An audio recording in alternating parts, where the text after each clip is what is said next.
Good morning, Mr. Clerk. Do we have a quorum? Yes, Madam Speaker, we have quorum. I call this adjourned special meeting of City Council for June 4th, 2025 to order and acknowledge that we're on Treaty 1 territory, the home and traditional lands of the Anishinaabe, Innu, and Dakota peoples, and in the national homeland of the Red River Métis. Our drinking water comes from Shoal Lake 40 First Nation in Treaty 3 territory. Roll call, Madam Clerk. Madam Speaker, Councillor Sharma, His Worship Mayor Gillingham, Councillors Allard, Brawadi, Chambers, Dobson, Duncan, Eadie, Gilroy, Lukes, Mays, Orlico, Rollins, Santos, and Wyatt. Well, we will continue on with the amending motions that are before Council. We are on motion 2. Are there any questions before we proceed? Okay. Motion 2, Madam Clerk. So motion 2 is being worked on. There's amendments that the mover wants to move. Just a second.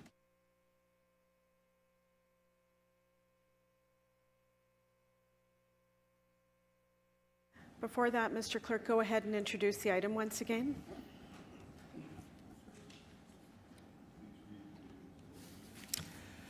So the items the committee will be considering today, or the committee, council will be considering today. Item number 1 is a text amendment to the Winnipeg zoning bylaw number 200 of 2006 to allow as of right residential development of new 2-unit, 3-unit, and 4-unit dwellings under file DAZ 209 of 2005. And in accordance with the City of Winnipeg Charter and the Development Procedures Bylaw, this is a combined hearing, and the following items will also be heard at the same time. Item number 2 is the conversion of the Dawson Trail Precinct J plan to secondary plan bylaw under file SP2 of 2005. Item number 3 is the conversion of the North Point Village Precinct F plan to secondary plan bylaw under file SP3 of 2005. Item 4 is the conversion of the Waterford Green Precinct C plan to secondary plan bylaw under file SP4 of 2005. And item 5 is a secondary plan amendments to complete communities direction strategy 2.0 and 21 additional secondary plan amendments under SPA 3 of 2005. Okay. Thank you, Mr. Clerk. We have motion 2 before us. You were saying that there possibly is some amendments to it. I don't see any at this time. Madam Speaker, we are currently working on some changes to motion 2. Okay, what we can do is deliberate on it, and if a amending motion comes forward.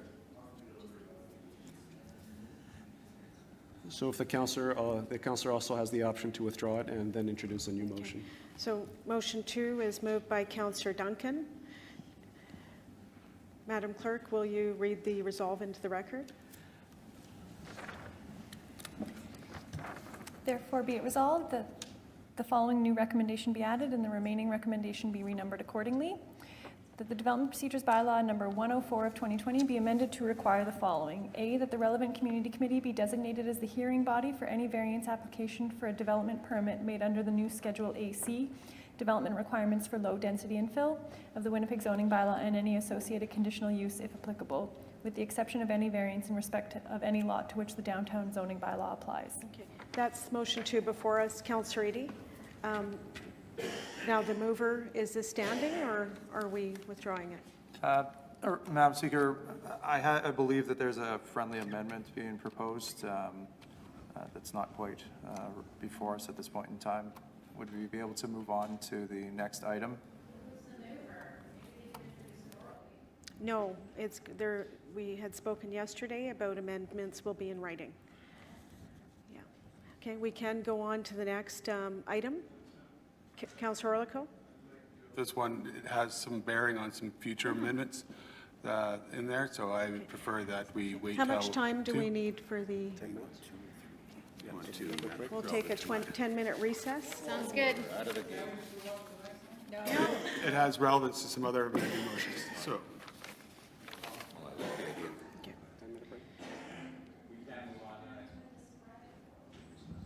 Okay, is it almost ready?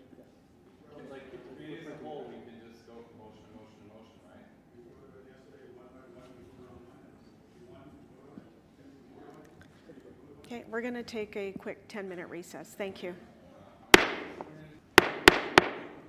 like to reconvene our special council meeting of June 5th, 2025 after a short recess. The clerks were just taking some time to distribute some new amending motions. We are on amending motion 2. It's moved by Councillor Duncan. Madam Clerk, will you read the resolve into the record? Yes. That the following new recommendations be added and the remaining recommendation be renumbered accordingly. 1, that the Development Procedures Bylaw number 104 of 2020 be amended to require the following. That the relevant area councillor be notified of any variance application approval made by the Director of Planning, Property and Development for a development permit made under the new Schedule AC development requirements for low-density infill of the Winnipeg zoning bylaw and any associated conditional use, if applicable, with the exception of any variance in respect of any lot to which the downtown zoning bylaw applies. New recommendation 2, that the Director of Planning, Property and Development be directed to submit a monthly report to the Standing Policy Committee on Property and Development on the total number of all variance applications for development permits made under the new Schedule AC development requirements for low-density infill of the Winnipeg zoning bylaw and any associated conditional use, if applicable, with the exception of any variance in respect of any lot to which the downtown zoning bylaw applies. B, review the process of total number of applications approved under this process and report back within 6 months. Thank you. Councillor Duncan, to introduce the item if you wish. Nope, you can call the question. Some debate on it. Councillor Mays, Councillor Dobson. Yeah, this completely changes the motion from a referral to community committee where there would be public review, discussion, debate, and whatever the community committee would decide could, of course, then be appealed. This simply says, despite this, whereas still saying, variances that fall outside the scope of the text amendment may have greater impact on surrounding neighborhoods and should therefore be subject to public review and input. Absolutely. Now it's just, we'll tell the area councillor and there'll be a monthly report to PP&D committee. So that just renders it, we'll tell the councillor if there's been a request for a variance. So I'm voting against the amendment to the motion. I would vote for the original motion. The issue here is the changes were made to the way we deal with variances a few years ago, and all A, B, and C variances now go to the director for approval. The only ones that don't are tied to rezoning. All of this eliminates the rezonings if you proceed as of right. So any variance application made in relation to this, and we're rezoning about 150,000 properties was my estimate here because it's a citywide effort. Rezoning in the sense of height limits, not necessarily the actual zone, R1, R2, but the details therein, the height limit, obviously the density, that's all being, we're doing a massive rezoning here. So the staff have certainly said consistently, we intend to play by the rules. You're going to set this up and we'll enforce it.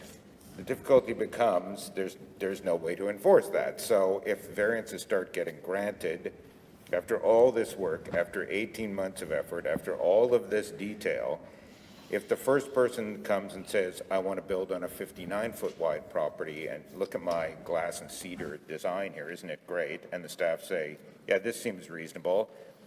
Then what? Well, there'll be a posting, I suppose, on the property, in theory, and then the public can appeal.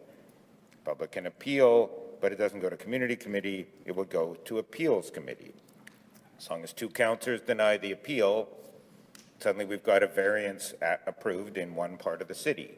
So all of this uniformity, all of this, it's all going to apply across the city, immediately starts eroding. I mean, this is why we had the infill guidelines, was to try and create some uniformity. Here we have a whole regime that's come in, and suddenly, no, variances. I'm not sure what led to this change, because it would have been really not that hard to have these hearings at community committee where we could have had actual public review and input. But instead, what you're saying is, no, they'll all still be decided by the director, except D's, but D's are the ones tied to rezonings, and none of this has to do with, those won't be coming through this. So whether it's lot width, whether it's the size of the building, whether it's, hey, let's reduce the side yard, let's reduce the front yard, let's reduce the side yard setbacks. Do we really need a 10-foot buffer in the backyard? Maybe we don't, because this looks like a nice project. If all of that is granted, then the only recourse left for the public is, if they see the signage, to file an appeal. And then we'll have to go to appeals committee. So this created a complete gong show, frankly, in the Glenwood area, because that was all variances, it wasn't rezonings. You had different appeals committee giving completely different decisions. You had appeals committee not splitting 150-foot lots in one ward, and in the same meeting splitting 50-foot lots in my ward. So I would really like to try and create some ability where the community committees would still have some control, and frankly, we would probably minimize the number of variance applications and the number of variances granted. What this does is, yet again, cede more power to the civil service from the elected officials. So that's really what we're doing here. It's what we did in malls and corridors. You're really saying all of this democracy you had, all of the ability to come down to City Hall and discuss, we're eliminating through this process. It's all going to be as of right. And beyond that, if the staff want to give a variance, they can, and you're going to have to win the vote 3-1 at appeals to undo that. So if we want to open the door to a whole lot of variance applications and start undermining the very rules we've just spent 18 months trying to come up with, well, if you want to do that, vote for this new, I guess, we've withdrawn the original motion. So defeating this, well, we could then reinstate a new motion based on the original motion too, which is what I would recommend that we do. So I'll be voting against this new motion too, and someone, but I'm quite prepared to do it, can introduce the original motion too, which I thought was quite well drafted by Councillor Duncan. But notify the area councillor really doesn't get you to the variances that fall outside the scope of the text may have greater impact on surrounding neighborhoods and should therefore be subject to public review and input. I don't know how notifying the councillor that that there's a variance really provides any public review or input. So I'll be voting against this motion, but I would hope to reintroduce the original motion too. Thank you, Councillor Mays. Councillor Dobson? Councillor Mays covered quite a bit of the material I was looking at. Basically, it says, whereas variances that fall outside of the scope of the text amendments may have greater impact on surrounding neighborhoods and should therefore be subject to public review. Getting an email from the Director of Planning, Property and Development that this occurred doesn't really inform the public that this has happened.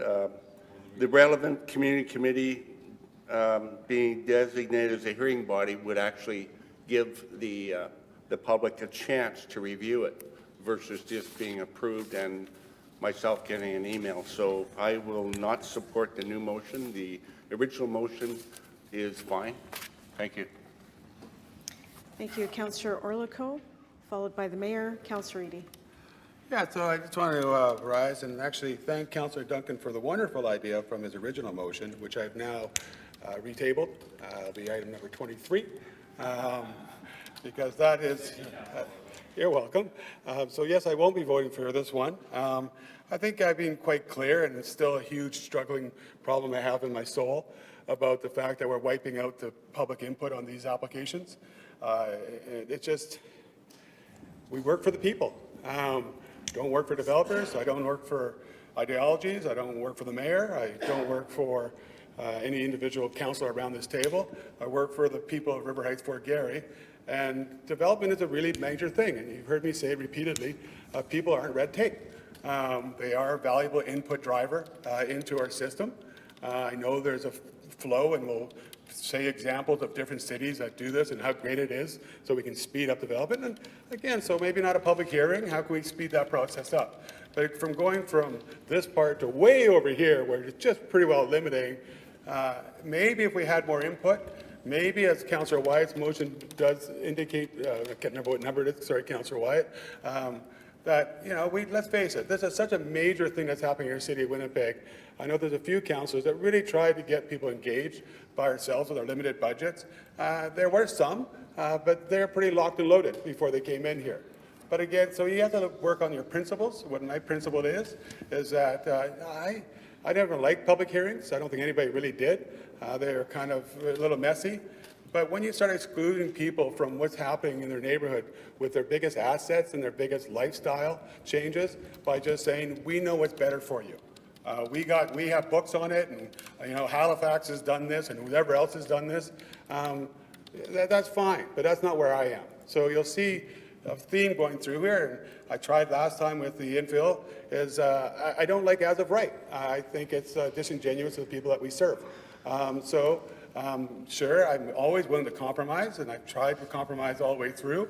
And this one here is the variances. Councillor Mays pointed out, going to appeals committee is a little different. I do believe in individual neighborhoods. I don't believe that we're one Canada and we're all, like the federal government seems to believe, that we all fit into one shoe. We are unique. And one thing I've always said about Winnipeg, which is my greatest thing, and I also make fun of every other neighborhood out there because I can, is a mosaic of Winnipeg, the old Unicity modeling, where if you go to Charleswood, it's very different than River Heights. If you go to Transcona, very different than St. James. It's that uniqueness that brings us together, because that allows people, again, we always talk about choices. Well, right now we're saying your choice is this throughout the city, exactly like this. And I don't like that. I think we need to have variety to give people, some people really want to live in tree-lined neighborhoods. They really like it. And River Heights is going to be in trouble with these proposed changes because they're going to wipe out a huge amount of our trees. But people move to River Heights because they love the trees. My father-in-law who passed, God bless his soul, he hates them. He hates trees. He just despises them. He thinks they're places where squirrels jump onto your house and they drip onto your cars. He doesn't like trees. That's fine. And he's more than and so he lives in an area of town where there's very few trees. That's some nice boulevard trees, but none of the lots really have any trees. And he likes that. He chose to live there. But again, for the people of River Heights, Fort Garry, even though those trees rip out our pipes, clog up our pipes and hurt our foundations, it's one of the essence that we in River Heights and Fort Garry moved there because we love the trees. I've been preaching about trees for 18 years because that's how much it means to our neighborhood. So again, some compromise is fine. So conditional uses are fine. I'm good with that. And this was a great opportunity that if somehow they decide that they want to do a sixplex because the lot is a little bit bigger, or we have to do something, whatever else the variances are, at least the public will be aware of it. And they'll have an opportunity to provide input. That's all we're saying here. And I think the community committee is the proper place to do that in because we represent those people and we are all unique, but we should have some standardization. And going to the appeals committee, as Councillor May says, it's a crapshoot. Maybe it's still a little bit of a crapshoot in the community committee, but then we will be accountable for that. Not the administration, not some third-party appeal board, not this proposed, whatever they're looking at the housing planning commission stuff. That's another debate for another day. But again, this allows us as area council to be accountable to people, to reflect what the people have to say, and to make sure that we respect them. So again, I appreciate that Councillor Duncan had to decide to change it. I'm not going to go into that. I won't be voting for this one today. But like I say, I've resubmitted his original one, which I was very proud of. Unfortunately, he had to, I'm not going to get why. It's not up to me to assume why anybody does anything here. But again, my personal view is I really like that first one. So that's why I resubmitted it. And again, based upon those reasons. Okay, thank you, Councillor Orlico. Mr. Mayor, followed by Councillor Eady. I want to thank Councillor Duncan for his motion. The new motion, number 2, I will be supporting it. I think what we've got today is when we're done all this, whatever the final outcome is with the text amendment, the changes that would be adopted or not adopted, but it gives new direction to our city staff as far as, what the rezonings are, what the new rules are around zoning, what can be built where. I think given that with our Winnipeg and the other guiding documents, I think it'd be important for us to see what comes forward as far as variances on a regular basis. That way the department can show city councillors what variances are being requested, which ones are being approved and not approved. With the notifying of the councillor on a regular basis with each of those variances, When there is a monthly report that's submitted to the Standing Committee on Property and Development, and with a 6-month review, if there are any problems, I would say, in the minds of us as a council, then those can be addressed. But by the time this is done, hopefully today, or not tomorrow, I think our staff will have a very clear set of guidelines, a rule, and expectations that this council has adopted as to what is permitted and what is not. Again, by having a regular reporting, regular notification to our council, to the area councillor, to the standing committee, any changes that need to be made can be made somewhere down the road after a time of review and initially getting this up and running. I'll just restate what I stated yesterday when looking at all of these, for me, every one of these amendments. Does it in any way jeopardize federal funding potentially? There's $453 million on the table from the federal government right now. But it's not just about, Councillor Orlikow? We don't have the, you mentioned before, the mandate is for 4-plexes, 4 stories within 800 meters regarding this application. I haven't seen the housing one. So to state this is going to jeopardize based upon applications that I haven't seen, I'm not sure if we approve them. Really, this is about $60 million regarding the Housing Accelerator Fund. So I'm not sure where the $480 million is coming from. Thank you, Councillor Orlikow. I'll let the mayor clarify and perhaps the chair of property development sure. as well. In the government's, the government that set these programs up, in their comments, the public comments, transit funding, Canada Housing Infrastructure funding, Housing Accelerator funding, all are tied to, accessing those funds, they have said, are all tied to cities making changes in accordance with the Housing Accelerator Terms of Agreement, which are to allow 4s and 4s. So they've been clear about that. I can pull that up again. The new government has not said anything counter to that. They've in no way backed away from that. They have not pulled back on that. But that's not just about the $453 million that in my mind is at stake and been promised. $122 million in total for Housing Accelerator Fund, $116 million over 10 years for transit, $31 million for the Southwest Interceptor out of the Canada Housing Infrastructure Fund, and $184 million for Newpick out of the Canada Housing Infrastructure Fund. So that totals $453 million. But it's not just that. We need federal partners because we have the third phase of the North End plant of $1.5 billion that needs to be funded. We can't afford to thrust the entirety of that amount on our ratepayers. We know that. We've talked about that. Our city is growing. Our trade routes, Chief Peguis Trail Extension, an important eventual project that needs to be done, in my mind, in the mind of many councillors here. The City of Winnipeg cannot go that alone. There's a vested interest for the federal government and provincial government, that's the argument we would make, for them to invest in those trade routes. The upgrades to Kenaston Route 90. Those are 3 projects alone for which we need federal partners at the table. We have made some gains with the Housing Accelerator Fund. We have pushed back as a city on some of the early requests that the federal government made, and we have seen some progress. We've eliminated properties on chip seal. We have lowered our heights from 48 feet to 39 feet. We have made some progress. We have pushed back. We'll keep pushing back.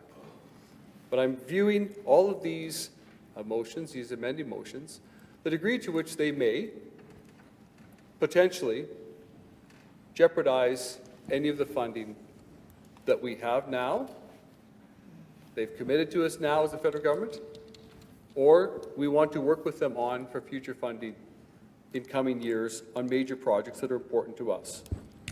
I, for one, am not going to risk that funding. I would call my council colleagues to do the same. So I look at these motions through that lens. I also look at these motions through the lens of, does it make it more difficult and add time to development and development approvals? When a variance comes, if a committee lays the matter over, that variance, we don't know what it is, could take not just 1 month, the time for the administration to develop a report, take it to the committee, have it heard, maybe laid over. Then a variance that could be approved by a director, notification sent to the area councillor, could take, I don't know, days, perhaps, as opposed to a month to 2 months in slowing down a development. If there is a problem in council's mind with the types of variances the director is approving, that can be addressed.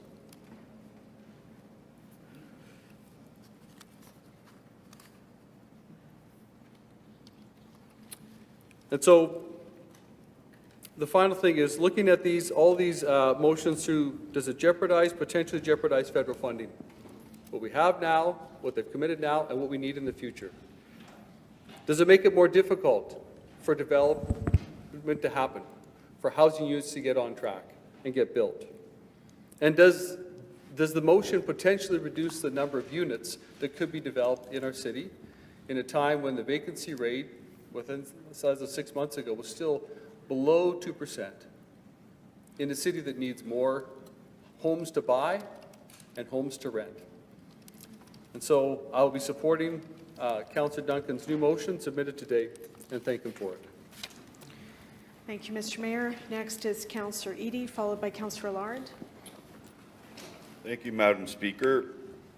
So the federal government enters into these agreements with various cities to expedite infill building. This is what has been explained as the rationale. The faster you get with the rights, the faster you can build. For me, there does need to be some kind of public input. We can say, yeah, give every private property all these rights, but there's other people with their private properties who have private property rights as well. And anyway, we're trying to balance out, Madam Speaker, the difference between letting developers build density within our mature communities. I'm quite sure that if the property has enough square footage, that there will be, because as a developer, why wouldn't I add a couple of extra suites if I've got the square footage? So conditional uses will be requested. Will be, Madam Speaker. I know. I explained to you the 50 by 150 lot over at Stella and Sinclair. 2 of them, actually. So there, they got it right. There's no encumbrances. Got the 50-foot front. You can go 4, but hey, listen, I'm trying to make a living. I'm a developer. This is how I make my living, Madam Speaker. They're going to say, oh, well, I need to maximize the number of units so that I will earn what I believe is a reasonable return on housing. So we have this as of right, and there are some differences. You know, I heard how many square 35-foot frontages. Well, you know, we don't have a count by ward, and I'm not going to go to every property in my ward to go measure and find out. I could go on the computer and I can look and see what kind of frontage. Remember, Mynarski, they're all grid system streets. Almost every one of them has a back lane, and there's only one dirt back lane in my ward, and it's in an industrial area, Madam Speaker. So, but there are quite a number. I lived in one at 41.5 Inkster where I grew up, Madam Speaker. 33 feet. Short. They're short, Madam Speaker. 2 feet. That's what they're short. Do you think they're not going to, if they have a possibility, they're not going to apply for a variance? So the federal government's happy. We got all these 35-foot frontages, but they're all not necessarily 35 feet. Anyway, Madam Speaker, if you look at the, you can find out what the frontage is when you have it, your property looked at, check the monuments, whatever, and you get those. So there are going to be variances.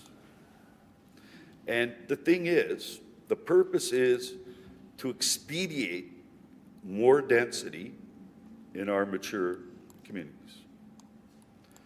I'm all for that, actually. I'm not opposed to that. But the public should have some kind of input. So let's look at this. So if you send it to community committee or the director, that's what we're talking about, right? Director, community committee. So doesn't matter which hearing you have, there's an opportunity for an appeal, Madam Speaker. So you can appeal if it goes to the director, you can appeal if it goes to community committee. Let's look at the timelines on that. Not only is it about time to prepare for a hearing at a community committee, there's going to be an appeal because somebody's not going to be happy, Madam Speaker. So we're adding extra time if we go to community committee. If we go to the director,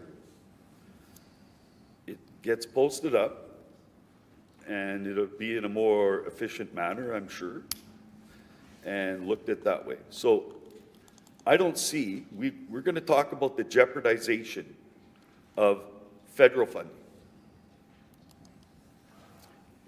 It's not the fastest thing that they might expect, but I have to say, would any of those Liberal MPs tell the residents who vote for them, you don't have a right to express your concerns? So this is about a democratic way of dealing with zoning and development. And for me, I will be supporting this particular application, and we'll find out where and how much if people need it. But again, I'm just going to state it again. Yeah, you have a right to 4, but if I got enough square footage and I'm a developer, I'm about making a living, I'm going to go for as many as I can get. Thank you. Councillor Allard, followed by Councillor Orlico. Yes, thank you, Madam Speaker. So I will be supporting this motion. I think that, Madam Speaker, if we were to consider the original motion, I think we would be walking back and making it more difficult to do some of the infill intensification that has been occurring in Winnipeg.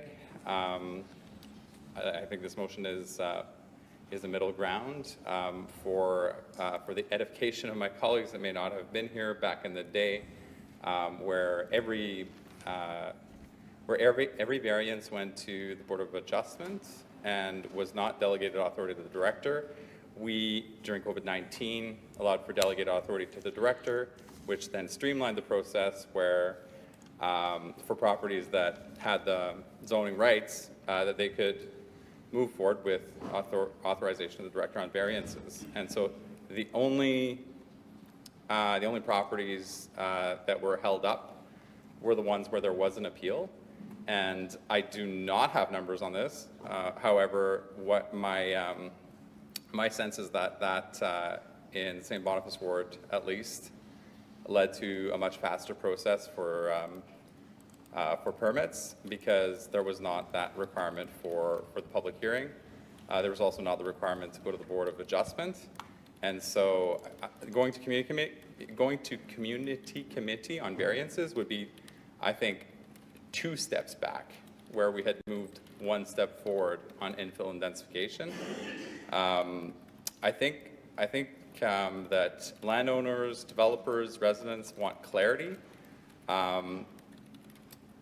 This is not that. This is adding another variable into the process, and will make it, I think, if the old motion were to pass, it would probably make it even harder to develop properties in Winnipeg than currently it is when it's infill densification. I heard one time in Winnipeg from an infill developer, you can't sneeze in Winnipeg without requiring a variance, because we have a very old zoning bylaw, 2006, it's quite some time ago. A lot of things have changed since then. The variances are almost always part of a rezoning package when you're rezoning to, well, anything but R1. And so I will be supporting this motion, which will provide the information to council and will not impede the process. And we often make that call when we're at appeals, whether or not things should go to the back to community committee, for example, plan approval at the appeals committee, or if we sense that that's not required, then we give the delegated authority to the director at that point. And so I don't know that the magnitude of this change, of the change that had been proposed has really been articulated, but there would be a whole lot of variances at community committee, where currently they're handled by the director. And I don't think that would make infill densification easier in Winnipeg. I think it would make it that much harder and that much more political. So Okay, I will thank be you. supporting this motion. Thank you. Thank you. Councillor Orlikow, followed by Councillor Mays. Yeah, thank you very much. Mr. McMillan, can I have my old sheet back, please? Kate, can I get the old sheet back? There's a little misunderstanding going on here. Thank you very much. Okay. So, so the variance application, so right now, okay, no, actually, I think I may have to amend that as well. I don't disagree. I was just about to disagree with Councillor Allard. I think the community committee here, I don't think we need to take it away. That's first step from the director. I do believe, though, in the second step, that the community committee is the appeal body. That would be more sufficient for me. And again, trying to find a way to compromise with everybody here. Again, I've heard what you said about not having slow down the process. So instead of the appeal body, it goes to the committee body. Again, the appeal body could also lay this over. They do at times, so that argument is false, because appeal bodies can do that as well. They matter over. So all we're really looking at doing, and I'm going to appreciate the input. Again, like I said yesterday, I appreciate what people are saying. So the director would have the opportunity to do the conditional as right now, but instead of going to the appeal body, where if it's appealed, it would go to the community committee. Again, that would allow the councillors to have more input who are representative of that neighborhood, and it shall not slow down the pace. It's just moving it from the appeal body to the community committee body. I already have some problems with the appeal body. So I thank Councillor Allard for his comments. I thought he was wrong until I read actually a little more detail with the motion I was going to submit, but now I'll have to change it again. So I'm still not going to support the one that Councillor Duncan did, but I do believe that with actually proper discord, and that's what I appreciate. I still don't agree with the mayor's numbers about the four. I have still not seen the CHIF application, which I promised to be seen. That we, after the horrible half application, that we had to get a Freedom of Information Act to see it, and found out tons of information off that. And Councillor Mays has been eloquent in saying, here's the number of our targets in the half application, middle. We surpassed all those, except for the single-family use houses. So that's what we want to do. But again, there's an ideology here of don't slow down anything. But there's also another ideology that's, the old adage, when freedoms collide. There's also the other adage is that the people have a right to have more of a say, and councillors who represent the neighborhood should also have a say. So again, I thank Councillor Art for his comments. I will be changing it later on if this fails. If it doesn't fail, then it gets a little bit more complicated. But I'll deal with that later. That the director would still have the ability to do the first round and get that through.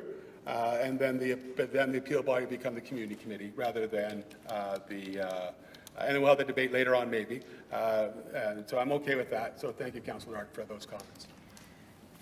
Thank you. Mr. Mayor? Just for clarity, just for clarity on Councillor Orlikow, which motion is he referring to? Thank you, Mr. Mayor. I had the same I question. was just wondering, but he made a comment related to appeal to committee, sorry. That's the motion I plan to submit after this one. I've just been informed by the clerks that while this is on the table, I can't do the second one because it's kind of similar to this Okay, one. the so- motion we have on the table is motion 2, moved by Councillor Duncan. Is there anything else related to this, Mr. Clerk? And if it was, it would come later in the agenda So, because they're not amending motions. We're considering motion 2 dated June 5th, Madam Speaker. That's right. just to be crystal clear then, the Councillor Orlico is not planning to amend motion 2. So Councillor Orlico? Okay. Councillor Orlico, the future motion would come in sequence later? Depending on this one. Yes, or if it's an amendment to what's in front of us, that's of course would be dealt with now. No, this one's totally But it different. has to be in writing. Yeah. Which I'll have time for because it's 23. All right, next speaker, Councillor Mays, followed by Councillor Santos. I'm coming to you, Councillor Wyatt. Thank you, Madam Speaker. There appears to be a fundamental misunderstanding of what we're doing here. We have eliminated or will eliminate the ability to get to a rezoning hearing for the public for tens of thousands of lots. The idea is if you, the developer, play by the rules, you have as of right. You can go do these things if you play by the rules. That's the federal requirement for as of right. The federal requirement is not for as of right plus any variances you want. The federal requirement is for as of right. So we're going to set up, it'll probably pass some regime here that allows for as of right with lot width requirements and dormer windows and what have you. I find it hard to believe the federal government would nullify our funding because we put in a provision saying if you don't follow as of right, if you don't follow as of right as a developer and request a variance, we also don't want that delayed. The FAQ page says, does this mean fourplexes can be built anywhere without any rules? No, there'll still be input. You'll have to follow the rules. If you follow the rules, we're streamlining. So Councillor Allard's saying developers want clarity. Great, here are the rules. Don't come in and say, I want to build a fourplex on a gravel lane. Those aren't the rules. The idea here is it's as of right. So we'll set up a box, and that's the box you have to fit in. If the so to say this will jeopardize federal funding, if we then say, if you don't play as of right, we'll also want to expedite that as well and not have that subject to like public hearings or public input. No, if you don't play by the rules, it actually should be much more onerous, thereby encouraging people to play by the rules. So I will be not supporting this motion, and I can live with some sort of motion whereby appeals committee is community committee. That would actually make much more sense and be much more fair.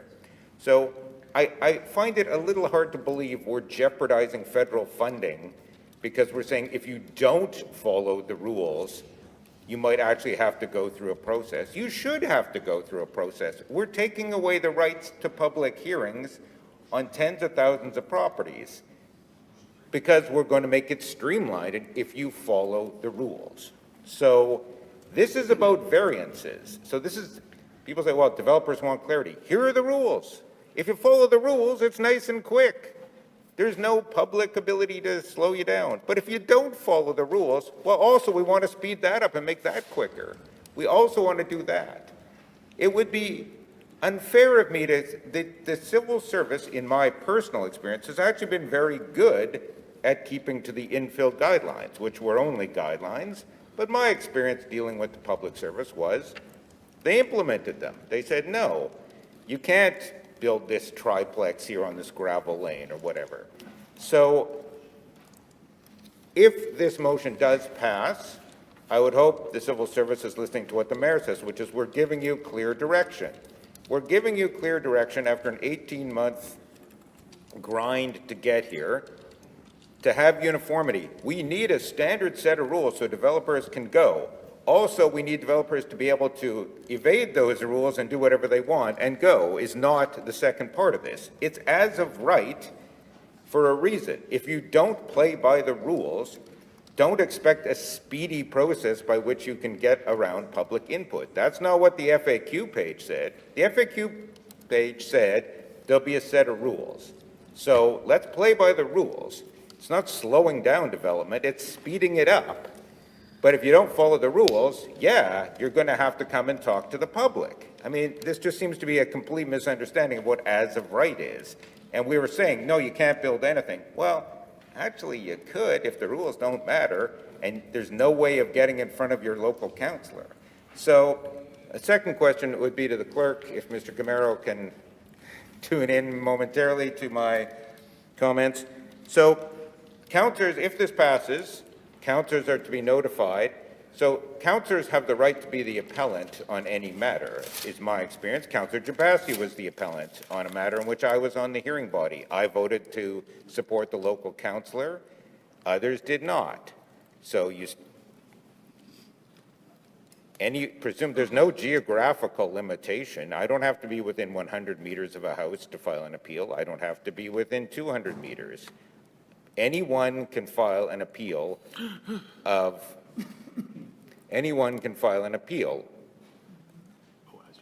right? We'd have to look a little bit more closely, Councillor, but generally speaking. I'm not familiar with any restrictions. I've dealt with appellants from all over the place. In fact, I could presumably appeal something not in my ward, should I have the impetus to. Wouldn't that slow things down? Just as Councillor Eady said, very eloquently, very correctly, the idea that it only could get laid over if it went to community committee is wrong. Appeals committee doesn't meet in August. Appeals committee lays stuff over. People often lay stuff over because they don't want to hear it. They want the next group to hear it. So all of this, and secondly, so what? So what if there's a bit of a delay? You're being penalized for not following the rules. So just follow the rules as a developer and away you go, and you won't have to worry about any of this. It's really not that hard. So follow the rules, you'll get rewarded. Don't follow the rules, you may get delayed. Gee, wouldn't that be a shame? They'll follow the rules. We've all just approved. Thank you, Councillor Mays. Councillor Santos, followed by Councillor Wyatt. Okay, so if council will enlighten me, I do have a few questions about this motion before us, this amending motion.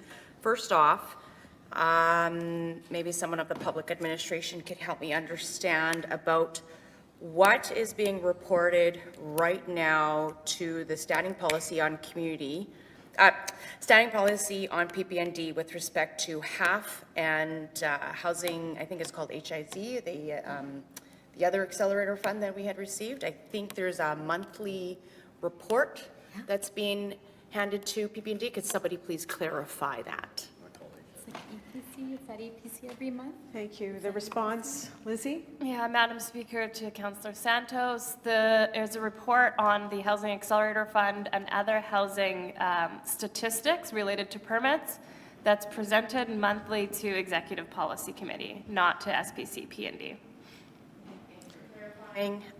Second question, with respect to development applications, if councillors wish to subscribe to the, I guess if it's development application through PPND, notifications are emailed to councillors of certain applications that are happening within their ward. Is that correct? Thank you. The response, James Veitch? Yes, Madam Chair, to the councillor. I will connect with our Chief Zoning Officer to see what the circulation is on rezonings to community committee councillors. Not community committee, but to councillors. If development applications are being applied, is there not a mechanism for the department to email us councillors? Because I get emails when development applications are happening within my ward. It actually shows what's happening. I'm just curious, like, can you explain that a little bit better? The response, James? Yeah, similar to when we had the pre-application process. When a pre-application was applied for in a ward, the councillor was notified of a pre-application. So if you're getting notifications on rezonings and subdivisions, then it's within our permit system where it automatically triggers an email to yourself to indicate that there has been a rezoning applied for. Thank you. Next question. With respect to deadlines and meeting our targets, could someone explain to me that we are needing to issue permits faster, not slower, because we are under basically a time crunch with respect to receiving Housing Accelerator Fund. Is that correct? Through Madam Speaker to Councillor Santos, the Housing Accelerator Fund agreement requires us to meet a certain number of units by December 5th, 2026, and the measurement is the release of building permits for those units. So all of the units we incentivize, yes, have a timeline to accelerate to that deadline. Thank you, Madam Speaker. Next question. With respect to, it goes back to my original questions when we were speaking in the beginning with respect to appeals. It was noted that as of right, the decision is held at the administration level. If variances are required of the as of rights fourplexes, the decision would be held at the director. However, correct me if I'm wrong, if a developer wishes to appeal the decision of the director, does it come to an appeal hearing body publicly? Okay, thank you. The response? Madam Chair, through the councillor, could you please rephrase that question? Okay. Okay, so as of right, so I'm following through the steps of the processes. As of right, the decision is held at the administration level. If a variance is required of an as of right, the decision is held at the administration level, correct? Let's do that. That's correct. Okay, second part to my question. If the developer wishes to appeal, let's say you deny the variance, okay, let's go that way. If you deny the variance, there is an appeal mechanism for the developer to appeal your denial, the administration denial, which then goes to an appeal process. Is that correct? That's correct. Any decision is posted, either a supportive decision or a recommendation against the application. It's posted, and either way, people can appeal it. So if people are against what was supported, or if the developer is against what was rejected, there is an appeal period. I'm satisfied to not support either this motion or the other amendment. If it's okay with you, I'd like to go into my speech as a whole. Oh, yeah, I'd love to hear You it. can speak at any time, Yes. Councillor Santos. However, there's 20 plus I haven't motions. spoken at all So today. I feel think free I to would speak like to now, give- and you can speak later as well. Go ahead. I think I've given lots of people time to speak yesterday. So, Madam Speaker, I'd like to bring a bit of a different perspective of what we're voting on today, possibly tomorrow, or next week, or where we're at. We're not just voting on a zoning amendment. We're choosing whether Winnipeg will take a bold, overdue step toward greater equity, housing diversity, and long-term sustainability. This change doesn't mean that we'll see fourplexes overnight everywhere or in every block. What it does mean is that we are changing rules that have limited housing choice for decades have quietly shaped where people can live based on their income, family structure, or background. By allowing up to 4 units as of right, we're creating the conditions for a more inclusive and diverse housing market. This is about giving people more choices and making it easier to build the kinds of housing that reflect the real needs of our community. Historically, Madam Speaker, zoning is not neutral. It's never been neutral. The only way to change this is to realize and recognize that the policies we've created years before my time on council must be changed. Much for the 90s, Winnipeg was a city with an abundance of rental housing and very few condo developments, a reflection of a stagnant real estate market and limited demand for ownership models. Over time, however, our policies began to shift toward home ownership as a primary goal, while purpose-built rental construction slowed down dramatically. These past decisions have shaped the uneven housing landscape we see today. Back in July of 2020, when we discussed the housing needs assessment, I spoke about how our planning policy seemed to imply that low-income families belong in the core of the city. Isolated, concentrated, and often neglected. Whether intentional or not, that was the outcome. And it's rooted in policies that go back generations, policies that have excluded certain groups, driving up housing costs and locked affordability behind layers of red tape. If we are serious about addressing inequality, we must stop pretending that these land use policies are somehow sacred. They're not. They're simply outdated. And they are not working for the people who need housing the most. What we're proposing in this bylaw simply is allowing for units on any lot as of right. There's still checks and balances, height, lot coverage, setbacks. We're not removing design standards, we are removing barriers.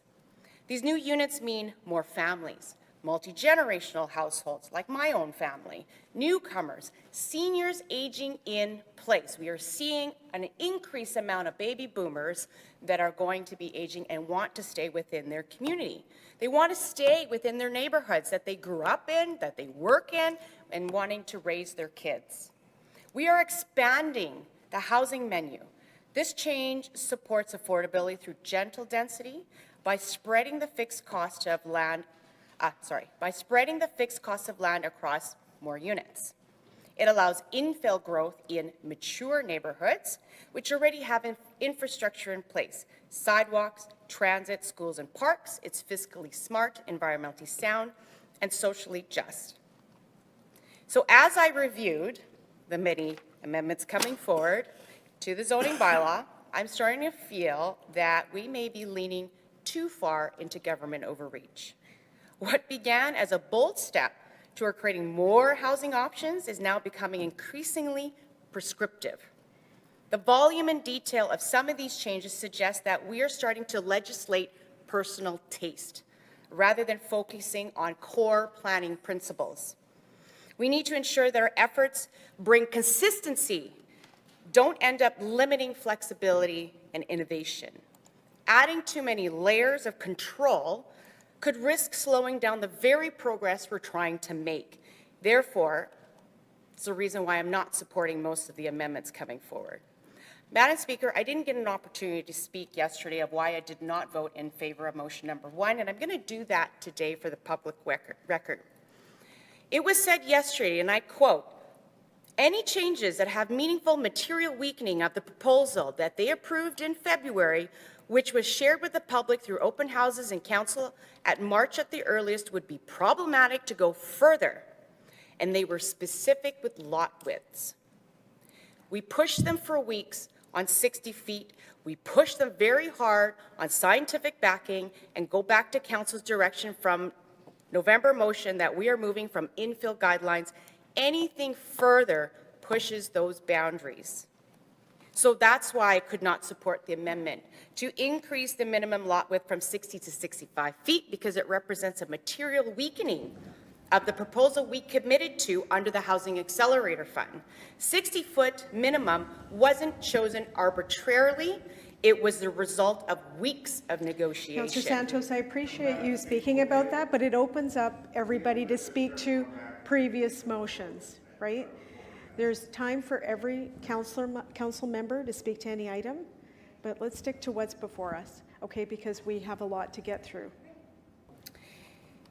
And I'll move on. At a time we need more housing, not fewer, increasing the minimum lot size, we reduce the number. If we keep revising any key elements at the last minute, we lose credibility as a council and complicate future partnerships.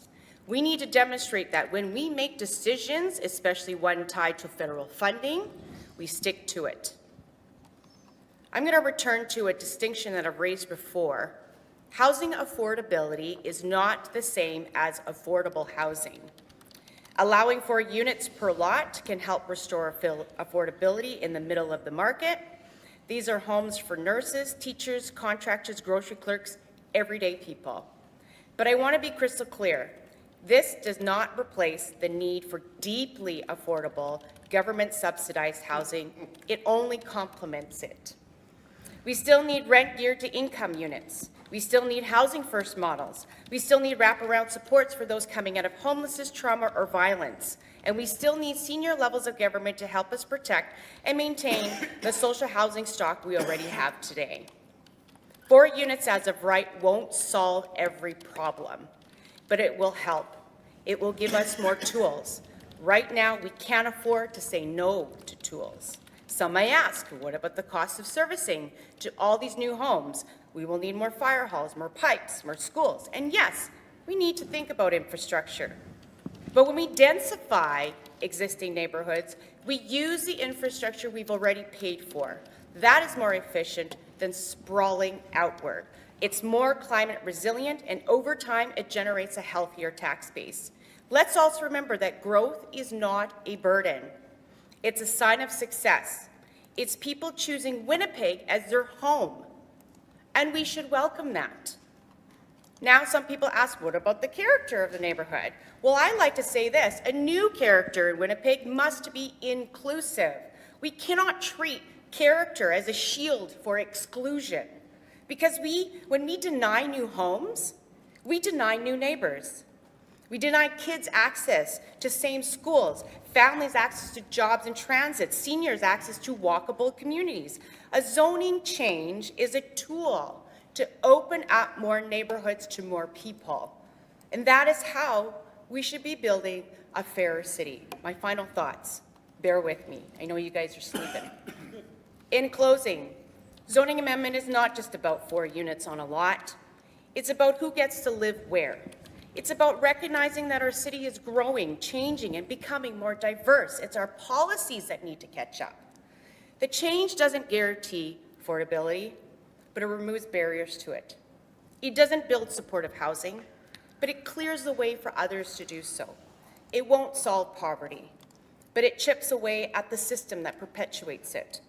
And so I support the bylaw proposed by the public administration. I thank them for doing the hard work that they've done to date. But we know it's not perfect, but we know it's progress.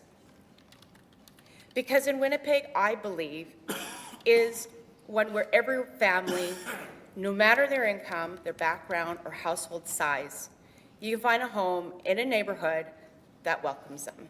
Thank you, Madam Speaker. Thank you, Councillor Santos. Next is Councillor Wyatt, followed by Councillor Eby. Order. I was up first.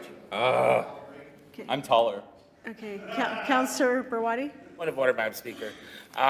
In the interests of trying to get through the 25 motions we have here today, may I, or however we end up having, can I suggest that, I know yesterday it was suggested that we can speak to the motions and to the main item throughout the presentation, throughout all the items.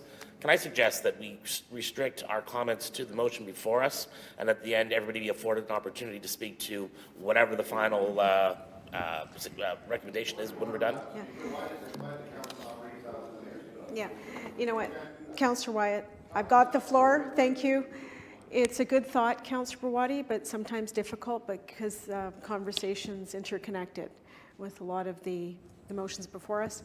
Now, something we could do is have everyone introduce their motion as well, go through the introductions.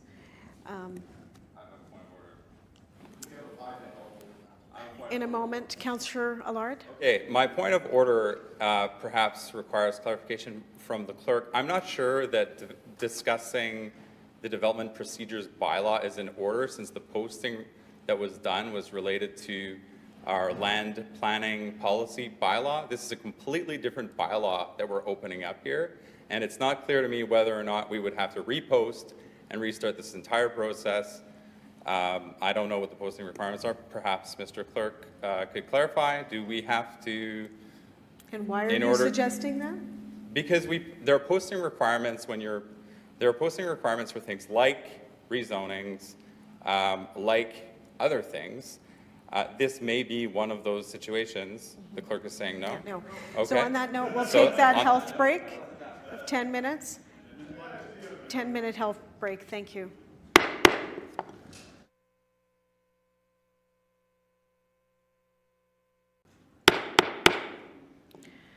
Good morning. I'd like to reconvene our special council meeting of June 5th, 2025.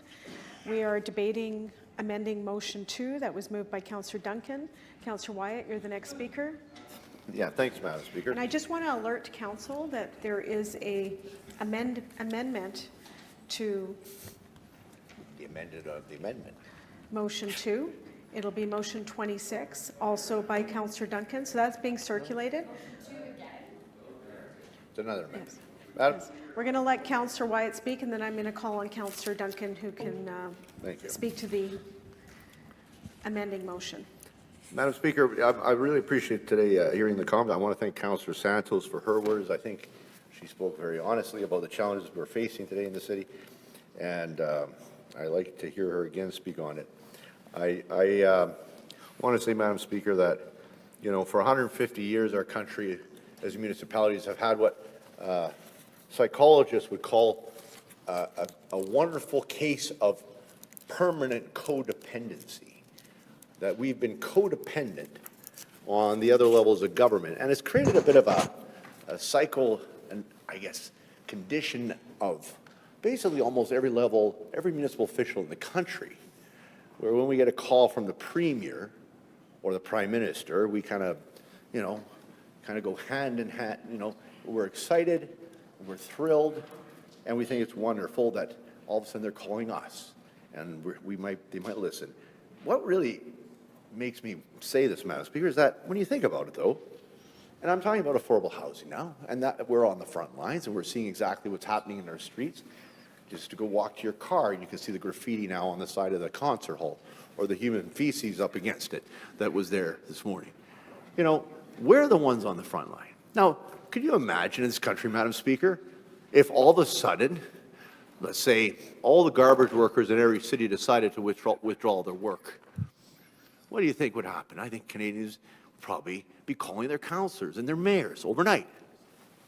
We provide the services that people actually care about. Versus, let's say, if one day the workers in the embassy in Tripoli, Libya, decided not to show up for work. Oh yes, Canadians will be calling their member of parliament. How can they not be able? This is really affecting me. We're in the driver's seat here, Madam Speaker. We are the closest government to the people. And that is why whoever the mayor of Winnipeg is, whoever the mayor of Toronto is, whoever the mayor of Vancouver is, when they speak, the people listen, and the people will believe that person, whoever that mayor is, over the voice of the Premier. They'll believe the mayor before the Premier and trust the mayor. They will believe the mayor over the voice of the Prime Minister for sure. But yet we have this terrible condition of codependency that makes us want to give everything away. And I want to thank the mayor for his speech, Madam Speaker, because he unfortunately confirmed my worst fears, which was this exercise is not about affordable housing. If it was, we wouldn't be throwing other things onto the table in the discussion about affordable housing. All of a sudden we heard now that other issues were thrown on the table as part of the negotiation. If it was truly about affordable housing, the negotiation would be about, let's build more affordable housing and let's see how it can be done. The art of negotiation. You control the issues that are being negotiated on, not the other party. And if the phone call is coming in from the Prime Minister's office and they want to do something about affordable housing, and we really care about affordable housing and really making housing affordable and ending the crisis in the city, I would have, as mayor, the theme, this is opportunity. What can we now make sure that we get in the city from the federal government to ensure affordable housing across the board and deep-seated affordable? And yes, we have these other issues. And we will let the Prime Minister know we have these, and we'll get to those in a minute if you wish to discuss the affordable housing issue. That is the art of negotiating. Number one, first mistake made in this city, and not just in this city. I'm not putting this on just the mayor. I'm putting it on every other major city mayor in this country, I think, dropped the ball, frankly. The second thing that was done, that was, at least in this province for sure, we did not bring to the table in any way, shape, or form that I saw the province. Any successful negotiator, best negotiation you can have if you have three parties. It's called triangular diplomacy. You want to know about that? Just read a little bit of history about Nixon versus China versus the USSR. We did not bringing the province to the table the way we should have. They would have been an ally, and we could have worked with them to be either get further concessions out of the federal government on affordable housing. We chose not to do that. We chose to want to have that access separate, it seems. At least that's my perception of the issue. And I can say that, I think, because I've said it before, what happened here this week on Monday, that if this issue was about affordability, that the very fund that actually makes housing possible in rent geared to income, deep affordability, actually ran dry, the National Housing Fund. With, oh, don't worry, I'm hearing, don't worry. They just need to replenish the fund. Well, Prime Minister, you wish to us for this to be passed here. We need to know when that fund's replenished first. We should be ceasing these meetings right now if we really believe in affordability for housing. Because we just saw not one project, number of projects tank in the city, which, by the way, are tapping HAF money that they can't use now because the rest of the project's gone. If we really believed in affordability. But instead, Madam Speaker, we have to overcome. And, you know, I had the benefit, you know, of 12-stepper, twice in rehab, 5 years of therapy. I encourage everybody to do that, actually. It's a great idea. And we almost need that to do that for every city in this country to get help to basically overcome this codependency that we are somehow below them. Yes, in the structure, that we're somehow less than them. No, absolutely not.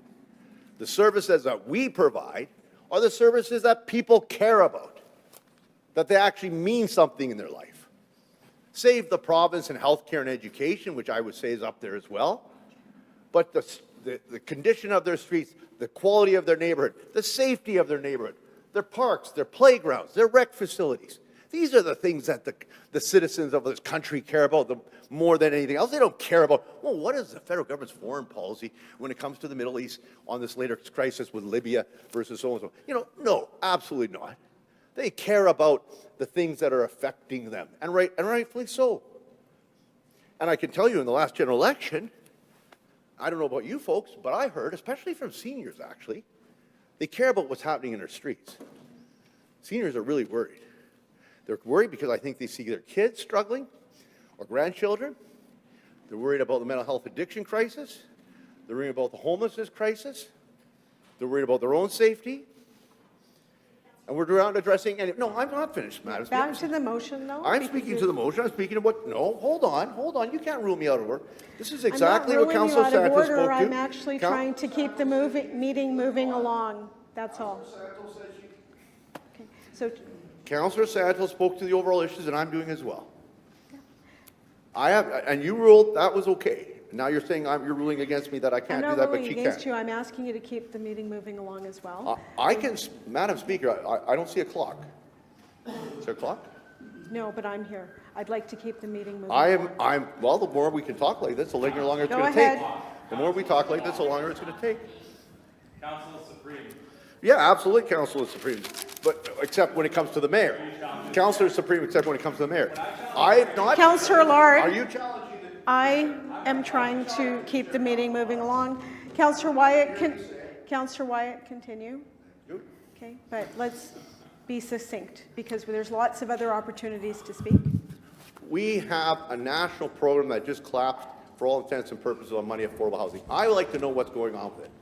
And I'm calling on the mayor again. And to find out what's going on with that program, we need to know, have we just lost about a dozen projects or half a dozen projects in our city that actually we're going to build affordable housing? Just to give you an idea, Winnipeg Housing just spent $770,000 the last 6 years working on this. They have a razor-thin budget. That $770,000 was actually going to be covered once the project's funding and everything's going forward. And so they basically have financed that to do all the preparatory work to build actually 154 units of affordable housing. If the project collapsed, that $770,000 actually gets applied to their books. They're not in a position, they're not for profit. They're not in a position to all of a sudden have $770,000 on their book. They don't have to cut staff. And I can tell you, Madam Speaker, they run a razor-thin organization. They operate out of the basement of 60 Francis. you know, many councillors who sat on their board know exactly the hard work they do and the amazing work they do. And they don't have a thick administration. They don't have layers of management. And so this is a massive, this is a major hit to them, not just in terms of having lost a project, but a project they're working on for 6 years, which, by the way, we as a council set aside the land for in the term before I left. But I can tell you, this is actually a financial blow to them that's going to really set them back for some time. And it's really, and as a board member, and I know Councillor Eady's a board member, concerns me greatly. Councillor Duncan is a board member, as Chair of P&D, and I know Councillor Rollins has sat on it, Councillor Orlico. It's a real concern. And so I think it's important, for the sake of that organization, and if this debate is about affordable housing, and I hope it is, that we find out what's going on with the National Housing Fund. We need to know what's going on. Is that fund dead? Is the government rebranding it? Are the commitments that were made going to be honored, or the promises made honored? Madam Speaker, we're so far away from anything relevant to the motion before us.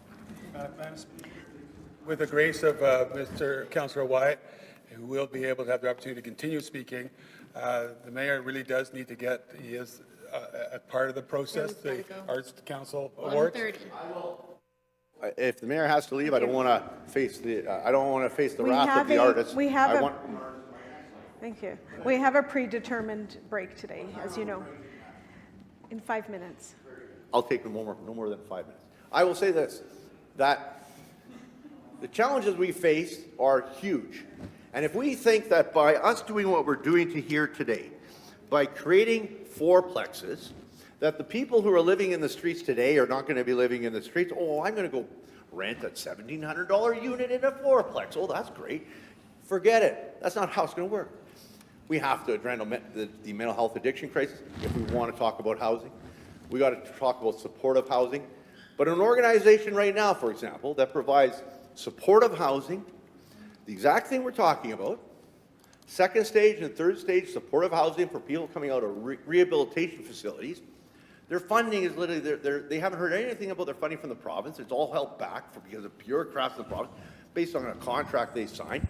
And they're literally living from week to week. And last week, thanks to Tracy Graham, I want to thank her on the floor of council now, Tracy Graham, and I want to thank other members of council, we tapped into our community fund to keep 210 Alive from shutting down. They weren't going to make their payroll the next day. And that was last Wednesday. And on Tuesday, I talked to Tracy, and Tracy got the funds there. And I want to just say, I want to thank her for that work.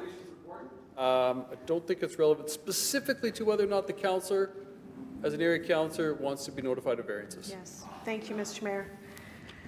Councillor Wyatt, can you just I take am, a few seconds it's to an wrap irony up? that we're talking about housing, but what I'm talking about housing is not relevant. That doesn't really quite make any sense, Mr. Mayor. But anyway, I will say this, that the housing issue is complex. But in some ways, the solutions are not that complex, and there are multiple solutions. But the solution that we have before us, with regards to allowing here, from what I can see, the councillor brought forward a motion where first he said that we want to have community committees have a say. Then he said, no, we're not going to have community committees have a say. And now maybe his motion is going to say we have. Well, the reality is, Madam Speaker, the ability to have a hearing at a community committee, to me, is crucial for the residents in the area. You know, what this really speaks to is somebody who wants to go beyond the fourplex, who wants to go beyond it and now get a conditional use so they can build more. And of course, they have a legal right to do that based on this process we have. At the very least, if we are granting rights for a fourplex, then let's not trick the people and say, oh, by the way, you can also now, we can say to the developer builder, oh, by the way, all you got to do is file it, and you don't even have to go to a community committee hearing now. You can get your sixplex, you can get your eightplex, thanks to what we did here today. Ha, ha, ha, pat each other on the back, off they go, get it through the administration. Administration wants density at any price. No matter what the neighborhood is, they'll get approval. Oh, come now, I've heard it over and over again. It's the culture. It's the culture out there. And not everybody wants to live in a box, Councillor Arnold. Some people do want grass. Some people do want a piece of grass to live on, and I'm sorry. I'm talking to you, Councillor Arnold. I'm not talking to... Councillor Allard, doesn't help to keep the meeting moving when we're interjecting. Okay. Councillor Wyatt, honestly, let's wrap up. Chair, Madam Speaker, is that the fact is this motion, original motion, I thought was a good one. I agree with Councillor Orlando. It was a good one. I'm not sure what's coming forward now, but all of a sudden, community committee disappeared. I'm looking forward to hearing what the councillor has to say, and maybe I'll speak to that again when he introduces it. Thank you very much. Councillor Wyatt, and have a look in your desk. It's motion 26. Councillor Duncan, if you could. Thank you very much, Madam Speaker. Take a few minutes to explain. Yes, I will be very brief in my explanation here. I too agree that the original motion was good. However, the events of yesterday, if memory serves me well, changed that opinion, because I do feel strongly that we are putting funding at risk from the federal government. And at the end of the day, for those that are watching and cheering at home as they hear councillors talk about rights and this and that, are not going to be happy with this council when we have no other choice but to raise property taxes or raise sewer and water rates. So I have, yes, changed my motion to reflect that there will be consultation with the area councillor on these variances. We will have monthly reporting from P&D on these variances. And in 6 months' time, if there is a huge influx on variances, and we as a council decide that we do not want these variances, the development procedures bylaw can be changed to revert back to my original motion. And further to that, now I will table an amendment here. I'll explain it in layman's terms, and then I'll ask the clerk to read it into the record, that we will have anybody who wants to appeal out there. That appeal will be heard on a variance by the community committee that appeal comes from.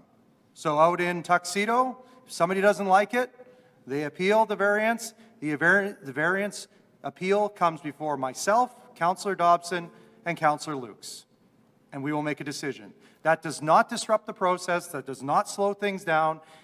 It makes involvement by the community, which was the original intention, and it allows for the area councillors to make a decision and be held accountable, because that's what this is about. This is about public trust, this is about accountability, and this is about doing what's right, not for just everybody today, but future Winnipeggers. So I would hope for your support on that. Madam Clerk, if you could read it into the record before we break, Madam Speaker, if you... Thank you. Thank you. Sure. That the following new recommendations be added and the remaining recommendation be renumbered accordingly. That the development procedures bylaw, nope, sorry, that's the original. My apologies. Add the following new recommendations to recommendations 1X. So add a new B, that the appropriate community committee for the area in which the affected property is situated be designated as the hearing body for appeals of any conditional use and variance orders made by the Director of Planning, Property and Development under the new Schedule AC, Development Requirements for Low-Density Infill of the Winnipeg Zoning Bylaw. And then there will be two new, brand new, just general recommendations, that the City Org Bylaw number 7100 of 97 be amended to identify Community Committee as the hearing body to decide appeals from conditional use and variance orders for applications made by the Director of Planning, Property and Development with respect to any application made under Schedule AC, Development Requirements for Low-Density Infill, and that the City Solicitor and Director of Legal Services be directed to submit directly to Council any other amendments to bylaws that are required to implement the intent of the foregoing. Thank you. Before we go, I'd like to call the vote on these items. Okay. On motion 26, the amending motion that Councillor Duncan put forward to include Community Committee as the appeal hearing body. All in favor? Aye. Okay, all in favor, please rise. His Worship Mayor Gillingham, Councillors Allard, Brawadi, Chambers, Dobson, Duncan, Eadie, Lukes, Mays, Orlico. Madam Speaker, Councillor Sharma. Those opposed, please rise. Councillors Gilroy, Rollins, Santos, and Wyatt. The vote, Madam Speaker, yeas 11, nays 4. Amending motion 26 passes. Now motion 2 that was presented. As amended. As amended. Motion 2 as amended. All in favor, please rise. No, motion 2 as amended. Same topic. His Worship Mayor Gillingham, Councillors Allard, Brawadi, Chambers, Dobson, Duncan, Edie, Lukes, Mays, Orlico. Madam Speaker, Councillor Sharma. Those opposed, please rise. Councillors Gilroy, Rollins, Santos, and Wyatt. The vote, Madam Speaker, yeas 11, nays 4. Motion 2 passes as amended. We'll now recess and reconvene at 1:40. 1:40. Thank you.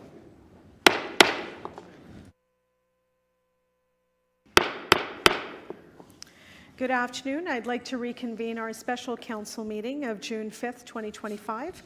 We are deliberating on amending motions at this time. I'd like to call Councillor Orlico to introduce motion 3, amending motion 3. Madam Clerk, if you'll first read it into the record. Therefore be it resolved that Schedule B of the proposed bylaw be amended as follows. Number 1, in section 20, parentheses 1, parentheses B, delete the words 12 feet and replace with 6 feet. Number 2, amend section 20 to stipulate that porches cannot be enclosed. Number 3, amend section 21 to require stoops and vestibules to be at ground level. Number 4, amend section 29 to include a requirement that an arborist report outlining the condition of all trees on the subject site, including the potential impact of the proposed development, be provided prior to the issuance of development permits. Number 5, amend section 29 to include a requirement that landscaping is a maximum of 25% rock or decorative stone permitted in the front yard, apart from driveways and walkways to and from the property. Number 6, add a new requirement that heating, ventilation, and air conditioning equipment is not permitted on the side of the building. Number 7, add a new requirement that if the building is not owner occupied, the building manager or company be required to post contact information on the front of the building. Number 8, add a new requirement that during construction of any new build, the developer be required to post information on site regarding the plan for development and contract information. Number 9, add a new requirement that as part of the development permit process, a deposit or bond be required for the value of the landscaping outlined in the submitted plans to be held for 2 years to ensure planting and survival of the landscaping. And number 10, add a new requirement that all sump pump discharge must be at the rear of the building. Thank you. Councillor Orlico to introduce the amending motion. Well, thank you. So I hope this motion is viewed in the light it should be viewed in. It is attempting to, there's a few issues in the bylaw that some I have very strong reservations about, but these are more, I wouldn't call them text amendments, maybe not, depends on your perspective of it. But I first want to thank our director, who will be free to weigh in when she needs to. She doesn't agree with me on some of them she has, some of them she asked for some changes, which some of them I did, some of them I didn't, but I do appreciate her feedback. Why I really want to stress it's important that our administration sees a lot of these prior. Sometimes they actually have some good feedback, and there is some, and some of them the director and I just still disagree on. That's called our process. And I also want to thank some councillors that voiced concerns. Some councillors voiced concerns about the porches not being closed. And I'd say I'd be fine with an amendment that it's green, it's fine, not just the three-season part. Again, so there's that in there. So I thank the councillors that talked about that, and someone said, no, I think we should have the windows and more of them closed. Fair enough. And so that's number 2. Number 1. I am concerned about the fact that in River Heights, Fort Garry, and I think other neighborhoods, the projection into the front yard setback of 12 feet is just way too much. It's going to really destroy the setback, which is, again, we'll call it character defining elements. And I know some people said we can't get bogged down in character. Well, you can. It's important to have this, and so they would understand before going in that you can't go 12 feet into the projection. I know it's 10 feet from the front of the property. I got that part. But for River Heights, Fort Garry, my lens is on that. It's generally 25 feet. So it's pretty well half of the front yard setback would have quite a massing of the building, which wide flowed into number 2 with the enclosure. The requirement of stoops and vestibules at ground level, that was 2 parts. That was for accessibility. And it was also for the fact that privacy. Many appeals I've been in on public hearings The problem is, if you go up 5 feet, you're looking right into that person's bedroom next door. And all they do is every day, or the living room, they just see bodies going in and out all the time. That really destroys the neighbor's sense of privacy. And I will be asking, just so everybody know, I will be asking for a vote one by one. Because I've heard some councillors and some people here say, well, the mayor as well, so I'm kind of a councillor, that they can support some and maybe not others. That's totally understandable. The other one is the arborist report containing conditions of all trees subject. I know that there is a requirement to do some type of arborist report regarding the replanting, but I am still concerned about some of the development, and I have had developers in the past that said they'll keep a tree, but then as soon as I look at the arborist report, that tree will never last because it's too close to either the build line or to the person's property line. So I'd like to have a professional say, hey, don't give them credit for that tree. It's not going to last anyways. So that's kind of what that was for. The landscaping, again, this is one we had some negotiations on. This is really coming from some of the, as we know, many of these new infills are going to be rentals. Hopefully not all, but I don't know about that. But the ones I've seen right now that are rentals, and especially some of the other neighborhoods, it's just gravel. It's not a sidewalk and then just gravel.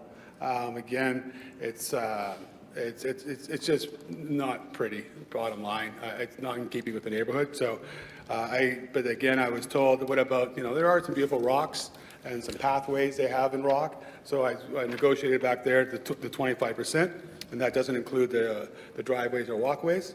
So we'll still get some green out there. Again, so I like that. The ventilation and the HVAC systems. It wasn't in the bylaw, but putting the HVAC system when we only have a 4-yard setback, and as we know, we saw from the presentation, some people's houses are only a foot away from the property line. It doesn't matter how quiet your system is, they are making a lot of noise. So let's either put it up on the top of the roof, which I know the new HVAC systems can do that quite well, or put it in the rear. Again, it's respecting the neighborhood or the neighbor. The other one is we do this for Airbnbs, and we do this for RMFs, because let's say I have a concern about somebody living in my fourplex next door, who do I call? It's a rental. I don't know who to call. There's no name on it, so if you look it up, if you can. So again, it's like we did with Airbnbs.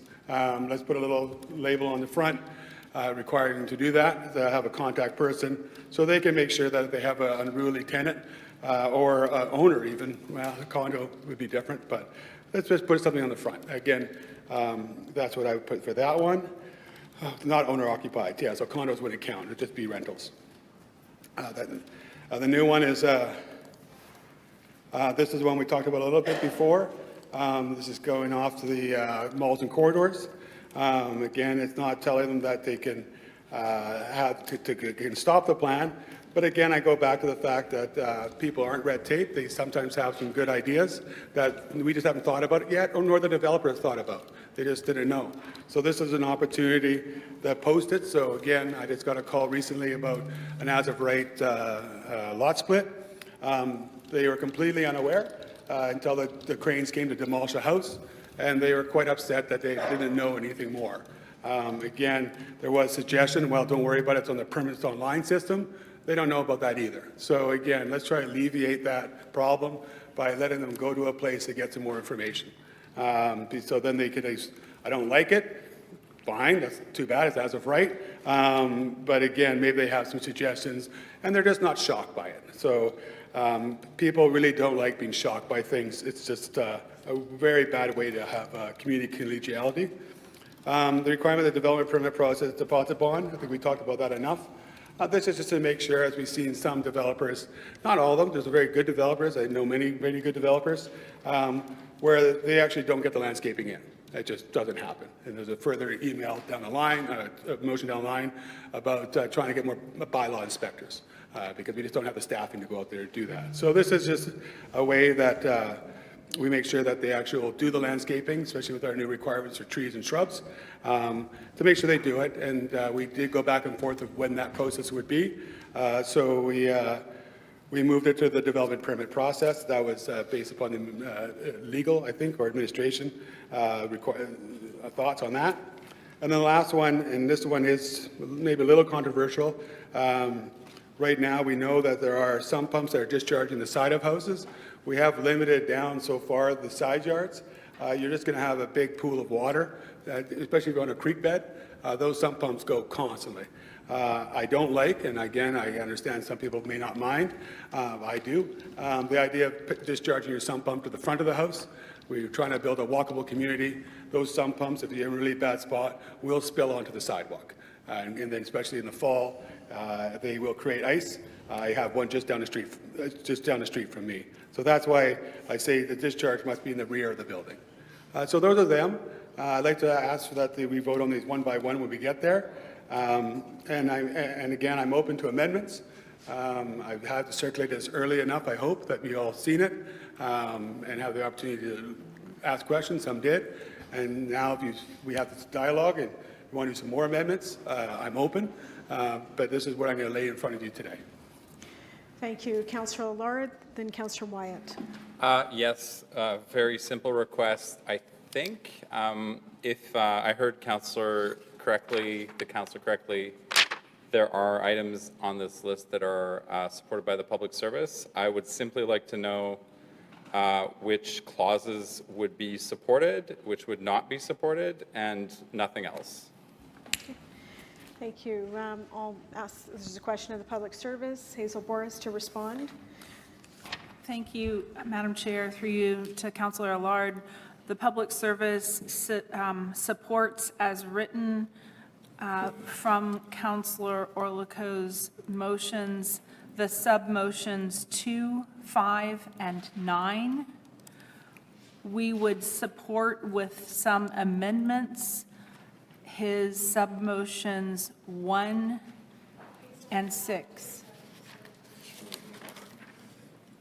Okay, sure. So number 2 is amend section 20 to stipulate that porches cannot be enclosed. I think Councillor Orliko further said enclosed with glass, which is what that intention was as well. So he's just requesting that they be only screened, which is fine with us. So we would support that. Item 5 we would support, which is to require that the landscaping be a maximum of 25% rock or decorative stone other than the driveways, walkways, to and from the property lines. We're very good with that one. And then item 9, which is the new requirement that as part of the development permit process, a deposit or bond be required for the value of the landscaped outline in the submitted plans to be held for 2 years to ensure that planting and survival of the landscaping. And we're very good with that one. So those were sub-motions 2, 5, and 9. And then we would, we have for item 1, when wanting to limit the front, right now, the bylaw, it says that the front porches can encroach up to 12 feet into the front yard as long as it's no more than 10 feet from the minimum of 10 feet from the sidewalk. So we would just ask that this be rewritten to either, instead of allowing it only to encroach 6 feet into the front yard, which is as the motion is written, we would really appreciate it if it could be 8 feet into the front yard. And bearing that, if it could otherwise, if we would otherwise then in addition amend section 20.1 to say that porches must be a minimum of, instead of 8 feet in depth, then 6 feet in depth. Otherwise, this would cause you to have to set the entire house back another 2 feet just to build the required 8-foot deep porch, which people might choose to do that anyway. So that would be our requested amendment, which is submotion 1. Then submotion 3, we have great concerns about, because this would require a slab on grade construction or else an internal vestibule portion. Yes. I wanted to stay just in the positive, and we're getting into stuff that, Right. and then that's going to create a narrative, which is going to create a whole other conversation. So I understood you support 2, 5, 9, and that there could be amendments to 1 and 6. What would be the amendments to 6? And as we've done in a prior motion, if the councillor is interested, could we take a recess to have this motion reformulated so that we could vote on it in terms of one that would have the public service support? Okay, there's more speakers as well. Also, there's an amending motion to, I did have a question, though. yeah, Would that be okay? I see the clerk is nodding. to take a recess? No, the clerk is nodding in terms of, as we've done with the prior motion in this chamber, we could have the motion amended so that the clauses by clause, for example, clause 2, 5, and 9 have public service support. Clauses 1 and 6 could have public service support but require amendments. I heard that the councillor is willing to make those changes, and so then we would need a new motion in order to have a vote. And I was wondering if we could do that before we continue debating a motion that will be moot by the time I hear we're you, done Councillor moving Lard. it. We do have other speakers, and I've got some remarks to make. Okay. We do have motion 27. It's an amending motion to the motion we were just discussing. And that's moved by Councillor Wyatt. So that might have further, Are we debating 27 now? further, sorry, yeah, might have further input into the amendments we're going to be making collectively. Are we debating motion 3 right now or 27? I'd like to get through the Councillor day. Lard, leave it to me right now. I've got it. Thank you. So, Madam Clerk, there's an amending motion, 27, to amend the item 3 we just heard. Could you read it into the record, first of all, so we could keep this moving? Be it resolved that motion 3 be amended as follows by adding the following new recommendation, namely that the public service be directed to demonstrate via an annual report to council through the Standing Policy Committee on Property and Development that proactive enforcement will be applied to all items above with a breakdown of each property, including dates, times, and outcomes of said enforcement. Okay. I'm follow-up question then. Sure. It's just because it's now we're debating a motion that is linked to another motion. Does the public service, I hope I know the answer, I was but going to give Councillor White does- a does chance the- to introduce his motion first. does the public service support this? Yeah. So, Councillor White, introduce your amending motion Thank you. 27. Madam Speaker, I rise because it's a wonderful motion that Councillor Orlikow has written. Whether it's amended, the amendments that are being called for, I don't have an issue with it, with some of the clauses falling off. I think the key one is landscaping and some of the others. But at the end of the day, it doesn't mean anything if we're not enforcing it proactively. And I could take you in my car, drive through my ward, and show you business after business where we approved, actually, through community committee, and I can then go to the staff and get copies of ones that we didn't approve, where they had already the right to go ahead and develop, whether it be a shopping mall or an industrial warehouse, where the site was not landscaped according to what the city required, nor maintained. And I could show you that right across, and it's right across your wards too. If it's in my ward, it's everywhere. And I've talked to the staff about this, and they've been very frank and upfront with me. They don't have the resources. Guess what? The very industry out there who does all this work, the landscape architects, the engineers, contractors, and the people that they're actually working for, know that too. And some of them do it in honor. They respect the wish of the city, and some not so much. And so we're left with a scenario where those that are moral, upright, and sense of following the requirements put out by the city in terms of what we want to see on the property being followed, but those with a little bit less moral statute just simply letting things go. And we're not enforcing it. That's not fair. Like if we're going to pass bylaws, and let's go look, let me not get into that. Councillor Duncan knows about that. But if we're going to have these requirements, let's have them enforced. Other cities do.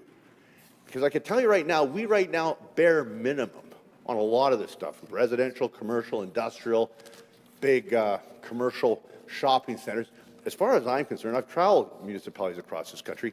We do the bare minimum in terms of landscaping requirements. Municipality after municipality do far better job, not only in requiring it, but requiring a proper maintenance program. You look at their shopping malls, you look at their parking lots, you look at the landscaping and how beautiful it is compared to here, and it really is sad because we could be doing a lot better in that regard. Not to mention the fact that a lot of these massive parking lots and parking lots all over the place are literally draining right into our storm sewer system, and we're not even offsetting that or trying to offset that anyway. And I've fought this battle many times on different issues, but all of this is wonderful. If it's not enforced, forget it. It doesn't mean a thing. And if we're going to have this on a large scale, think about this, a large scale across the city as a right, and it's not being enforced, forget it. It doesn't mean anything.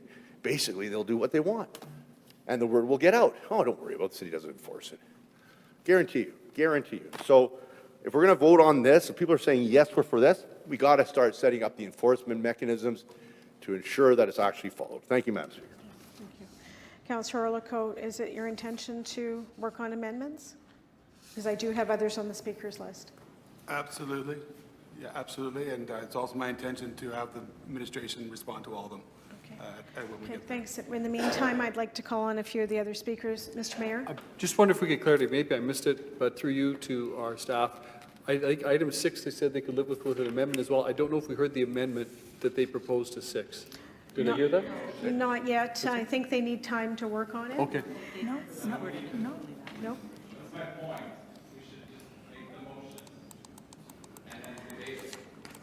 I missed what was said. Councillor Orlikow? Is because, as I say, I don't always agree with the administration, but they have a value, their opinion is valuable. So I would prefer, and Councillor Allard seemed not to want to go there, so I hope maybe you change your mind, that the administration have the opportunity to go through them all and say, this one we just hate. And we're just talking about, I know they don't like the side yard step, that's fine, but there's other ones where maybe you'll like them a bit, and if the council's will is they like it, then I could do the amendment. So right now, and they have gone through it, they have given me comments, so they are prepared for that already. I have my sheet from the director. I just didn't agree with her amendments, but I think you should hear them as well. So, and then see what your council's will is. Are you calling on the public service to? I prefer them to go. I prefer the public service to go through each one to say, it's the old. But in terms of right now, you're letting this stand as is? Until I hear from everybody, yeah, for sure. Okay. Like I've heard from the administration side, but maybe you all really don't care if it's green, they want it glass, and don't bother then. Okay, So- thank you. Mr. Mayor, anything further? I had you No, on the speakers list. if it can be quick, I think I concur with the councillor. Let our public service go through 1, 2, 3, 4, 5, all the way to 10, and let's see where Yeah, it lands, see if they we can have do any that quickly. questions Thank you. after that. Okay, Hazel? Great. So item 1, the way that it is written, it would require the house to set back 2 feet from the property line in order to have the minimum 8-foot deep front porch. We recommend that the 6 feet in this item 1 be replaced by 8 feet, or if the will of the council does not support that at a minimum, then in addition to this edit, that item 20.1 porches be a minimum of 8 feet in depth, be changed to porches be a minimum of 6 feet in depth. That's to item 1. Madam Chair, would you like me to go through each one? Okay. Spoke to already? You're good with that? Yes. We're not. We're getting information from the public service on this motion. How would you vote on it when we haven't heard the answers that we're looking for? Yeah. No. Item 3, Hazel? Clause 3? Point 3 would require slab-on-grade construction, which is not viable in our climate. The public service suggested that the language under the infill guidelines, which states entrances, side yard entrances should be considered secondary entrances and should be located close to grade to respect the privacy of abutting properties, but otherwise, it would be a challenge, or you would have to do an interior entry vestibule, and that would increase the overall cost of the house. Item 4, this would cost between So five. just to be clear, what are you suggesting for wording for item 3? We would suggest the deletion of item 3. I think we heard that. I think we heard support to Okay, item 4. amendments to 1. Councillor Lard, you're continually disrupting me, and it just disrupts the flow of today. Thank you. Item 4 would cost between $5,000 and $9,000 to do this arborist report, which is cost prohibitive, and there's already an arborist report required in the landscaping section if an existing tree is going to be maintained. So this additional cost just to affirm the siting of new trees would be cost prohibitive, particularly if it's an owner-occupied building. 29.5 already requires that arborist report. We think this should be left for the forthcoming private trees bylaw that will address issues such as this one, and landowners may resort to cutting down trees on sites that make application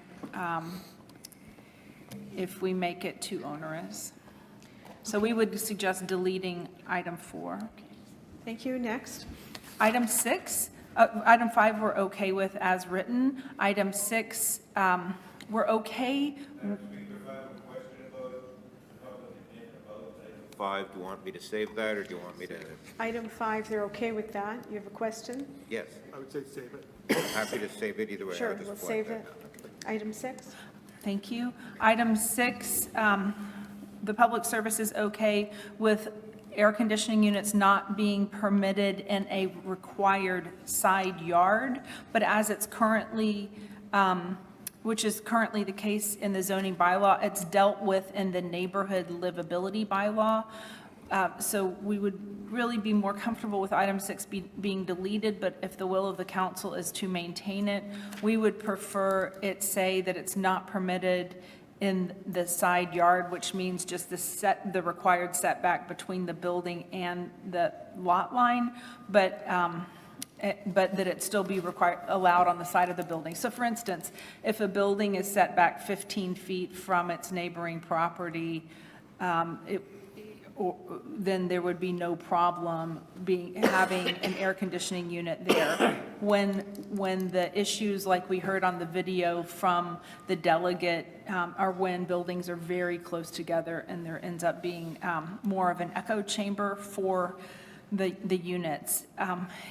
We would, though, like to further caution that when air conditioning units are required at the rear of a building for a multi-tenant dwelling, that it might be less efficient and more expensive if the compressor is too far away from the suite it is serving, and this is also true in a heat pump situation.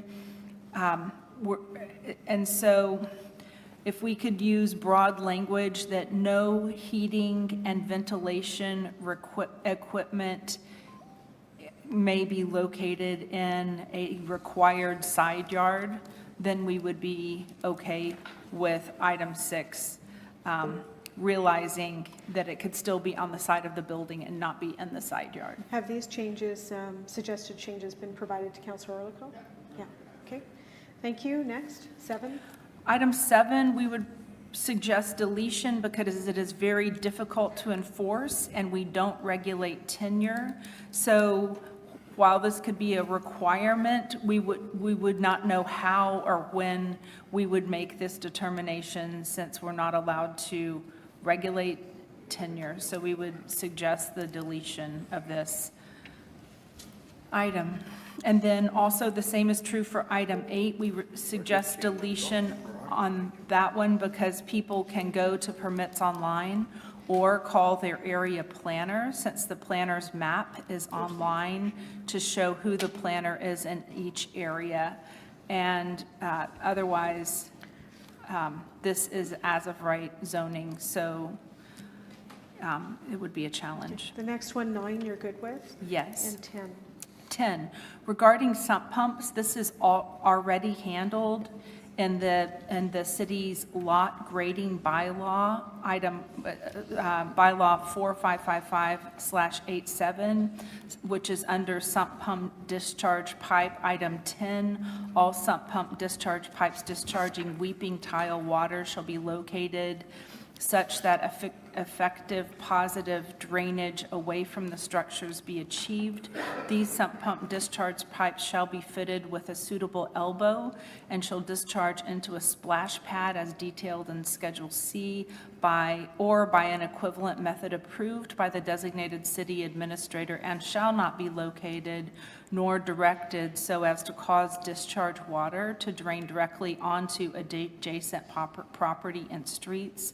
Sump pump installation requirements are specified in the building bylaw number 4555/87. So we suggest, because of that this is already regulated, that item 10 be struck. Thank you. Councillor Orlando? Number 11, the amending motion? I don't see an 11. Well, it's the amending, well, it would end up being, Oh, yes, yeah. Yes. Hazel, would you like to speak to 27, please? Sure. We currently at Planning, Property, and Development have precisely 3 zoning field officers, and in addition to the complaints, we have a number of other time-sensitive compliance obligations, including zoning memos, verifications of use, central file property searches, and some alignments. We have a limited scope audit program to verify plan compliance, but we struggle to administer that program given our resource constraints. At this point, we prioritize zoning compliance field work to matters that are related to health, safety, and general welfare. So those are things like illegal uses and work without a permit.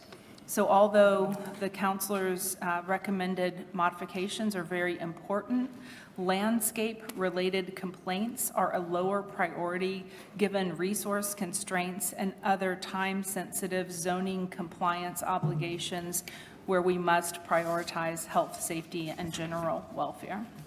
Point of order, Madam Speaker. Thank you, yes. Clarify that in no way, shape, or form do I imply that this should come out of existing resources. I think, if anything, my amendment applies the opposite. That I'm assuming that we're going to be obtaining a lot of new revenue, both in taxes, but that the resources should be going to the department to be able to do the things that we're requesting. Thank you of for them. clarifying. Councillor Lukes, you're next. Thank you. I just have a couple questions for the public service. So item number 5 and item number 6, did not those issues come up at all in any of these open houses or conversations or questions from councillors? Like, these ones seem pretty obvious that, I don't know, like, did they not percolate up in the open houses? And I'm just wondering why they weren't included. No one asked these questions? Open houses, we did not get request for maximums. Are you talking about sub-items 5 and 6? No one said they don't want air conditioning? Like, I've heard that a lot in appeals, like, no one said that at any of these open houses or anything? James Beach to reply.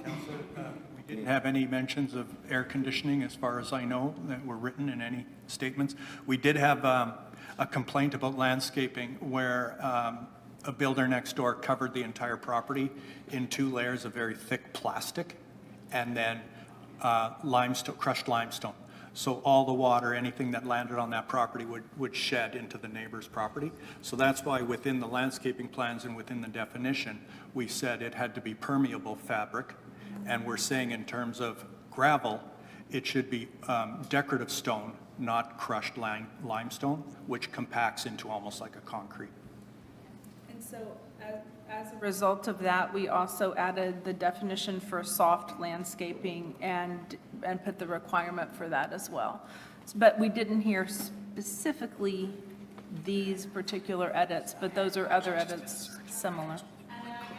Question is just for clarification on motion 27. When I was on PP&D, and when Councillor Rowlands was chair, or no, maybe she wasn't chair, it was Councillor Gilroy, we had made a motion and put something in place where there'd be random audits of sites once they're built. So I guess what I'm hearing you say is, due to resources, the random audits just focus on safety issues. Is that what you're telling me?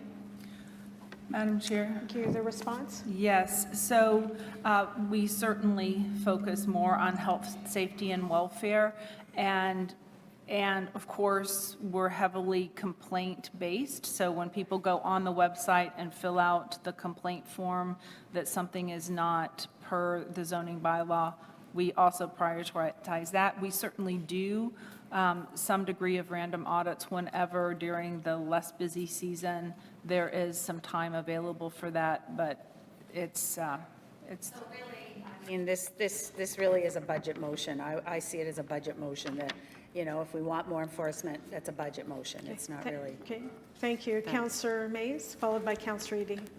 Thanks. A couple of questions.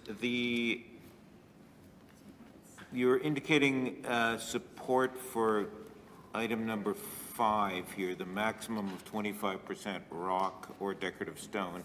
Can you explain how that interrelates with the, a lot must have the following minimum permeable surface area of soft landscaping, 30% in a R1 or R2? Does The that? response, please.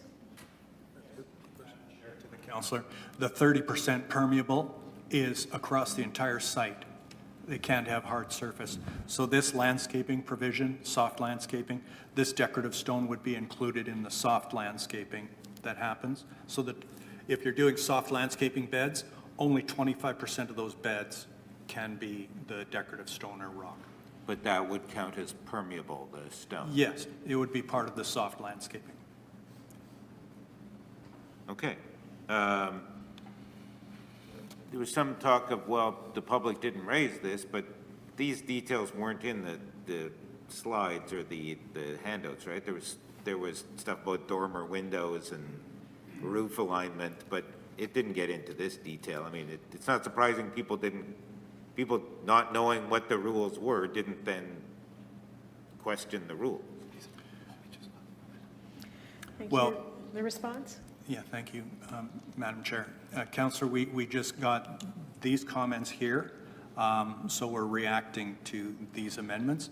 However, during the open houses and consultation, we had the permeable surface requirements that were stated, but no, we didn't have details on landscaping within those open house boards. We were still crafting the bylaw, listening to feedback. Really worded question for me, perhaps. The air conditioning, that stuff, the public may not have objected to the proposal because whatever the bylaw provision is, that wasn't part of the public display process, right? The response, Hazel? Madam Chair, through you to the councillor, an initiative like this is often a 2-year process that is funded, with significant more frequent check-ins to the public, along with week-long design charrettes where people can come into the design studio and give feedback to the work at hand. Instead, this was a rapid zoning bylaw amendment that seeks to address our affordable housing challenges and provide housing to the community at large. The amendments before council today will be reviewed as part of the full zoning bylaw replacement that we need to be in contract with a consultant for that by year end of this year. So certainly there will be time for refinements of anything that council feels is not at its optimal. Thank you. Councillor Edie? Councillor Mays, next question. Okay, so just the infill guidelines for fourplexes, and we were to follow the spirit of the infill guidelines had air conditioning equipment or similar units that produce noise or exhaust should be placed at the rear of buildings or on the flanking side yard of a corner property. So if you're on a corner property, you can go off the side, basically, it hangs together, but otherwise they were to be at the rear. But now we're being told, that's not acceptable. So I'm trying to sort this out. Why would we have said that in the infill guidelines and then moved away from that? Thank you. The response? Chair, and then Robert may have additional things to add. But Councillor, as you know, the infill guidelines are guidelines, and it says should, it's recommended. It's not a mandatory regulation. There have been occasions where if the house is further away from the required side yard, that you could have your air conditioning unit within that further distance, as long as it's not in the required side yard, is what this language is saying. And I think that's a very good way to word it, especially when you consider the designs. We're having a primary mass. There might be a wing wall that's set quite a far ways back, and it would be fine to set an air conditioner within that wing wall area, which could be 15 feet back from the property line, instead of within the required side yard of 4 feet or 3 feet. Next question, if any? Yeah, a similar question. The infill guidelines talked about sump pumps should be located at the rear or front elevation of the building. I think we already got the answer, which was your preference is to leave this to some other bylaw. Okay. Fourth question was, and kudos to Councillor Orlico for plowing through all this material. I must admit I didn't weigh into the dormer windows quite as much as others may have. The info guidelines had a lengthy discussion of garbage collection, storage areas, and utilities should be located within the building, at rear or underground. They should be located away from public view in unobtrusive areas, adequately screened with attractive landscaping features and opaque enclosures.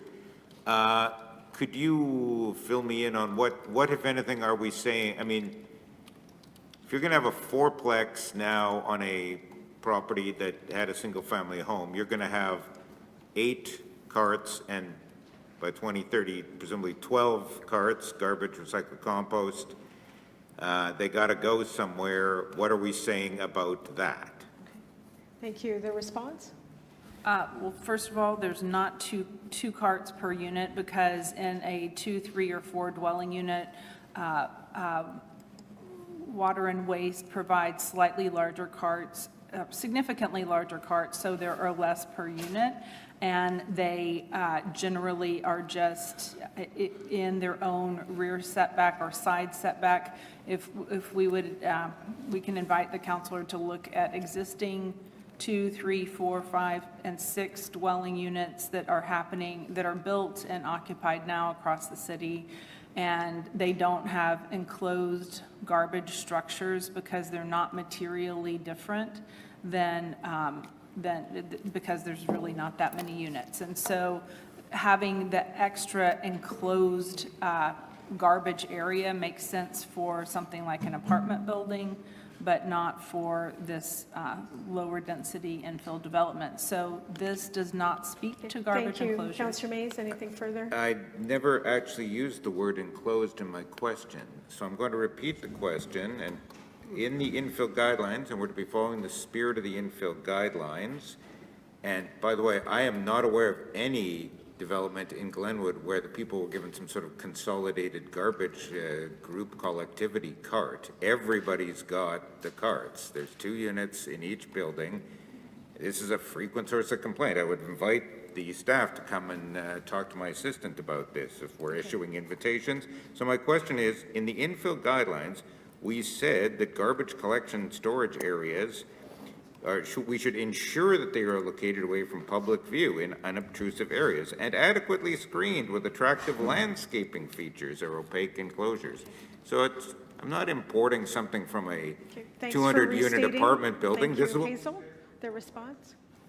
Madam James? Chair, through the Councillor. No, we don't have any regulations within the zoning bylaw presented to you today regarding garbage. Public Works and garbage collection have very strict rules and regulations about how you get your garbage picked up and how it should be located on garbage day. If the people in that facility are not locating their garbage the way they should, it won't get picked up. So we leave it up, they're smaller lots, we leave it up to the residents to manage their garbage.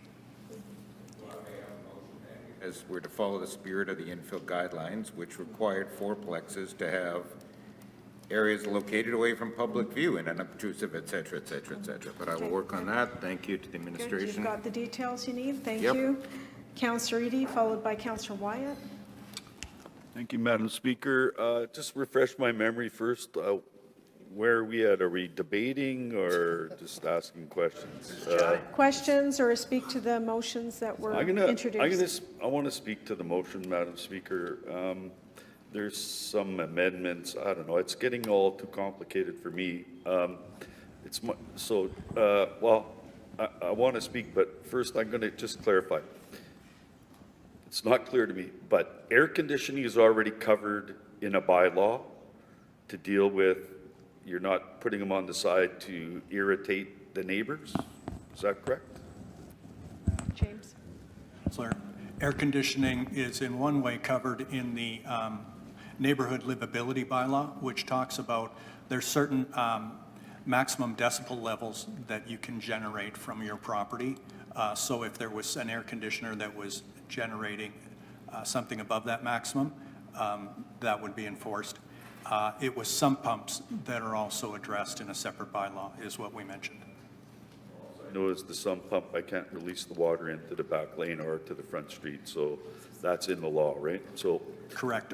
You can't drain onto a neighboring property. Yeah, yeah, exactly, right? Okay, so I'll wait and see if they're going to amend this air conditioning thing, because in the neighborhood, that's about decibel levels. Air conditioners can just be irritating. Anyway, speaking to what's presented on here, I personally will not be supporting no full covered front porch. We heard from a delegation who talked about having a respectful neighbor, but the neighbor makes talks or makes noise and it still wakes her up or whatever. Now the thing about an open porch, front porch, the thing is, a lot of people like to sit out in their front porches going pretty late. If you have one that's enclosed, like with a window or whatever it is that you can put down to prevent the noise from drifting, I think is a good thing. I don't understand. Yeah, I get the understand about the aesthetics, walking by the front, and this blind person, you know, I don't know about the aesthetics, but I know that I've walked upstairs to what essentially is a front deck, and it's kind of open and whatever. That's not exactly the best build kind of concept. So I just also, in speaking, what I'm having trouble understanding is I don't want to see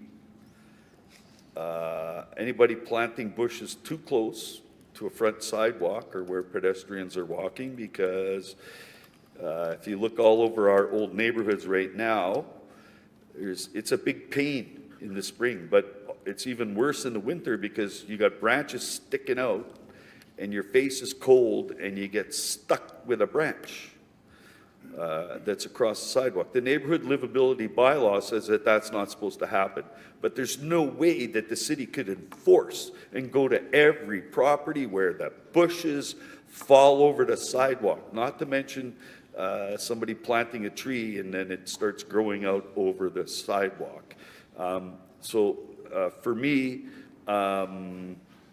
I don't know that that needs to be changed in the bylaw that you have. It says, I believe what we're doing here is plan approvals are by the by the director, which, you know, our planners or whatever look at that. I guess I don't really have much more to say to this one other than I don't know where the bond issue is, but I'll be supporting that. I'm okay with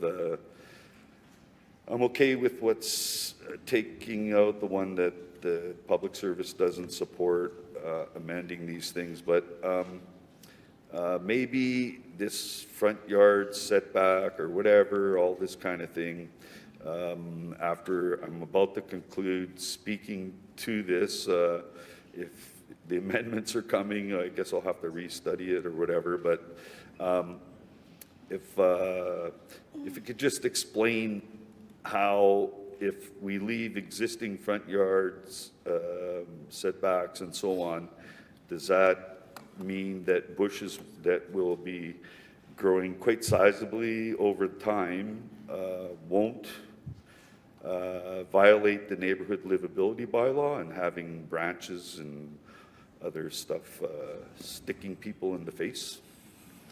Okay, thank you. The response? Would anyone like to respond? Do you want to respond? James? Yes, thank you, Madam Chair, through to the councillor. Councillor, you know, like you're allowed to put in a front fence, you're allowed to plant a front hedge, but I believe the neighborhood livability bylaw states that that front hedge can't be over 4 feet in height. But again, like you say, in the older neighborhoods, those hedges are several decades old, and they are over 4 feet in height, and often they do encroach onto the public sidewalk. Again, that's probably a complaint basis, councillor. Not something we can, you know. Okay, thank you. Councillor Wyatt? Madam Chair, I just have one question, and maybe after the administration answers the question, we could break for a health break if briefly, if possible. I just want to ask the director this question, since we're talking about bylaws, and it's specific to what I've moved, by the way, Madam Speaker, in terms of the amendment that's before us about enforcement. But just this statement, Reid, would it be fair to say, would you agree or not agree? Show me a city that does not proactively versus reactively, if I complain, but proactively enforce its own bylaws, especially property-related bylaws, and I will show you a city that feels unsafe and looks unsafe and therefore is unsafe and therefore looks like shit. Is that fair to say? That's what we have today. Councillor Wyatt, let's choose our words respectfully, please. Take back, shite. But anyway. Thank you. The response, in any language, by the way. The response, please. Madam Chair, through you to the councillor, clearly enforcement is very important to the City of Winnipeg's Planning, Property and Development Department, but as I mentioned earlier, we do have staff constraints that definitely make us prioritize health, safety, and welfare. However, we're fully committed to enforcing to the full extent of our staff abilities.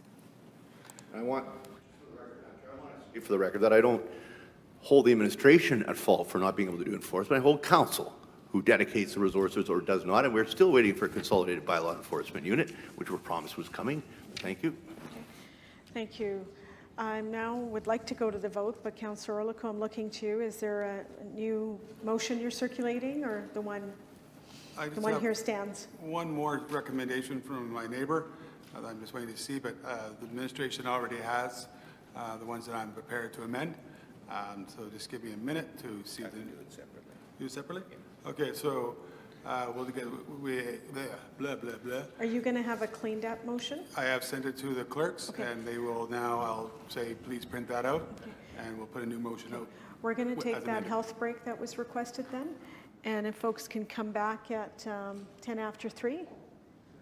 10 after 3, thank you, 15 minutes.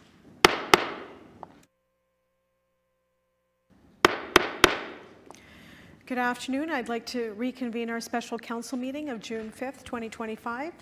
We are deliberating on amending motions.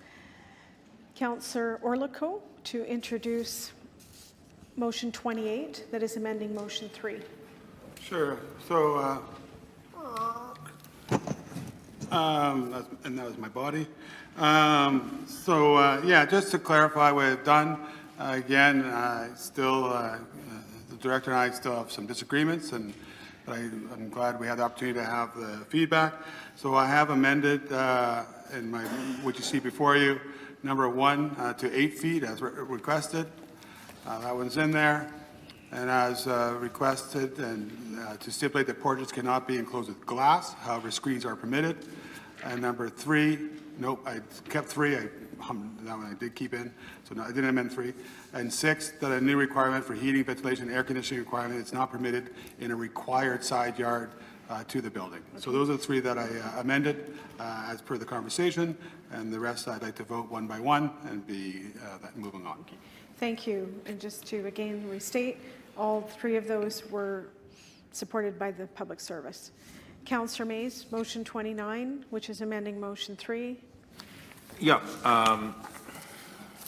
Thank you, Madam Speaker. Yeah, this is a straight lift out of the infill guidelines, except I've deleted the reference to 3-unit buildings. I think the public service is somewhat more amenable to this, as it would only apply to buildings built on 50-foot or 65-foot wide lots, or greater than 50 feet or greater if you have a back lane, 65 or greater if you don't have the back lane. It's the wording straight out of the infill guidelines. So if you think it's crazy, well, most of us voted for the infill guidelines 4 years ago. So, and we did say in our motion of November 2023 that building form standards broadly consistent with existing infill guidelines. So that's what I'm trying to do here, be broadly consistent, trying to listen to the public service, which says it's much harder to make that work on a 35-foot wide lot. Okay, fair enough. So this is the wording. Wouldn't apply if you can store the carts inside or underground, which would seem unusual, but it does apply otherwise. So there's some provision for screening or landscaping. Okay, thank you. Any further speakers? Public service? Councillor Lard? Okay. I in no way want to re-adjudicate any of this. For the sake of clarity, I'd like to know which clauses the public service is supportive of. And that's all I would like to Okay, know. we already went through that. Well, do we remember what all the Yes. numbers were? Yes. We do? Okay. Do you need Public clarification? service, wait. Did we hear the public service on motion 3 amended by Councillor Mays? Motion 3? Motion 3 was not amended by Councillor Mays. Have we heard the public service feedback on the motion moved Motion by Councillor 29? Mays? Okay, if you pose the question, Hazel Boris to respond. On garbage enclosures, the amending motion by Councillor Mays.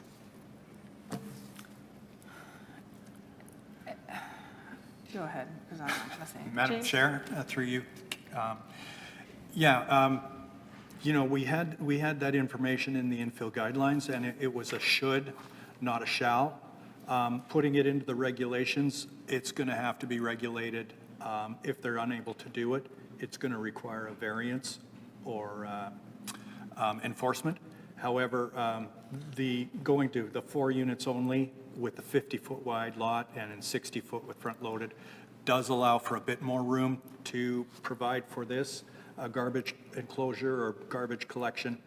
So yeah, we can live with the 4-unit compromise. You're supporting 29. Okay. Yeah. Thank you. Mr. Mayor? I want to thank councillors for their amendments.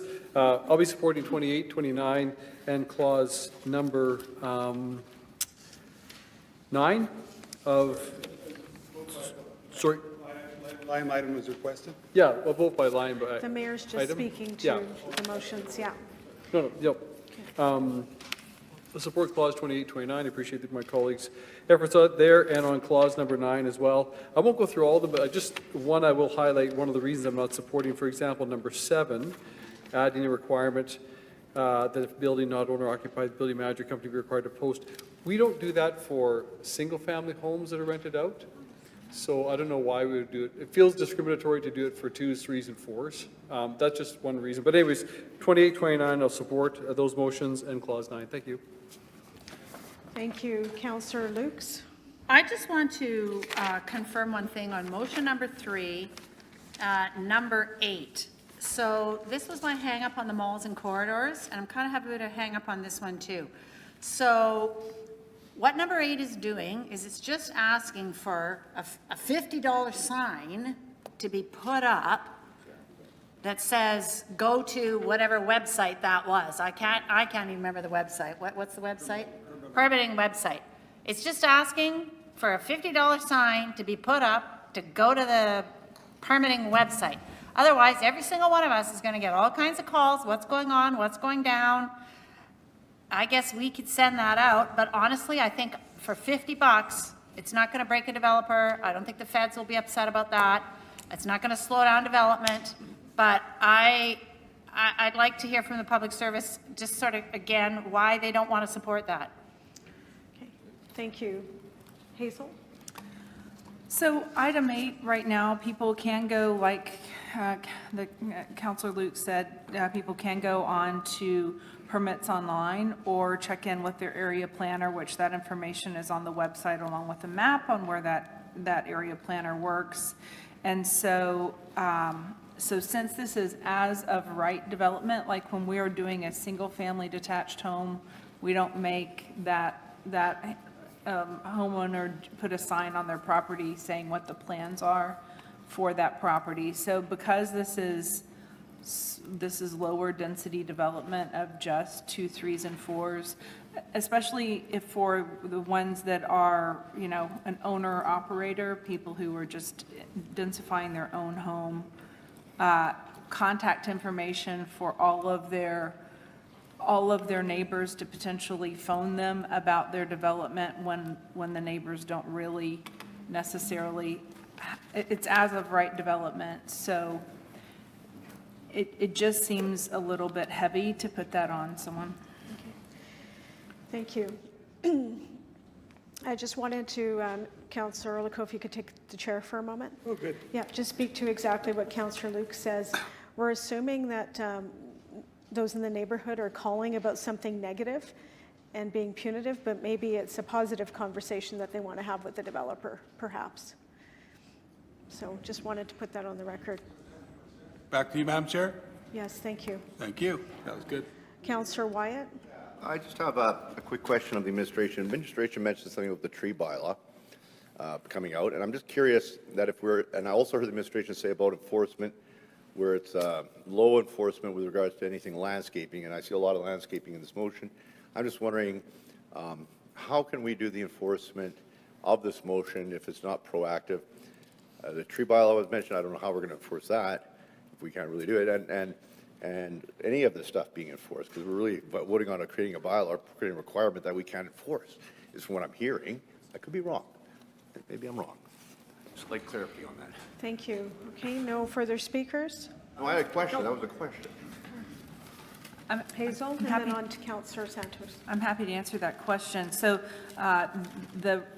the part of this motion that I'm the most encouraged by is actually that section 9 or point 9, which is a requirement that as part of the development permit process, a deposit or bond be required for the value of the landscaping outlined in the submitted plans to be held for 2 years to ensure the planting and survival of the landscaping. So the landowner will most certainly want that deposit or bond or letter of credit to come back to them. And so that's, in my opinion, the best form of enforcement.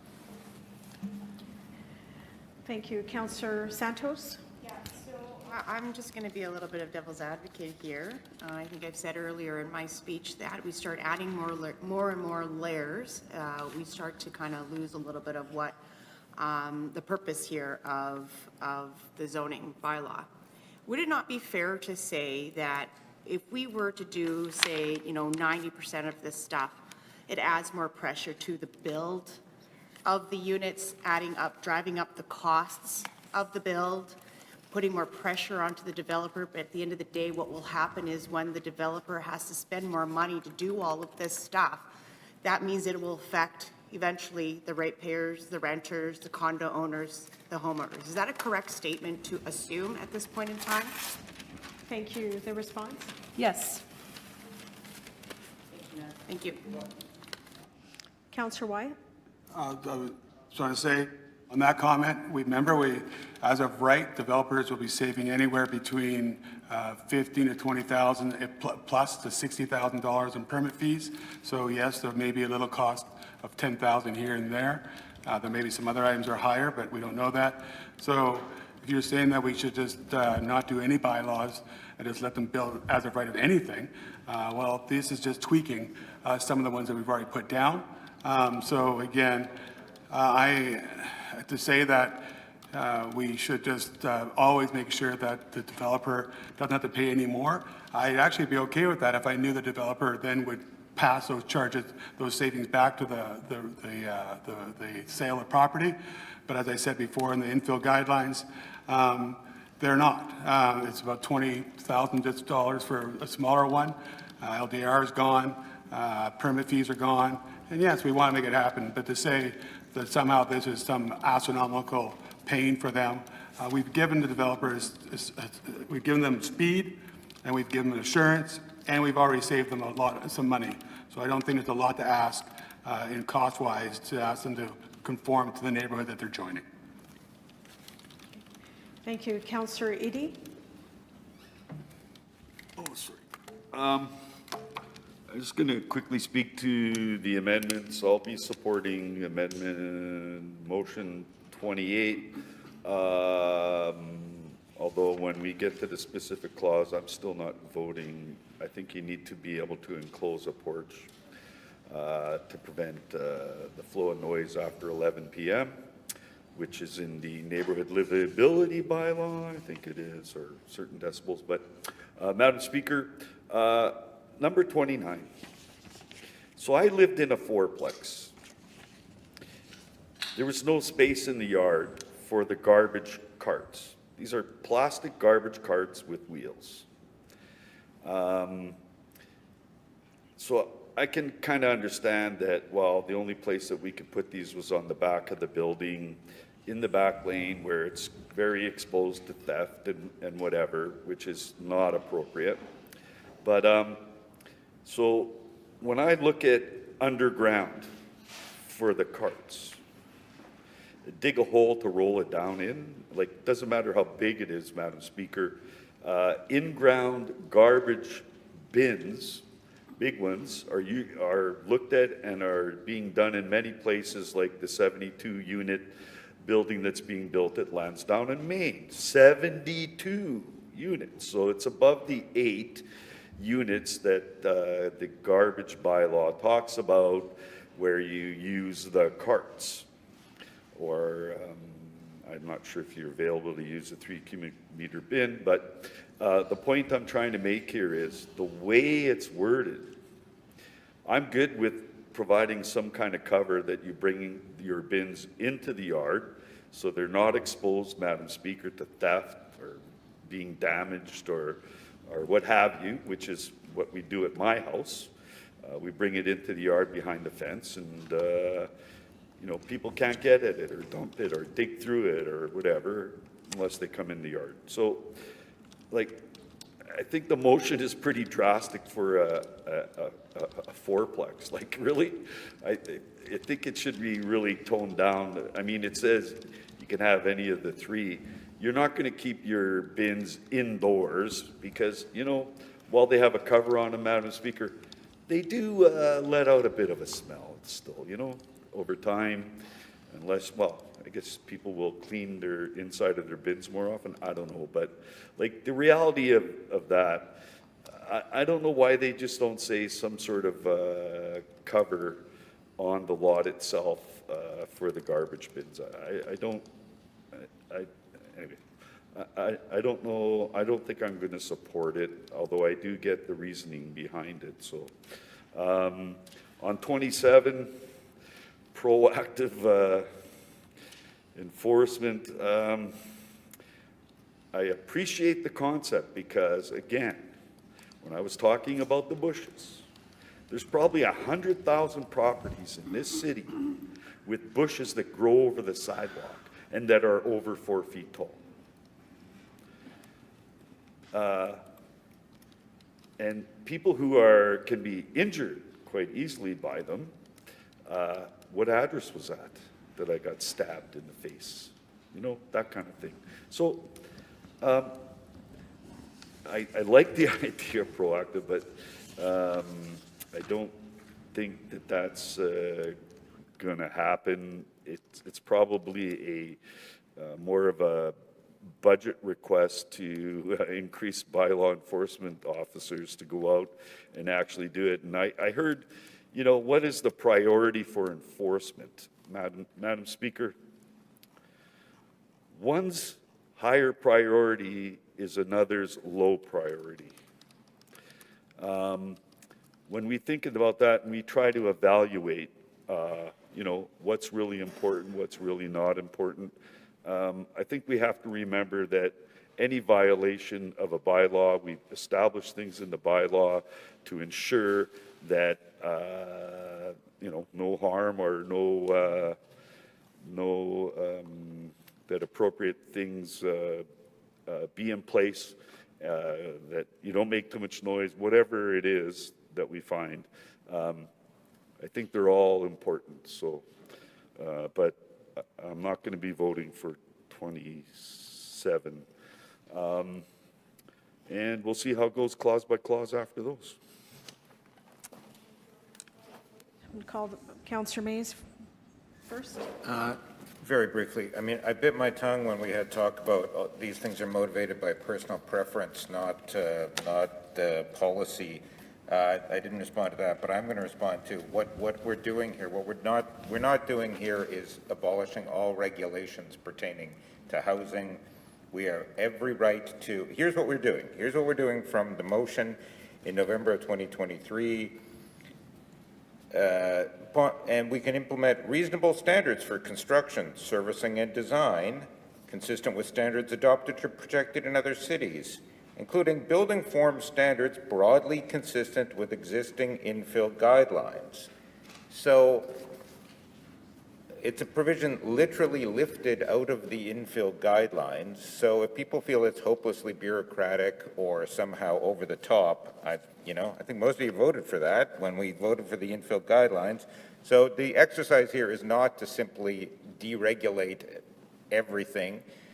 That you voted for this motion too, saying when it comes to the Housing Accelerator Fund, we're to look at building standards broadly consistent with existing infill guidelines.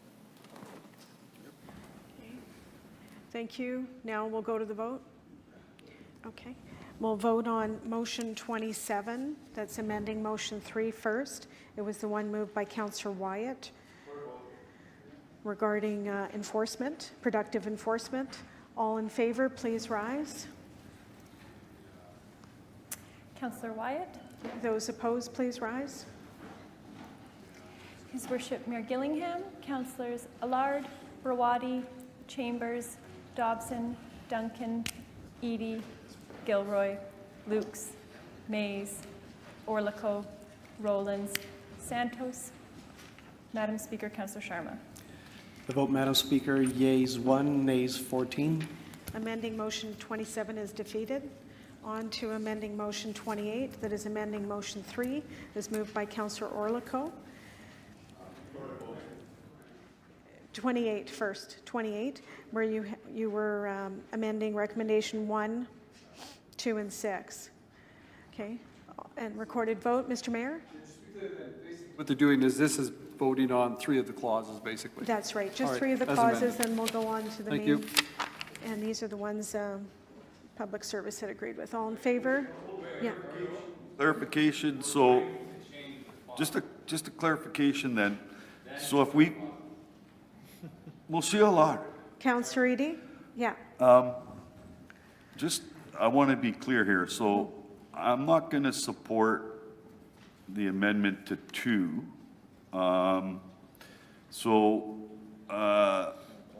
can we vote clause by clause on the amending motion? Because as the mayor pointed out, we will already be voting on those clauses from the original motion, omnibus Yeah. motion. Okay, we'll do that. Okay. There's a request to do that. We'll have the clerk read out the first clause. Okay. In recommendation 1, replace 6 feet with 8 feet. All in favor, please rise. His Worship Mayor Gillingham, Councillors Allard, Brawadi, Chambers, Dobson, Duncan, Edie, Gilroy, Lukes, Mays, Orlico, Rollins. Madam Speaker, Councillor Sharma. Those opposed, please rise. Councillors, Councillor Rollins, did you cast your vote? She did, okay. Councillors Santos and Wyatt. The vote, Madam Speaker, yeas 13, nays 2. Clause 1 passes. Next clause. Delete recommendation 2 and replace with the following. 2, amend section 20 to stipulate that porches cannot be enclosed with glass, however, screens are permitted. All in favor, please rise. His Worship Mayor Gillingham, Councillors Allard, Brawadi, Chambers, Dobson, Lukes, Mays, Orlico, Rollins. Madam Speaker, Councillor Sharma. Those opposed, please rise. Councillors Duncan, Edie, Gilroy, Santos, and Wyatt. The vote, Madam Speaker, yeas 10, nays 5. That clause passes. Next clause, Madam Chair, Madam Clerk. Delete recommendation 6 and replace with the following. Add a new requirement that heating, ventilation, and air conditioning equipment is not permitted in a required side yard of the building. Okay, all in favor, please rise.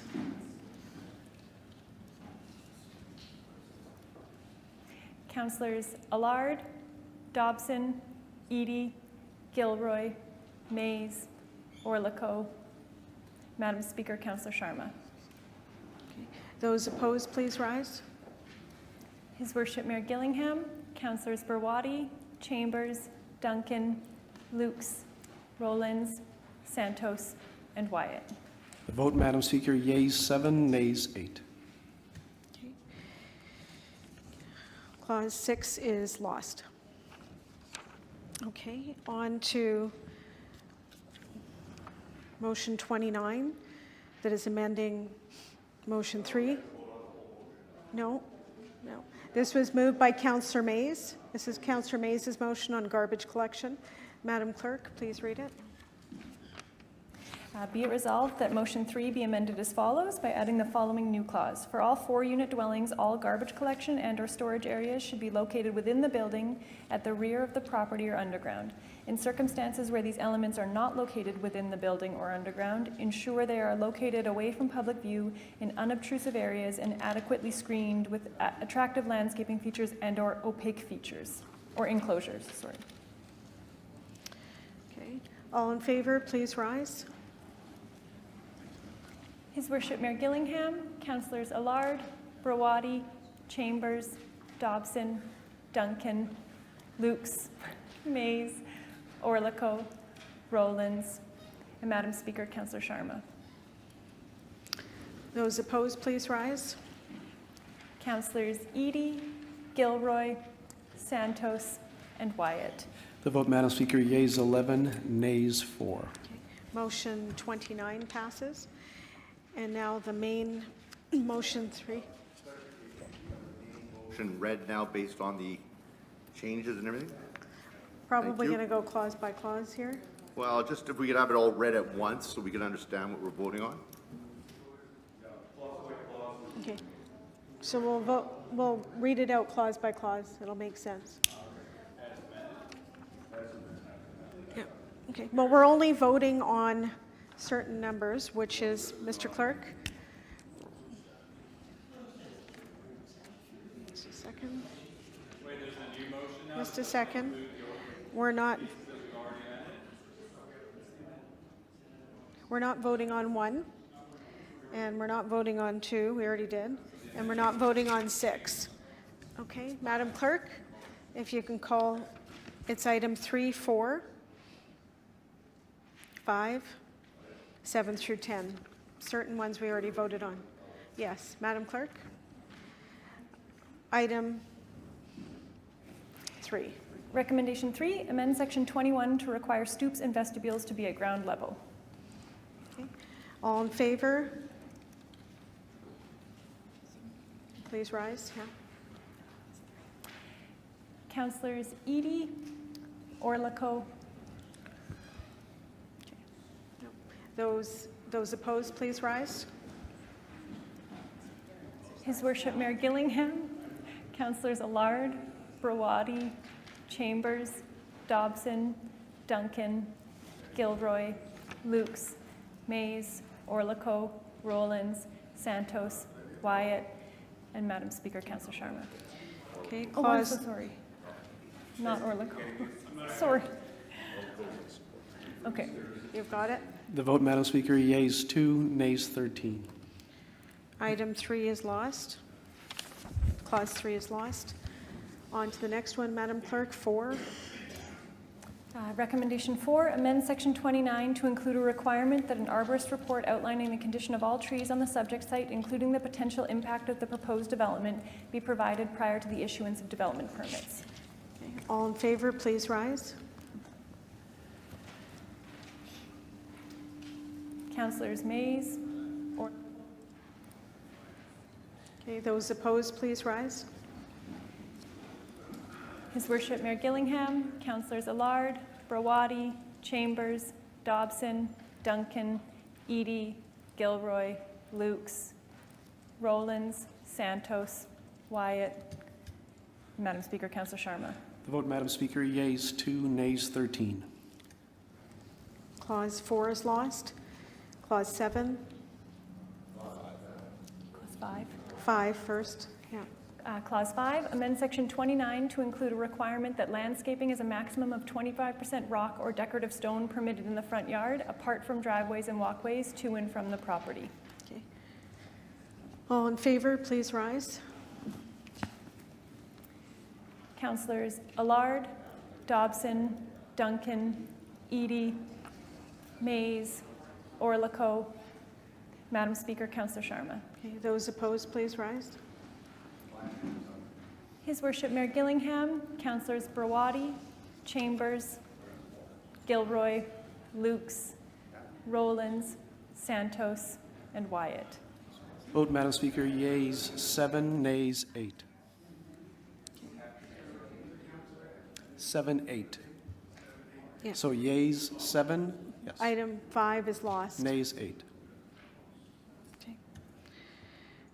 Item 7. Add a new requirement that if the building is not owner occupied, the building manager or company be required to post contact information on the front of the building. Okay. All in favor, please rise. Councillors Brawadi, Orlico, Those opposed, please rise. His Worship Mayor Gillingham, Councillors Allard, Chambers, Dobson, Duncan, Edie, Gilroy, Lukes, Mays, Rollins, Santos, Wyatt, and Madam Speaker, Councillor Sharma.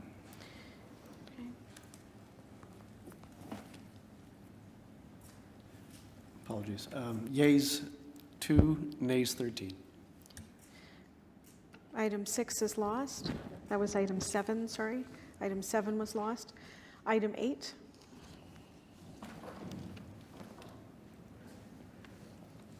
All in favor, please rise. Councillors Brawadi, Mays, Orlico, Madam Speaker, Councillor Sharma. Sorry.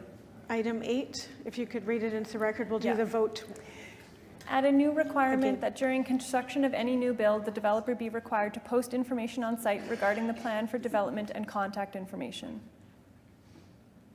In favor, please rise. Councillors Brawadi,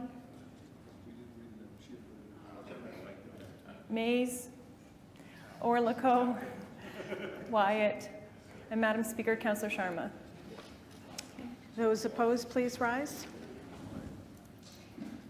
His Worship Mayor Gillingham, Councillors Allard, Chambers, Dobson, Duncan, Edie, Gilroy, Lukes, Rollins, Santos.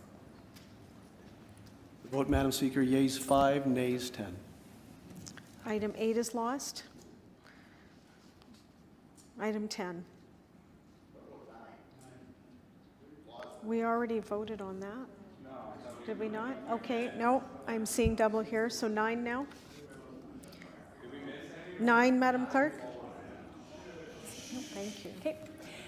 Add a new requirement that as part of the development permit process, a deposit or bond be required for the value of the landscaping outlined in the submitted plans to be held for 2 years to ensure planting and survival of the landscaping. All in favor, please rise. His Worship Mayor Gillingham, Councillors Allard, Chambers, Dobson, Duncan, Edie, Gilroy, Lukes, Mays, Orlico, Rollins, Santos, Wyatt, and Madam Speaker, Councillor Sharma. Those opposed, please rise. Councillor Brawadi. The vote, Madam Speaker, yeas 14, nays 1. Item 9 passes. Madam Clerk, item 10. Recommendation 10, add a new requirement that all sump pump discharge must be at the rear of the building. All in favor, please rise. Councillors Chambers, Orlico, Those opposed, please rise. His Worship Mayor Gillingham, Councillors Allard, Brawadi, Dobson, Duncan, Edie, Gilroy, Lukes, Mays, Rollins, Santos, Wyatt, and Madam Speaker, Councillor Sharma. Vote, Madam Speaker, yeas 2, nays 13. Item 10 is lost.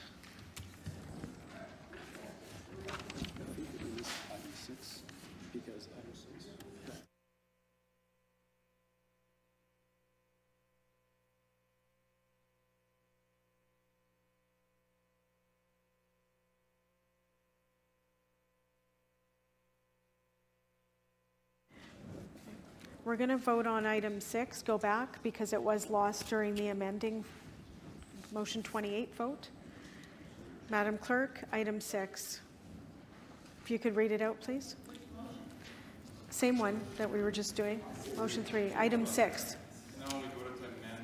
Just the first time we did the, So there was an amendment. So motion 28 called for an amendment to recommendation 6, or item 6 of the motion. That motion was lost, so we have to vote on Yes. the original yeah, we motion. didn't vote Yes. on it. Okay. Madam Clerk, item 6. Recommendation 6, add a new requirement that heating, ventilation, and air conditioning equipment is not permitted on the side of the building.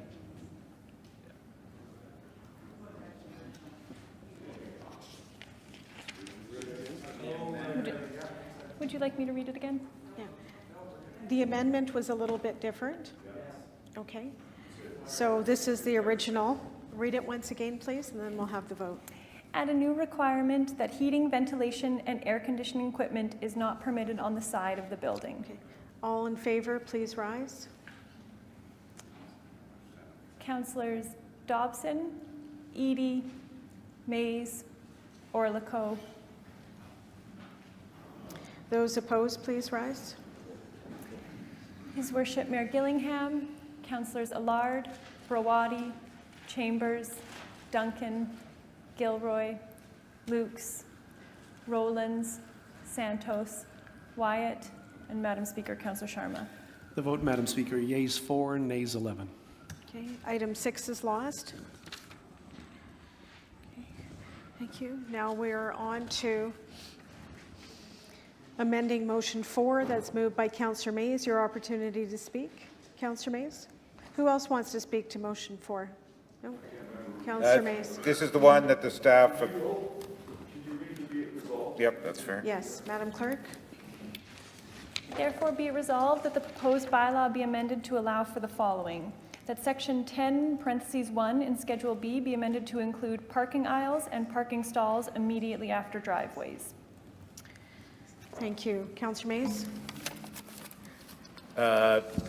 A modification of what was in for 5 plexes in the infill guidelines, which contained a buffer in the backyard parking area, wasn't in the infill guidelines for 4 plexes, because we said in the infill guidelines for 4 plexes you had to have a back lane. So, excellent work by staff putting in a 10-foot buffer, 4-foot buffer on the sides, except the definition only said driveways, as we discussed, I don't know, sometime in the last 3 days here. Staff are amenable to saying, look, you also can't put the parking stalls against the fence nor the drive aisle, or parking aisle. So that's it. I don't know if I can call the question, but that's the whole thing. Thank you. Any questions?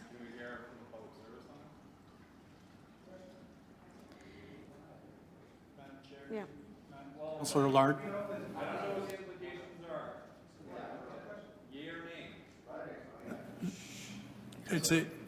We support the amendment. It's a good clarification that in that 10-foot rear buffer required on the properties that do not have access to a lane. Thank you, James. We've got the answer. Okay, all in favor? Contrary? Carried. Item 5. Councillor Chambers. First, we'll hear from the clerk. Please read it into the record. Be it resolved that the proposed bylaw be amended to allow for the following, that Schedule B be amended to require a minimum side yard setback of 4 feet from the property line to the structure for any new build within an R1 or R2 zoning district, where the neighboring property has an existing side yard setback of 2 feet or less from the existing property line. Thank you. Councillor Chambers? Thank you, Madam Speaker. This amendment is to address the video that we saw from the Glenwood Neighborhood Association, where the lady's property was within 2 feet of the property line. A new build should have at least a 4-foot side yard setback to allow for access to the backyard, allow for drainage where snow is melting between the homes, as well as the equipment, whether it's ventilation equipment, air conditioning equipment, that has proximity to windows and things like that. We also learned that the front door, the placement of the front door to a house that is that close is problematic with respect to noise, especially in the later hours of the evening.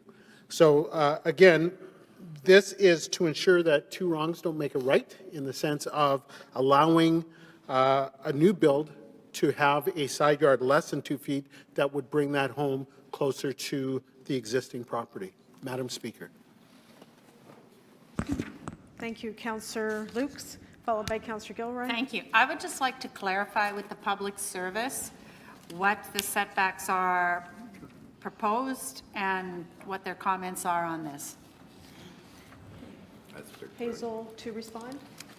Yes, so currently the side setbacks are 3 feet and 4 feet for lots smaller than 50 feet, and 4 feet and 4 feet side setbacks for lots greater than 50 feet. And this motion would require a site survey of the non-applicant neighbor, and we would not be able to administer or enforce that because we couldn't order the neighbor to provide a survey of their own property. So we would recommend against this motion, respecting what the councillor is proposing here, getting to that same outcome of a 4-foot side setback. If you wanted to revise the current tighter setbacks on to 4 and 4, then you could still get the same outcome. But otherwise, we wouldn't be able to modify, we wouldn't be able to enforce this one. The pros of the doing what the councillor recommends is what he just said. The pros of the 3 and 4 foot just allow a little bit more flexibility so that buildings are likely to not necessarily need that extra half story or full story. So you did say there's a way to get to this outcome. What was the text? Did you provide that to the counselor? Just to change the side setbacks to always a minimum of a 4-foot side setback. Do we revise the motion if the, Yeah. James, is there something further?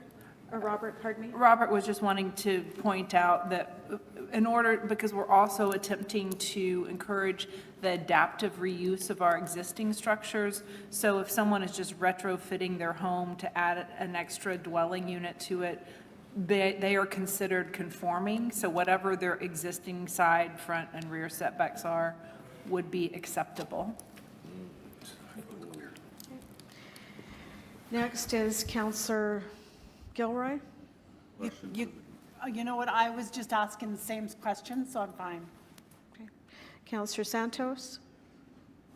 Yeah, I was asking the same questions about the side yards, but you touched a light about accessory structures. Are you talking about like secondary suites if they want to add it on to their current build?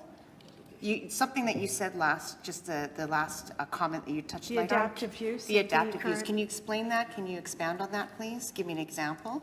Sure, Madam Chair, through you, if you have all of the other requirements of the minimum lot width and all of the other many requirements that we've discussed, then for any existing building in one of these 3 zoning categories, if you wanted to take that structure and not demolish it, you could adaptively reuse it and turn it into more dwelling units. So they don't necessarily have to be accessory dwelling units, but just a full dwelling unit, like a 2, 3, or 4. So we're seeing a lot of that in Winnipeg at the moment, where the larger homes aren't as in high of demand in some areas because the next generation isn't able or not interested for those larger structures, so people are turning them into multiple apartments. So second question, you mentioned a friendly amendment where you would, I'm assuming changing section 14 sub B sub 1, it'd be 4 feet on all the lots less than 50 feet right? Is that correct? That's what you would say? Correct. Okay, and that would that work with what you described to me as an example? Would that still work if we were to do 4 feet on lots 50 feet or less? Yes. Sorry, Madam Chair, through you. Yes, because there is also another requirement that says that for existing buildings, they are considered to be in compliance. So they wouldn't, their side setbacks would be fine. Final question. Yes. Devil's advocate, why did you choose 3 feet on one side and 4 feet on the other side as your original statement? Why did you choose that? Thank you. The response, please. We chose that. Sorry, Madam Chair, through you. We chose the 3 and 4 feet just to allow a little bit better use of these smaller lots. So the 3-foot side setback is only if you have the smaller lot. And so it just helps. When we sat with housing advocates, one of their complaints was, hey, the lot coverage was so small that they ended up needing to, they weren't able to do a full bathroom on the first floor if you're having a kitchen and living room and that sort of thing. So they were just asking for that a little bit extra room to be able to put in a shower. Okay, thank you. Councillor Mays? I'm not sure if there's an amendment coming. There is an amendment coming. I support the philosophical direction of this, so we'll await the amendment, I guess, which I assume will be 4 and 4. That would only, for clarity though, right now it's 4 on each side if you're 50 and greater, and 3 and 4 if you're under 50. Okay, thank you. Thank So you. yeah, I would support the motion, but I see the flaw in it. Thank you to the staff, but it sounds like Councillor Chambers is amending it, so. Thank I'll you. support Councillor Eady, then Councillor Wyatt. Yes, I have a question in regards to any adverse effect that might happen to an adjacent property that is whose home wall is 2 feet from the property line. And it's all regarding the fire code. And you're going to have to pull permits to build, and if you're renovating an existing house that's in the future that might be a certain distance, help me out here. I just want to confirm what kind of distance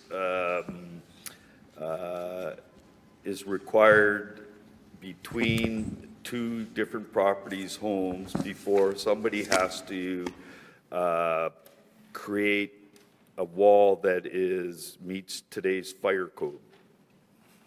Thank you. Hazel, for the response.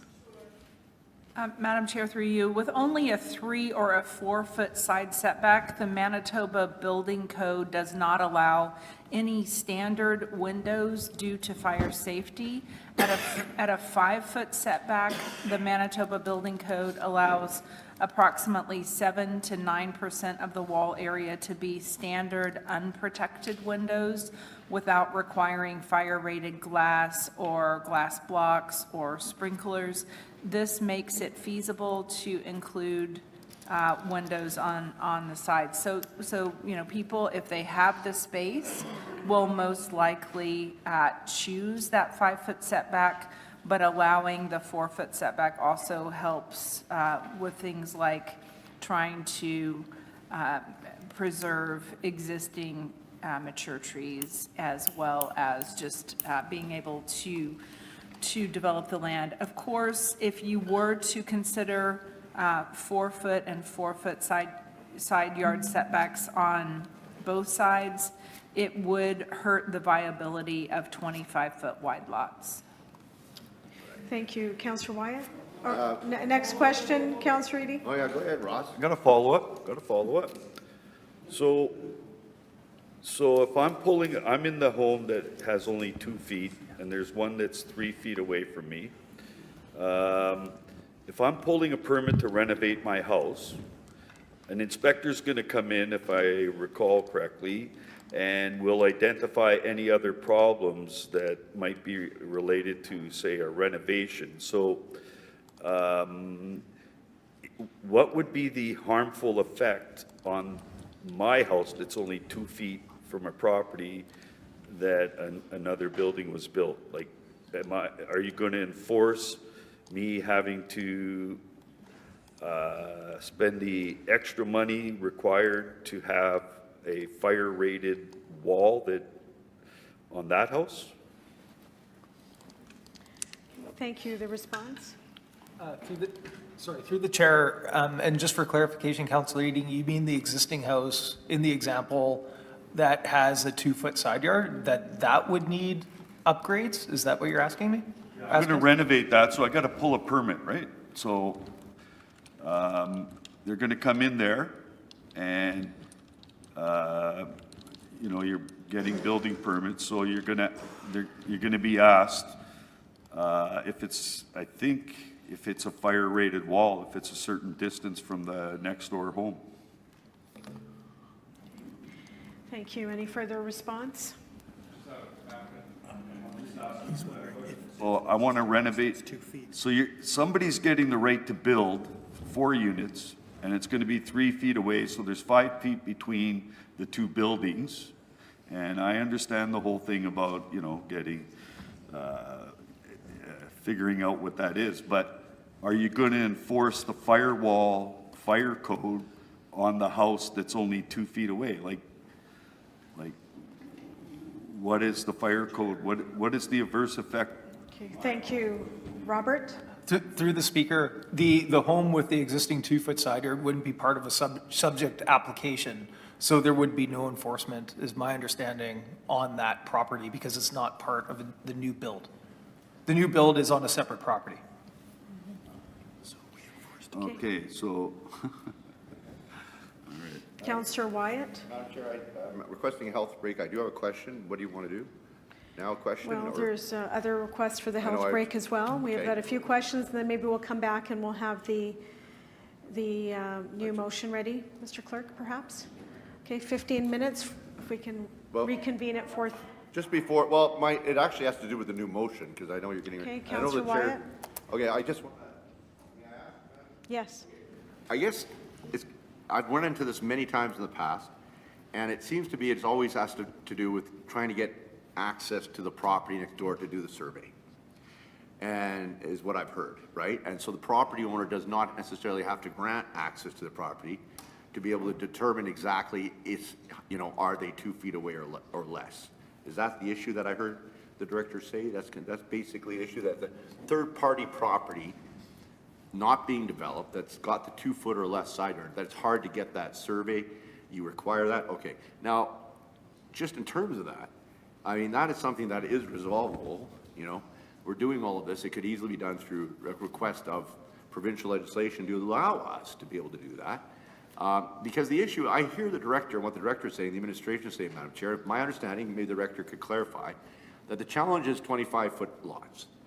And that if you have a 25-foot lot, you're really if you've got 4 foot side, a requirement for a 4 foot side yard, let's say both neighbors on either side are, it's an old neighborhood, they're 2 feet apart, now they got 4 foot, you're basically left with, 17 feet to develop with, basically, if it's a 25-foot right away. So, and then what, is it clear, so you have a building a narrow 17 feet, and is it fair to say that in that scenario, if that were to happen, and let's say they still decide to pursue development, typically then, you're ending up with a situation where both the front yard is pushed to the max, right, in terms of setback, and the rear yard is basically almost gone, especially if you have a parking stall into the lane, it's an old neighborhood. Okay. And then you're basically, so my question is this, you know, is it not better to have some yard in the rear or in the front where you would actually, because you're making up for it, you're losing it by the restriction on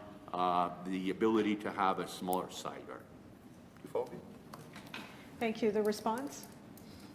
Hazel? That's accurate. I think it would be, but it would still be difficult to administer requiring a site survey of a non-applicant neighbor in order to enforce this portion of the bylaw. It would just, even if we got the province to modify the requirements, would be difficult to administer. Okay. Thank you. Councillor Orlikow?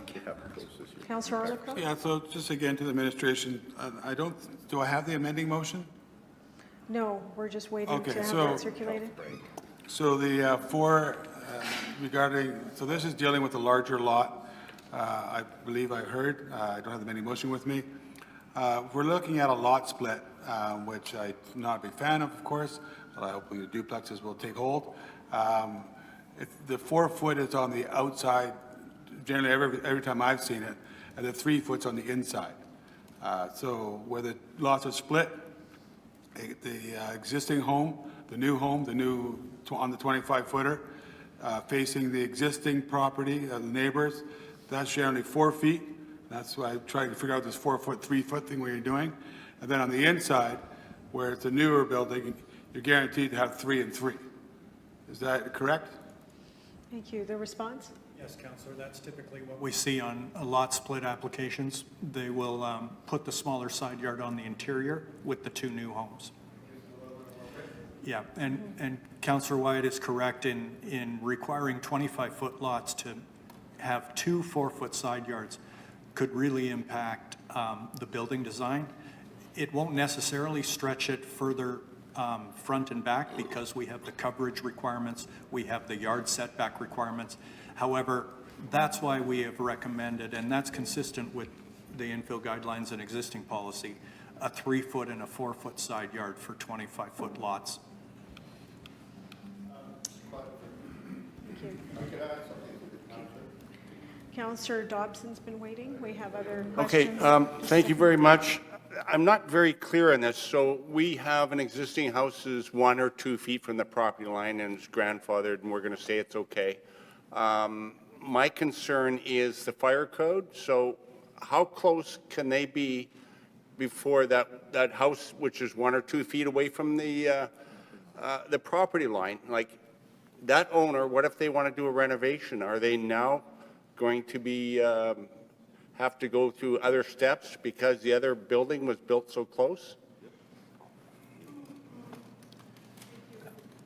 Yeah, Madam Chair, to the counselor, when we look at the new build, we only look from the build to their property line. The existing house is grandfathered and not required to make any upgrades. If they want to come closer, then they would have to perhaps provide different fire ratings on their wall, no unprotected openings, et cetera. So it's the new build that would be required to meet code, depending on where it is proposed on the line. So what you're saying is the one that was grandfathered is the onus is on them to build their code up to the new, if they do a renovation later. If they did a renovation later, they may have to make that sidewall meet code, yes. Okay. Thank you. Okay. Yes. But one quick clarifying point to what James just said is they would, regardless of whether or not there was a new build beside them or any densification beside them, if you have a 2-foot side setback, you're going to probably have to fire harden that wall anyway, regardless if you're doing an upgrade. Councillor Dobson? Last question. Generally, it's 4 foot and 3 foot, and generally in between two lot splits, they put the threes, but is that guaranteed, or is that just what they've been doing? It's not guaranteed, and however, because maybe next door is a larger lot with a wider setback, it may make more sense to put the 3 feet on that side. However, when planning reviews these drawings or zoning, they would recommend, let's do the smaller side yards in the interior. Okay. Are we ready to vote on motion 5.1? Okay, we're going to take a health break. If we could come back in 10 minutes at 4:35, please. Thank you.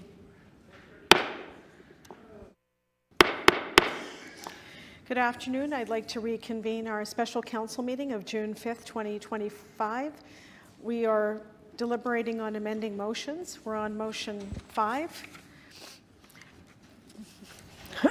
Excuse me, Councillor Chambers, would you like to speak to the... Madam Speaker? It is motion 5.1 to make it yeah. easier, the latest version of this. So I don't know if it's necessary for me to withdraw number 5 to include, no? Okay, so I would like to introduce motion 5.1 that basically resolves the issue that I put forward in this motion that says section 14.6A in Schedule B, amending it by deleting 50 feet and replacing it with 26 feet. That would allow for a 3-4 side yard, 3-foot or 4-foot side yard on a new build. Okay, thank you. Mr. Clerk, would it make sense to withdraw motion 5? Certainly can. Yes. We haven't been doing that before. Councillor, I'm amenable to that, Madam Speaker. thank you. Okay, question, Councillor Lard, you had? Well, it's sort of my standing question from the public service, our fearless public service. Do they support this or not? Yes, we do. A response, please. Thank you. And Councillor Wyatt, then Councillor Santos. I just want to rise to speak to it. I know Councillor Chambers came and spoke to me about this yesterday, I think it was. I indicated support, and I just want to say that normally I always like to live up, but now that it's changed again, I guess it gives me some area, gray space to be able to maybe change my position. And that is, I really think we're micromanaging here on a scale where we don't have to. The reason I say that is because the building code is the building code. The building code very clearly specifies when we have to put a firewall in, what type of firewall is allowed. It specifies how many openings, window or door or otherwise, are allowed when within so many feet. The building code is very clear on this. And I can tell you, and I'm sure in some of your wards, depending on the ward, but I think probably most of your wards, you can find houses now that have been built. I could show them on Bond Street and Winona in my ward, older neighborhoods, where they had a side yard that was empty, for example, where, and in some cases, a double side yard, where 2 homes went up, where it was done with 2 feet or less 2 feet side yards, and building codes were followed. Sky didn't fall. The risk is here, one of the things I know that we've heard, I know many councillors run into this. I know Councillor Mays has run into this, Councillor Rollins has run into this, Councillor Olico has run into this, where we have these buildings that are put up, which are long and narrow, and going right into the back property lines close to the rear property lines of the property. And then you have a neighbor to one side or the other, or both, where they're looking at a wall now, or there's a window peering out into the person's backyard, because we were not flexible enough on the side yards. You have narrow side yards with building codes in place for the safety to be there, so you don't have to create this long tunnel type structure, which often neighbors beside do not like. I'm trying to prevent a scenario where, or give our administration as much flexibility. They are governed by the building code as much as the builder or the contractor doing the build. And if we do this, really what it's going to do is make 25-foot yards less attractive, or make them have to build these narrow structures which really do impact existing homes in the neighborhoods. And so frankly, I think we're trying to get too deep in the weeds on this one.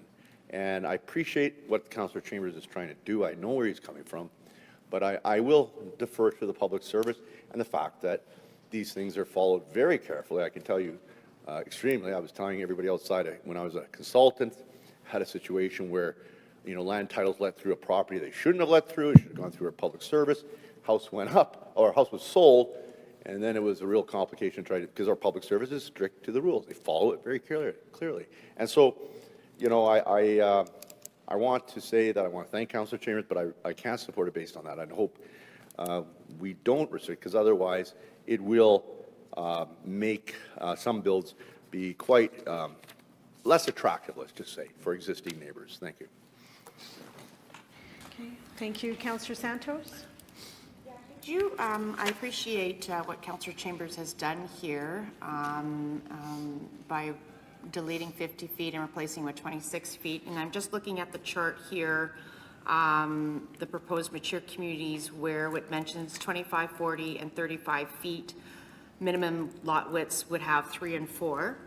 But Hazel, you had touched light on some housing advocates when you were doing your discussions with them about the 3 and 4. Could you give me again what they had said about the side yard setbacks, the 3 and 4? So some of the challenges that they face if they were to do 4 feet minimum side yards on both sides. Can you give me some examples or tell me some points that the housing advocates have reiterated to you and why they wanted to stick with 3 feet and 4 feet? Thank you. The response? Madam Chair, through you to Councillor Santos, yes. One of their biggest complaints was not being able to do a full bathroom, especially if there was adjacent to a living area on the narrower houses. So while they could get the washrooms, on a lower level or on an upper level, if there wasn't a kitchen, if you were trying to do a stacked, 2 duplexes, one on top of the other, then they were saying they were just having trouble getting a washroom anywhere near a kitchen or a living room. Was their primary complaint on that?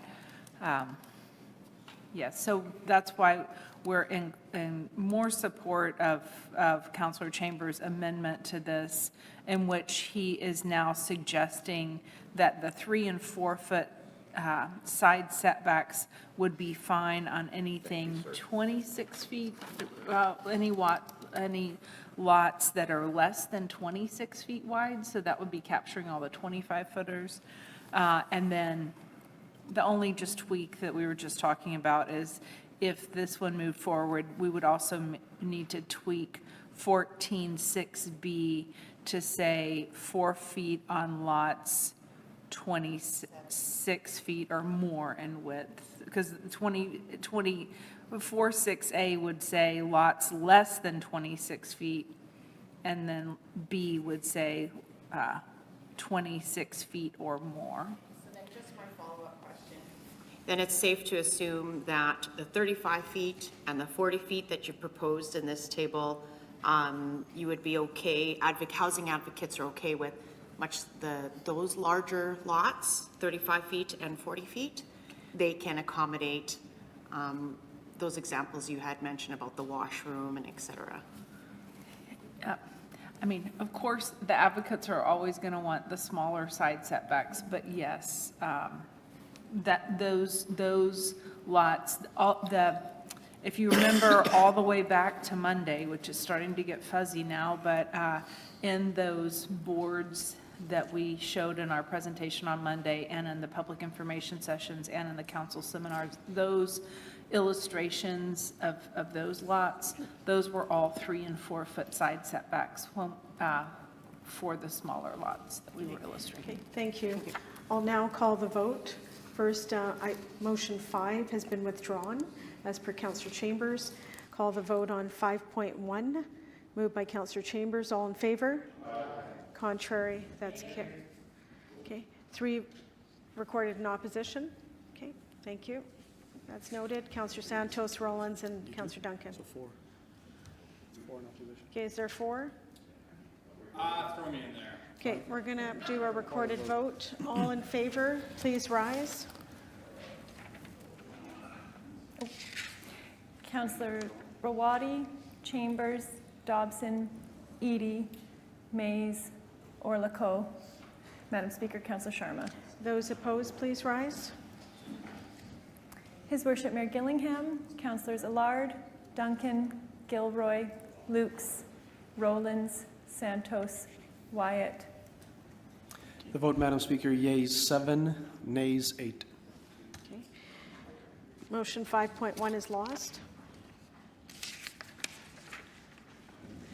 Okay, next is motion 6, moved by Councillor Orlaco. Your opportunity to introduce. Yes. Madam Clerk. Therefore, be it resolved that the following new recommendation be added and the remaining recommendations be renumbered accordingly. 1, that the public service be directed to report back in 120 days on recommendations for the establishment of a neighborhood growth investment reserve to be funded by a portion of incremental taxes related to new residential infill developments. That includes A, the specific purpose of the reserve and criteria for expenditures related to investments in city infrastructure and assets within the ward in which the development occurred. B, the proportion of incremental taxes per property related to new residential infill developments to be allocated to the reserve, and C, the types of properties, including specific residential zoning designations to which the reserve would apply. Thank you. Councillor Orlaco, would you like to introduce it? I guess I should. When I was going through this one, I've shared it with the mayor's office before, shared it with some few people before. And it stems from way back in the day that we all know we've lost our LDR, which is unfortunate. But again, we don't have a process to collect it now. And based upon the mayor is the mayor, he didn't want any new development fees. Fair enough. That was resoundingly supported. That's in the infill stuff. So, but when you look at what form-based, which we're doing now. Form-based is. Part of it is ease of use, good for the developers, but it also says it provides revenue so those neighborhoods can build up their infrastructure, schools, community centers, and again, all that kind of stuff. Sidewalks that are damaged, whatever it is. So this is the idea of growth pays for some growth. The idea is not to take all the money, doesn't say how many years or how much. There'll be a debate and discussion at a later time.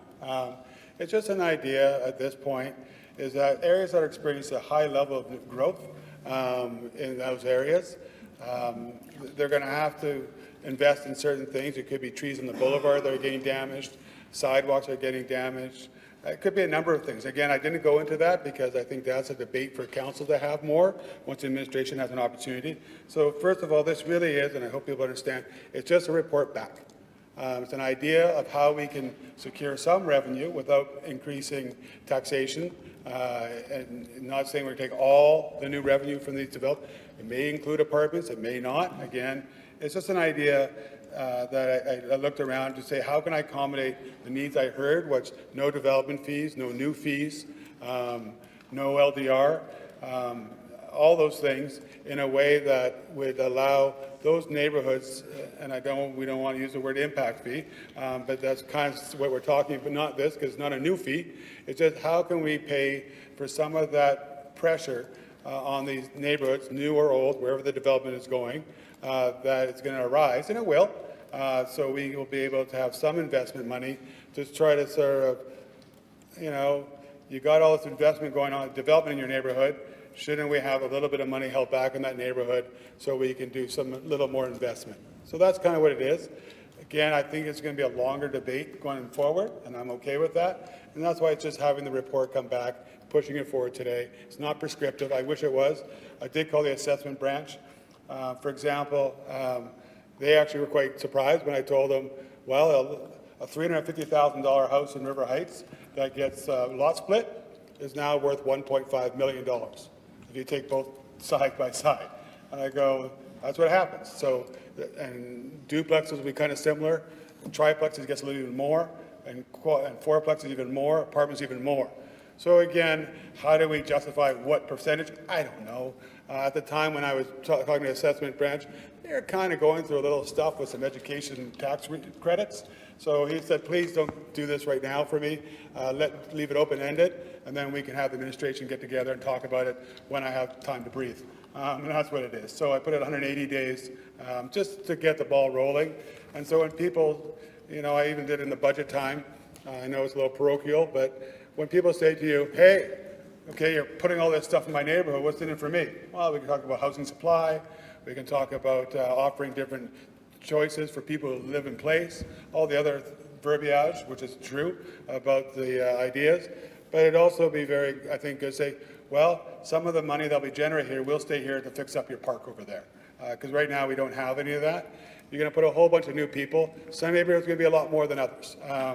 And that's okay. We may have to prorate things for inner city. I definitely am open to that idea too. So there's many ideas.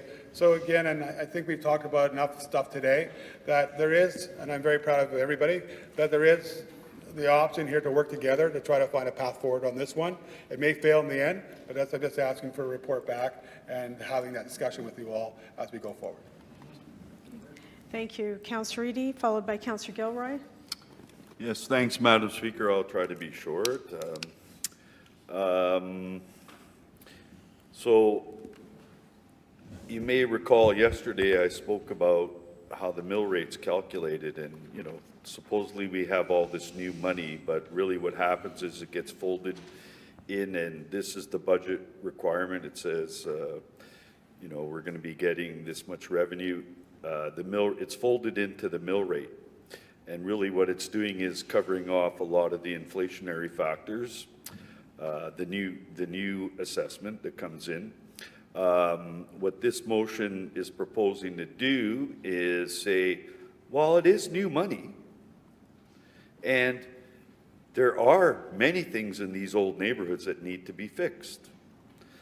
My idea of, having a fund to help increase the capacity of affordable home ownership houses, because again, multifamily of this kind with the rights, most of it's going to be rental. I'm sorry, it's just the reality. So I just wanted to point out that I will be voting for this report. It's just asking for a report. It's looking at being able to utilize some of that new money for the neighborhoods that it's going into. And I think we all have existing neighborhoods with community centers that need major renovate, whatever it is, to be able to handle the needs for recreation and whatever else is happening at community centers. So I'll be supporting this. It's not actually establishing an amount or anything, but it's asking for a look, and I think it's a fair one to go with. Thank you. Councillor Gilroy, followed by the Mayor. Thank you, Madam Speaker. And I rise because I am going to be supporting overall this change. I think it's a positive step for the city. However, my frustration with the federal government is not allowing us the ability to have inclusionary zoning or to have some sort of impact fee. And I think that it is clear that development doesn't always pay for development, and we have to be able to have the tools that are really necessary in order to ensure that when we are creating density, we are making sure that we have the money going into our parks, our community centers, our roads, and the things that we're going to need to upkeep this as our city grows. And I think that that's vital. I want to thank Councillor Orlikow for putting this forward. This was a huge concern. Communities, like, the only thing that I'd like to add is I am very blessed at community committee because my community committee shares their LDR with me that doesn't get very much development. And so the inner city is actually benefiting from some of the development that is coming from the communities of my councillor colleagues. And they've been gracious enough to share that. And that has been something that has made a tremendous impact in the inner city. So the only thing I ask is that we have an equity-based and make sure that the funding is equitable around all, when development is happening, all communities need to benefit. So, so I just raised and I support this. Thank you, Councillor Orlikow. This is a very good motion. Thank you. Thank you. Next is Mayor Gillingham, followed by Councillor Orlikow. Thank you, Madam Speaker. Through you, simply want to say thanks to the councillor for his ongoing effort. I'll certainly be glad to support this. I appreciate, just trying to come up with another way. We've been talking about the loss of LDR, the restriction on introducing a new fee, but I really believe with the public service help that there's a way here to recoup, retain some of the funds, even if it's off net new development, even if it's off existing fees, so that this can be set aside for some of the works that my councillor colleagues have talked about across the city. And I keep this in mind every time, I hear a councillor talk about their ward, and that's good that they do. And I realize, every day that those are my wards as well. So these investments in all of these 15 wards is important. I thank the councillor for his continued effort here. I'll be glad to support this motion. Thank you, Mr. Mayor. Councillor Orlikow, then Councillor Wyatt. Just very quickly, I didn't mention it in the motion, and we've heard a lot about today from our director and regarding bylaws from Councillor Wyatt. We don't have enforcement of bylaws. We don't have people, and yeah, we could wait, and I will do it as well at the budget time. But this also includes the idea of allocating some money for bylaw enforcement.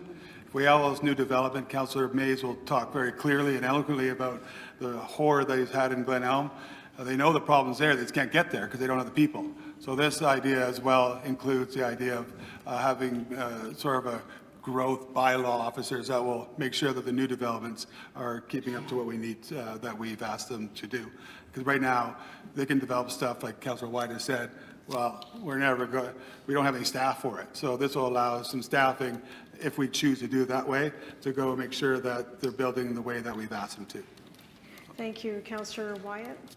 Just want to rise also to support the motion. Thank you for bringing it forward, Councillor Orlikow. And the one thing I would strongly suggest, it's not built in the motion here, but when it comes forward to really advocate for, is that the reserve, and we know reserves, you've been on budget working group and others, requires a 2/3 vote of council to raid the reserve. And if it wasn't for that, we wouldn't have probably $200 million today in the local streets renewal reserve and the regional streets renewal reserve, because it takes a 2/3 vote of council to raid that reserve to use it for something other than that mandate. Strongly encourage that so that it's preserved, and if there's a need, the 2/3 vote of council can be found if it has to be raided, if there's a crisis or what have you. But anyway, thank you, Madam Speaker. Thank you, Councillor Santos. Yeah, thank you for this motion. I think it's well intended. I do have my reservations on how this is going to help the Point Douglas ward. If any of you know the map of Point Douglas ward, it's about 75% inner city, 25% or 10% industrial, and maybe 10-15%, mature communities or like the external communities. I'm not going to get a lot of development I'm going to get on my soapbox here to be in all reality. I'm not going to get a lot of development out of this as of right. It's not coming to the inner city, if I'm going to be quite honest. Not coming to West Alexander, it's not coming to Centennial, it's not coming to Brooklands, and it's not coming to Weston. And it's not going to affect me. So this, if we're going to talk about doing some reserve for incremental taxes related to new residential infill, where it's going to be specific to that community, I'm sorry to say, but it's not going to come back to the community. It's not. It's going to be very, very small. So while this is, I'm going to support it because I'm very interested in seeing what this has to say, but in all reality, Point Douglas does not get infill. I have vacant, derelict homes. No developer is coming in to redevelop any of them, even with the current bylaws or zoning reforms that are happening. This is not a reality for them. They're not going to do it. So this doesn't work for someone like Point Douglas. And I complained about this during the malls and corridors. I don't have malls and corridors. I'm not getting any new development, new infill in malls and corridors. So, you know, kudos to everybody else, but Point Douglas seems to get left behind. So that I'm going to finish there, but I appreciate the effort, but I just want to put that as a reality check for some of the people who do represent inner cities. It's very challenging with infill. Thank you, Councillor Wyatt, followed by Just wanna- Councillor Mays. No, I want to rise just, I thank Councillor Santos for her honesty and frankness and boldness. What she said, she's 100% correct. We've all talked about it privately, and she said it publicly now, for the record. And I think that's very appropriate. Back in the day, if I could say it like that, when I was on the inside up there, God help me, there was a concept that was kicked around. Never happened, but it was basically kind of modeled on Center Venture. It was the idea of having a government-led corporation, not to gentrify the older neighborhoods, but to work with the residents who live there today to basically bring investment in, to start working, basically pushing out the slum landlords one at a time who exist in your ward, Councillor Santos, who often do not even live in our city or province, but who don't even live in our city or province, and start to give back neighborhood pride and ownership, and giving the option of ownership for so many people who do not have the option or forced to rent there. Never happened, but it's something that's definitely long overdue, and I want to thank you for the comments, Councillor Santos. Thank you, Councillor Mays. Thank you.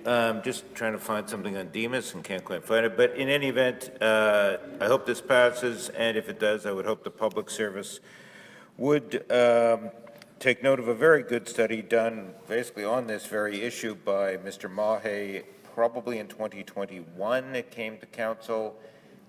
Basically, how do we keep some of the benefit from infill local? Nothing ever came of that. It's been part of the problem in Glenwood is there was no land dedication because it was all done through variances, so there was never any benefit to the community in terms of land dedication, and there was never any allocation of the uplift in the property taxes. None of that was ever spent in the neighborhood. So I support the concept here, and there was a good report from Mr. Mahe on this, probably in 2021, 22.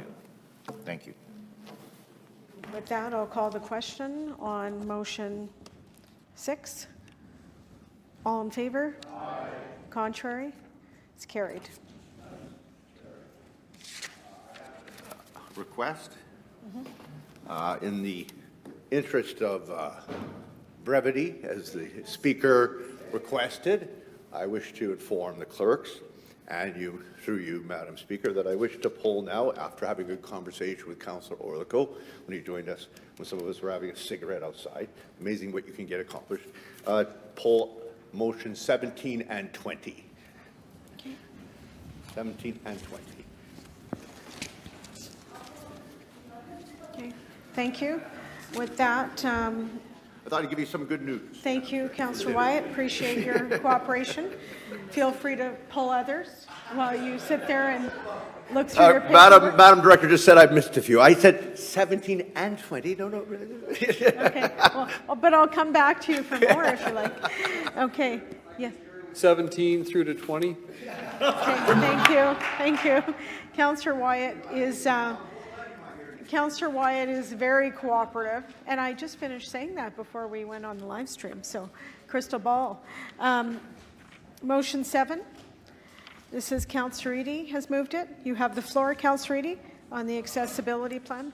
Yeah, be it resolved in the record. Be it resolved that the proposed bylaw be amended to allow for the following: that Schedule B be amended to require all applications for development permits for a 4-unit dwelling made under the new Schedule AC development requirements for low-density infill require a minimum of 1 dwelling unit be designated as accessible in accordance with the accessible design standards, specifically the 2015 City of Winnipeg Accessibility Design Standard, 3rd edition, as updated in September 2018, and including any successor or amended universal design standard. Madam Councillor Clerk. Eady? All right.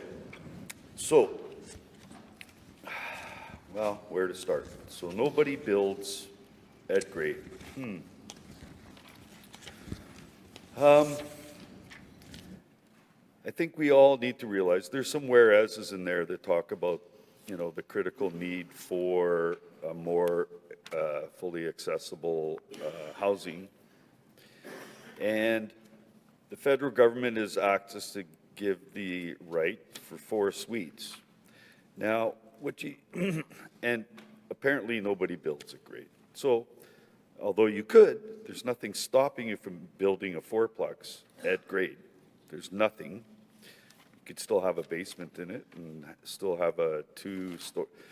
There's a way to do it. Now, I'm going to point out that over the 150 years of the city of Winnipeg,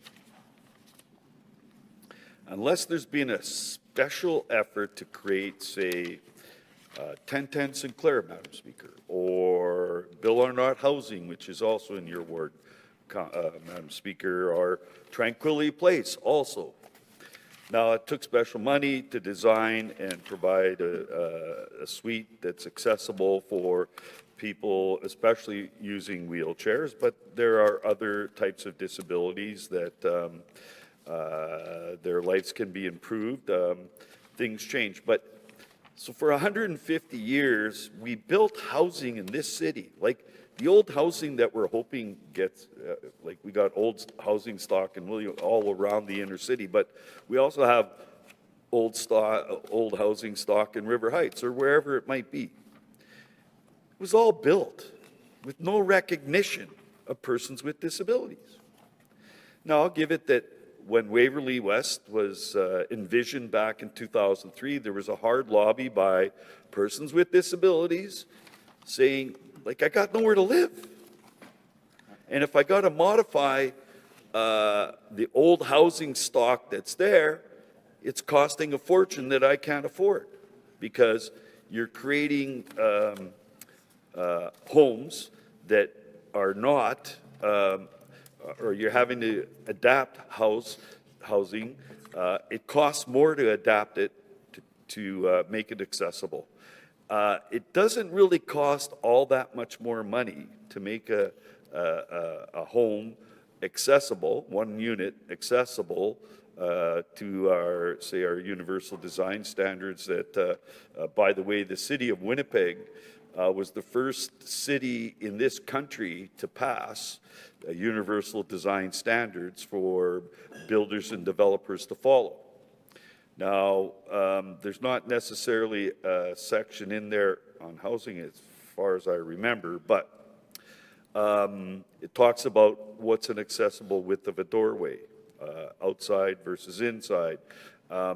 In Waverly West, they achieved visitable.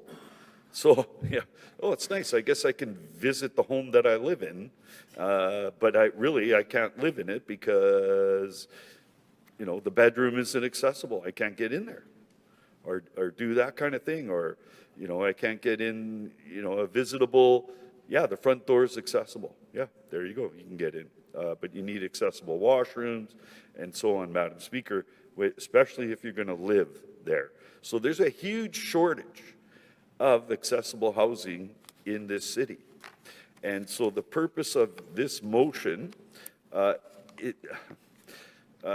can I explain? You know, architects are very artful, and they can come up with all kinds of different designs. You could even build what we originally started calling these big window basements, bubble houses or whatever, or fishbowl house you can see right in or whatever from the ground level. But Madam Speaker, I digress a bit. You can design and build a fourplex with an accessible means of getting in, and within the suite have the proper with doors and space and a washroom to be able to live and do what you can do. And even if it's the model of housing, there's a woman from Britain who came here, architect, and she showed a design of a house that's basically side by side like you see in Windsor Park, for example, but it's back to back, side by sides. Each of the units have a door, and it's at grade. There's a basement though, whatever, but it's 2-story, and you build 4, and she had designed it, and it was being built on a lot with, I don't know, it was at least 33 feet. It was replacing an old store that had some single floor living space as well for the original owner of the grocery store. But the point I'm trying to make here is that it doesn't actually, when you're building brand new, it doesn't cost a lot of extra money to make at least one unit accessible. So I'm presenting this here. I don't know what more to say, folks, other than this happened to me. I worked on the Access to Information bylaw revision back in 1994 for the city of Winnipeg as a disability advocate activist, trying to make sure that things are accessible on the information. Now, the thing is, if you look at persons' human rights and human rights jurisprudence, decisions made, we're introducing this concept. We need more accessible housing. We do. We really need it. And it would be discriminatory to say that we're not going to do it. We have to look at some way, a possibility to do it. Architects are very intelligent. They can design things a certain way, or even one side of a house, fourplex, or what have you, can be done. So I'll just leave it at that. I don't want to take up all your time, but Thank you, Councillor Eady. need accessible housing. If your child ends up in a wheelchair, how much is it going to cost you to fix up your house? Think about it. And then when they get older, where are they going to buy? Because there's a lot of people who are paraplegic or quadriplegic. They have jobs. They're making money. Not all, but there are. But they won't be able to find a home to live, to pay or buy or live in. Thank you. Thank you, Councillor Mays, followed by Councillor Gilroy. Yeah, I just wanted to strongly support this motion from Councillor Eady. I want to thank him for bringing it forward. I think he said it better than any of the rest of us could. We certainly heard some delegations speak about the need for accessible housing. I certainly hope no one's going to say that if we do this, it'll jeopardize federal funding or jeopardize federal support. I mean, we're trying to build accessible housing here. That shouldn't jeopardize federal support, really. So I'm strongly in favor of this, and certainly hope we can all support this. It's frankly, I think Councillor Eady put it pretty well in terms of the requirements and the realities of what is needed by the community. So thank you to Councillor Eady for bringing this forward, and I'll be supportive. Thank you. Councillor, yes. I wanted to make a point where I forgot to thank Councillor Orlico, actually put this motion together, and I appreciate it, and he let me take it forward because, like, we worked on this back in the 90s. We worked on it really hard, and I want to thank John for doing the work to put it together. Thank you. Councillor Gilroy, followed by Councillor Lukes. Yeah, I was just wanting to get the administration's thoughts, because I know that my last development, they were able to do accessible, and they said it was fairly cheap now, able to do accessible suites that could be not only accessible, but I guess turned into regular suites, and that it's kind of easier to do that now, cost-wise. So just thoughts from the administration. Sure. So it's of the public service. I just would like the public service also to clarify for everyone, because I don't think everyone knows what we require larger developments to do also, you know, when it comes to accessibility. So if you could speak to what we require, or if we do require larger developments to do accessibility, explain that and in relation to what you're thinking about this. Okay, one more question, the Mayor. Mayor Gillingham. Specifically on that, remind me, do we have, for example, a percentage of suites that are required to be accessible on a multifamily development? If you could tell us what that percentage is, please. Thank you. Thank you. And Councillor Orlico, if I could pass the chair on to you. Just further to what I just heard, I've approved just recently a lot of multifamily in our community committee, and apparently they don't have to do any accessible suites, is what we've been told. It's just a suggestion, we can make it, but surprisingly, there is no minimum, so I'd like that clarification as well. All right. Anybody, we've got 3 to the administration. You guys ready? You okay? All right, go ahead, please. Oh, another, okay, well, let's get the 4th one on the way. So the administration gets one shot at it. Go ahead. Yeah, and does accessibility also equate to affordability? Okay, and so you have the 4? Oh, 5? I don't have a question. I want to speak to it. Okay, yeah, but first let the administration respond. Okay, thank you. Go ahead, administration. Okay, thank you all. While this is very important and we absolutely support the ideas, we have a number of concerns that we should highlight and encourage further study for consideration for implementing the intent in the full bylaw rewrite. As this motion is written, we likely cannot administer it. It looks like making accessible units mandatory under the 2024 Manitoba Building Code is not possible, particularly as these buildings will fall under Part 9 and may have no or limited accessibility requirements. That being said, the Winnipeg Accessibility Design Standards, or WADS, would be the one that would apply the design requirement, given that city directing funding makes that document mandatory for private buildings that are receiving those funds.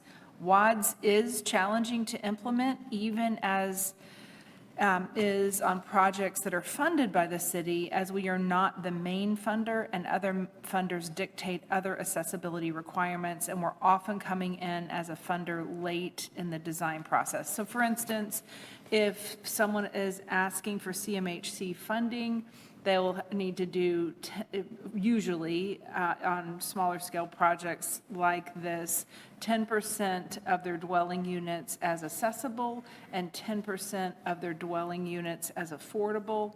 And for a fourplex, it's usually very hard to make those two pencil, but it certainly is possible. So this motion would limit actual development.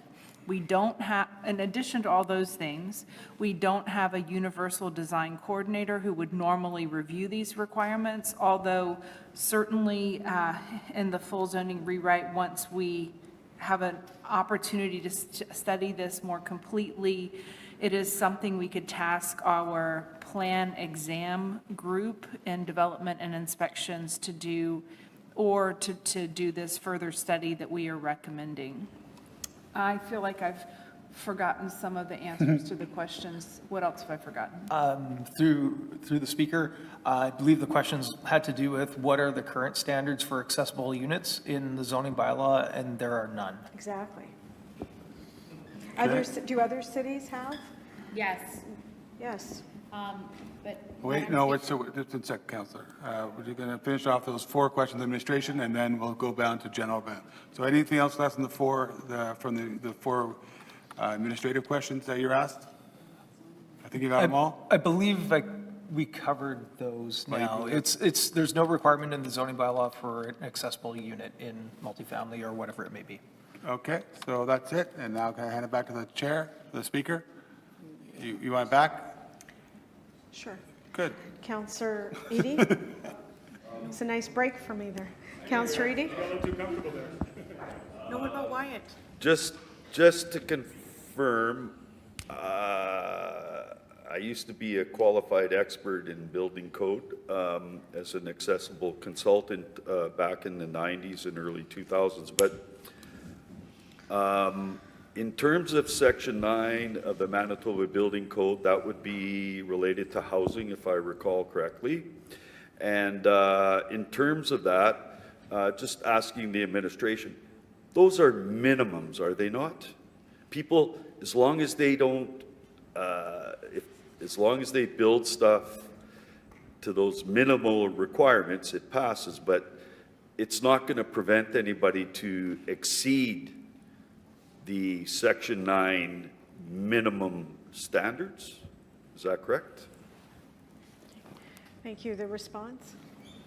That is correct. All building codes are always minimum standards, just as all zoning codes are minimum standards. Okay. And on to Councillor Wyatt. I just wanted to clarify, Hazel, the Universal Design Coordinator, you mentioned we don't have one. It's currently posted on the city website, though, correct? I believe that is correct.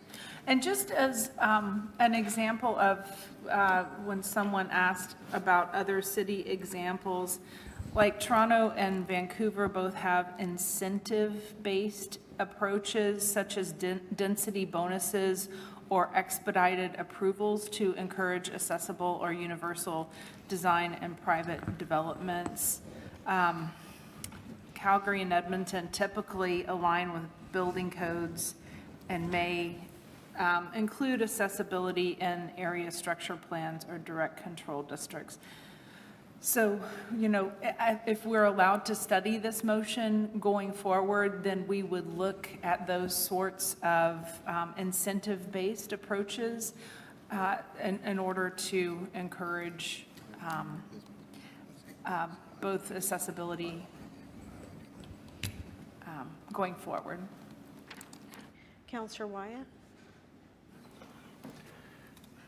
You know, I hear where the public service is coming from. However, I look at it this way. We're doing something here very innovative overall in terms of what we're bringing forward, this mass rezoning. Yes, it's going on in every Canadian city, but you don't see this happening all over the world, to be honest with you. It's happening here in Canada. What we're doing is very innovative. I think that this is an innovative motion that comes along with an innovative idea. Now, unless you personally have gone through a disability yourself, it's really hard to kind of to actually comprehend. I had the honor of being able to see what that was like during the last civic election when I tripped on my dog's leash going down the stairs and fell and buggered I had to go on a bench, and I even rolled down the council chamber here, if you recall, when we did our swearing in. And for the first time in my life, I experienced what it's like to have a disability. And I was very grateful at the time, ironically. It was quite ironic that the time I was separated, we're divorcing, Park City Commons, and I just happened, one of the units that was coming available, I happened to rent a fully accessible unit. And I was so grateful because actually it had a door that was able to get into the washroom on this push buggy that I had to, because I couldn't walk, or when I had my crutches. It had a larger balcony. It had counters that you could actually reach. It was actually something that I, for the first time in my life, experienced somebody who has a disability. I'm shocked that we're not including this on all bills, to be quite honest. And I think that's part of the problem, Madam Speaker. Until we say, as a city, that we're going to push the industry to come up with designs, and this is not something that's complicated. In my old world, living in the development industry, this is a simple design change that part of the building in a fourplex, depending if it's above or below, you probably put the accessible unit on the main floor. In that section of the building, you may not have a full basement, but you'd be on pad construction or a dugout. And then the rest of the building would be a full basement if you wanted that. It's actually not that complicated. And once the design is done and approved, it actually can be done quite quickly. And before you know it, you'll be seeing other builders actually adopting it, maybe even not required to, because the market's going to start pushing for this. And I think we have to be aware of that as well. And that's the last point I want to make. If anybody out there doesn't see our aging society, if anybody out there doesn't see what's happening, you know, in terms of where we're going, this is coming. We might as well start doing things now innovative. And incentives, well, you know what? The incentive is going to be there because the market is going to be there. And it's actually coming right now. Like the market is there now. It's just that people are being pushed into buildings that have stairs because there's no other option. They're being pushed into buildings that don't have doors wide enough or the type of things that you need to go in and out of a bathtub or what have you. They don't have any choice. They buy it and then they install it later or try to. Okay, thank you, Councillor. As far as I'm concerned, Madam Speaker, this is like apple pie. Should be adopted unanimously. Thank you. Councillor Mays? Councillor White has reminded me of one point I briefly wanted to make, which is we often hear in these debates how we should be affirming this because people can then age in place. I have to say, nobody in Glenwood aged in place and moved into a home with much more vertical orientation with a lot of stairs, and no one's going to age in place by moving into a 4-story walk-up fourplex. But if you do this, we can actually put that into action. We can actually say, here is a realistic option as a way for you to age in place. Thank you. Councillor Orlico, if you could take the chair for a moment. I have a question for the administration. For Hazel. Go ahead. Yes, I have a question. It was just indicated, which is good, there's incentive-based approaches in other jurisdictions to encourage accessible design. I also think that there's non-incentive-based applications in other jurisdictions. Is that correct? Yes, that is correct. And yet we have no requirements at all for multifamily unless you're CMHC approved, correct? But the other ones Is that correct? Yes, but I was going back to my previous question. The other ones that do have required mandatory accessibility design standards are only for city-owned and operated spaces that I know of in Canada at the moment. And so There could be others though as well. not that I I know have of. heard over the years that we're sort of lagged behind in that area. Yeah, okay, thank you. Councillor Orlico, I'll take the chair back. Thank you. And Councillor Lukes, on to you. So I just want to confirm from the public service that you're saying that you're feeling that the best opportunity to do changes or to develop policy around accessibility is to do it in the zoning review process. And we could look at incentive-based bonuses, accessible design requirements. There's many different options.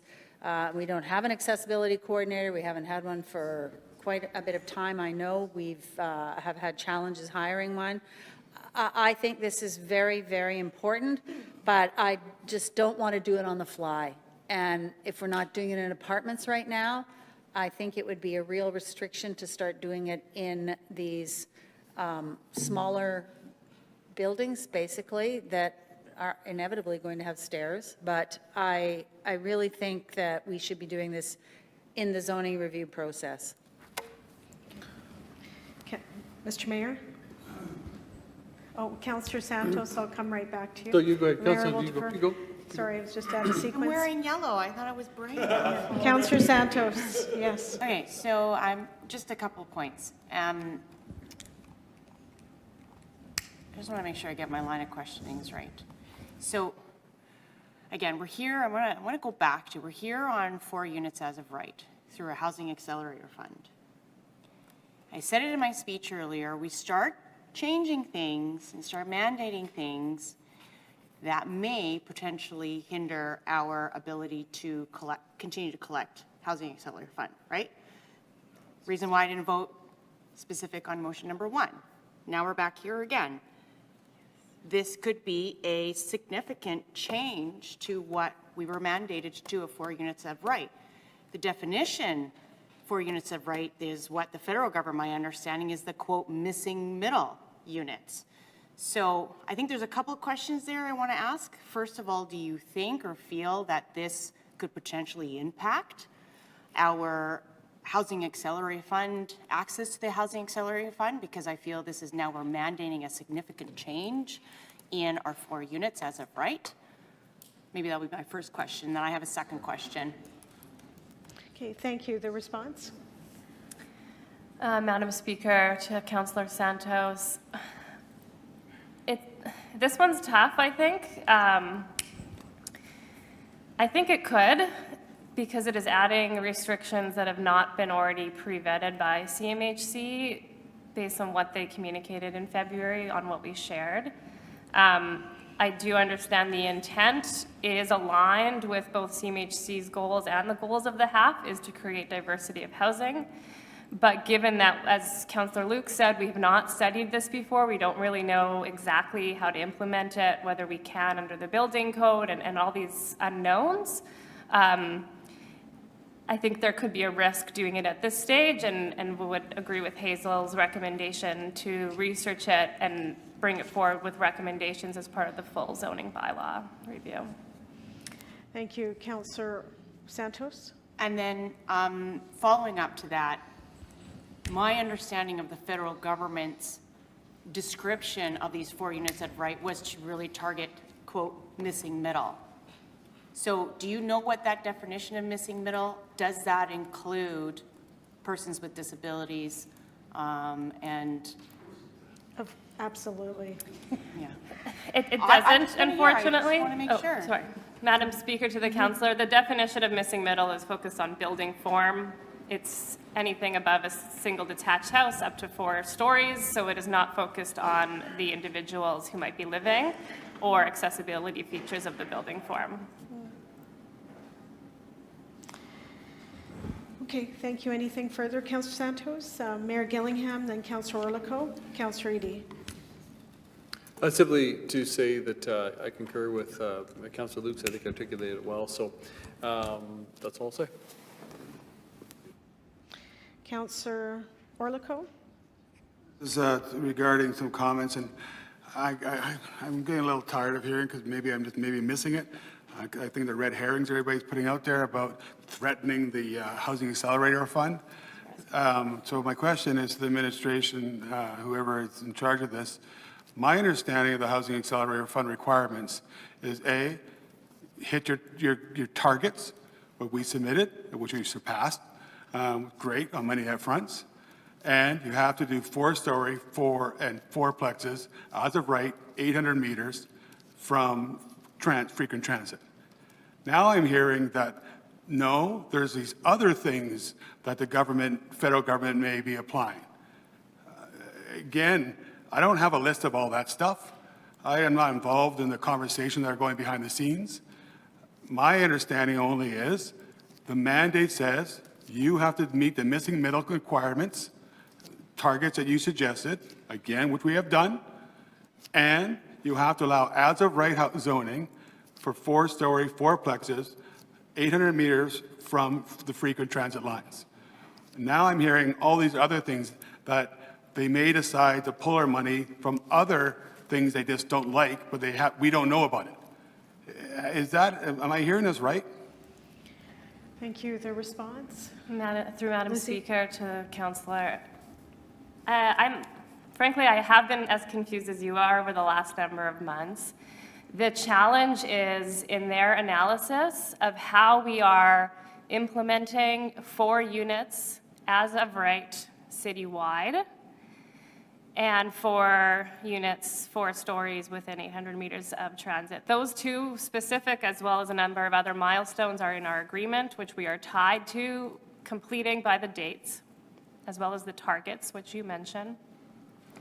The reason why we sought for so long over those weeks in February to get in writing their approval for what we put forward to council and the public earlier in the year was because of the conversations we were having back and forth with them where it was not clear if there was a minimum lot width, if there was a minimum setback, sort of all of these conversations were happening and different cities were doing it differently. So we sought to seek that in writing from them to present that to you.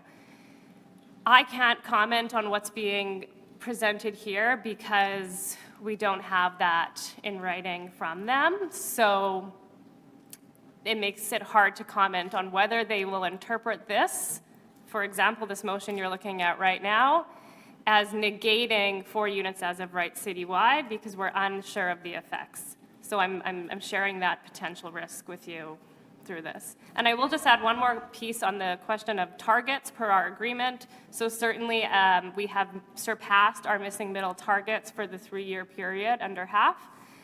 We are quite low on our units within proximity of transit, as we report monthly to EPC. Certainly all of our grants are within those, but there are a number of projects that will be missing middle within proximity to transit that we can count as our transit units. So I don't think we're giving up on seeking more missing middle within transit, to clarify. Okay, so just so I'm hearing, and you mentioned the fourplex one, which I'm assuming is a Canadian Housing Investment Fund. I've never seen that report. I've never seen that agreement. Again, I promised I'd get to see it before we agreed to it. I haven't seen the transit agreement. Are you aware from the administration side that if that Canadian Housing Investment Fund agreement is available for councillors to see? Madam Speaker, to the councillor, I don't think we have an agreement yet, but it is a condition of eligibility for funding on their website that municipalities must implement zoning 4 units as of right in order to receive and apply for CHIP funding. Since we haven't have an agreement, can I take from that council has not agreed to the Canadian Housing Investment Fund? Madam Speaker, I don't believe so. I believe that's coming forward to council. I can't speak to the actual dates. That's being led by Assets and Project Management. Would say it's including the transit one. We know there's some guidelines. The transit one, we haven't talked about the parking stuff because, and I've been told because we haven't signed any agreement yet. So we're hearing a lot about the fourplex as part of the Canadian Housing Investment Fund, but we haven't signed that yet. So it's not really germane to this conversation today. It could be in the future. Like I said, I wish we had them all together at once so we could just do one budget relight. But that, I thank you, and I must condemn the federal government at this point, again, for not giving us clarity or being a part of the process where we have to guess and depending on what we feel, what they feel the day. This is not a way to work with municipalities. Thank you. Next speaker, Councillor Eady.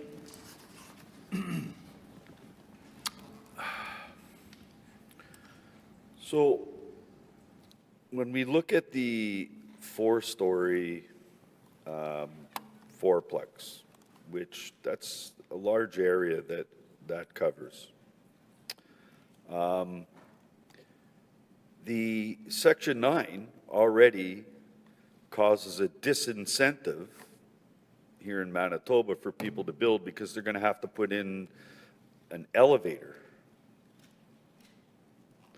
which, I don't know, so I heard somebody say 80,000. It's closer to a couple $100,000 to have a operational and then maintain an elevator. So I have a real concern. So we give a right that they could build 4 stories. And this is what, we negotiate and we talk. And, they were quite aware, the feds, whoever's acting on their behalf, CMHC, are quite aware that in the building code, you build 4 stories, you got to have an elevator. So, but if I got the right to 4 and 4 stories, most are not going to build 4 stories. They can build a fourplex. I just explained to you how to build a 2-story fourplex. Or actually, the architect who came from London, England, demonstrated how they do it in England for a fourplex. So, I guess what I'm trying to get at here, I'm really concerned. Like, I don't want us as council, because I know everybody here supports having accessible housing. That is absolutely for sure. So, now, I'm not sure how it's written, and maybe after I'm done, I'm gonna, how it's written about the 4 stories. It says you can build, it says you can build 4 stories, right?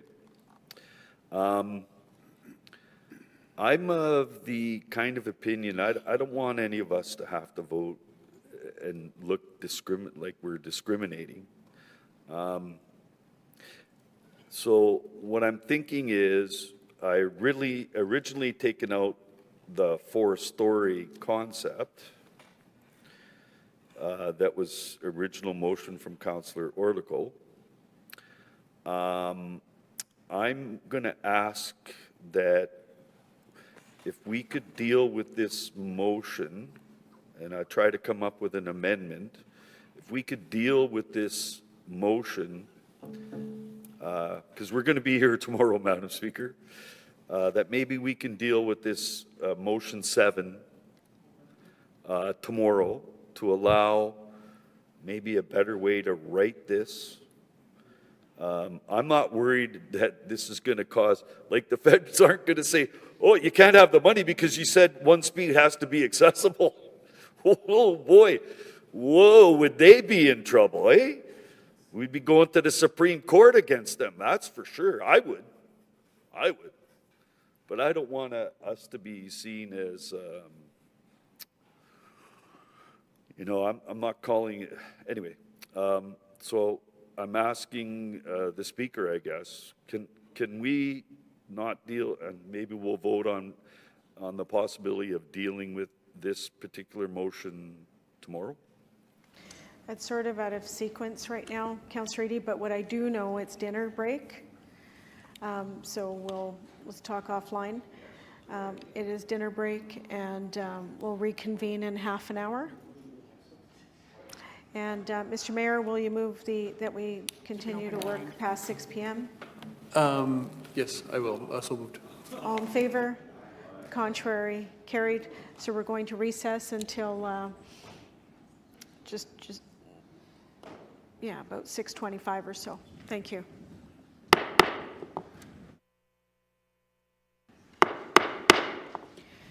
Good evening. I'd like to reconvene our council meeting of June 5th, 2025. We are on the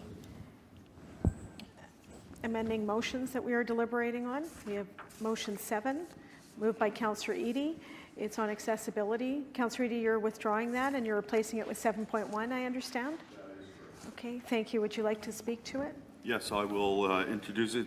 Without the clerk actually reading the be it resolved, I'll just let you know that, how can I say, okay.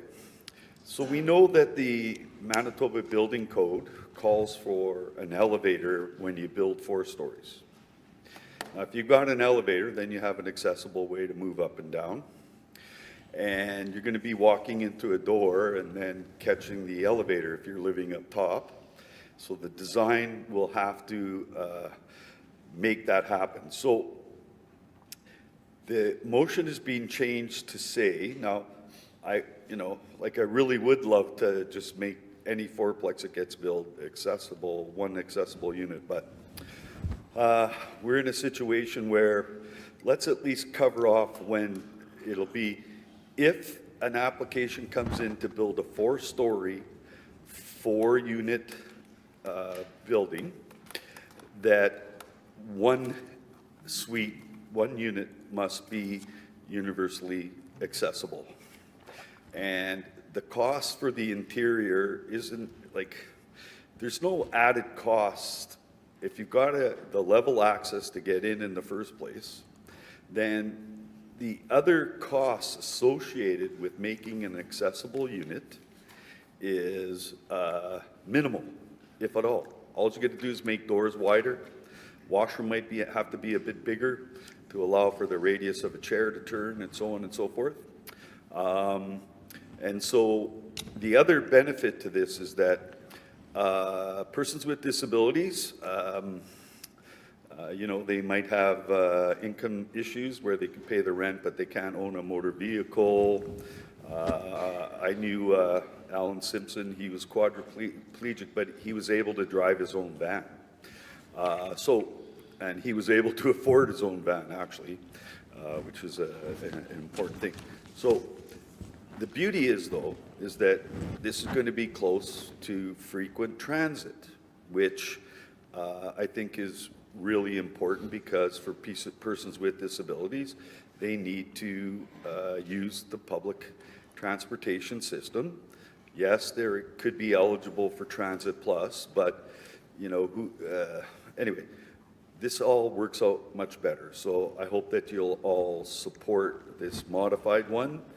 It probably won't lead to a massive amount of accessible units being built, but for those ones that go ahead with the 4-story, there will be an accessible unit. So I think that's cool. Thank you, Councillor Eady. And can the public service confirm the positive collaboration with Councillor Eady on this? Hazel? Can you confirm the positive collaboration with Councillor Eady on this? Thank you, Madam Chair. Pardon me. Yes, we feel that because this is already in, with a 4-story dwelling, it already changes it from Part 9 to Part 3 of the Manitoba Building Code. So one of our large concerns there is allayed. And then additionally, because it's only for 4 stories, it still provides alternative options for fourplexes that are not 4 stories. And so, yes. Okay. Thank you. With that, I'll call the question on item 7.1. All in favor? Aye. Contrary? That's carried. One in opposition, Councillor Berwadi. Okay. Next is motion 8, moved by Councillor Orlikow. Your opportunity to introduce Councillor Orlikow. Oh, Madam Clerk, will you first read it into the record? Okay.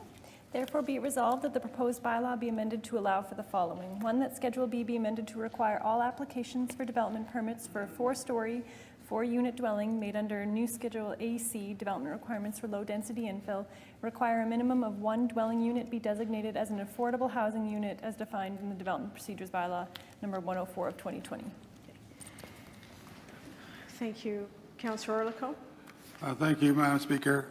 I do understand from the meetings today and comments I've been making about not jeopardizing this theoretical funding.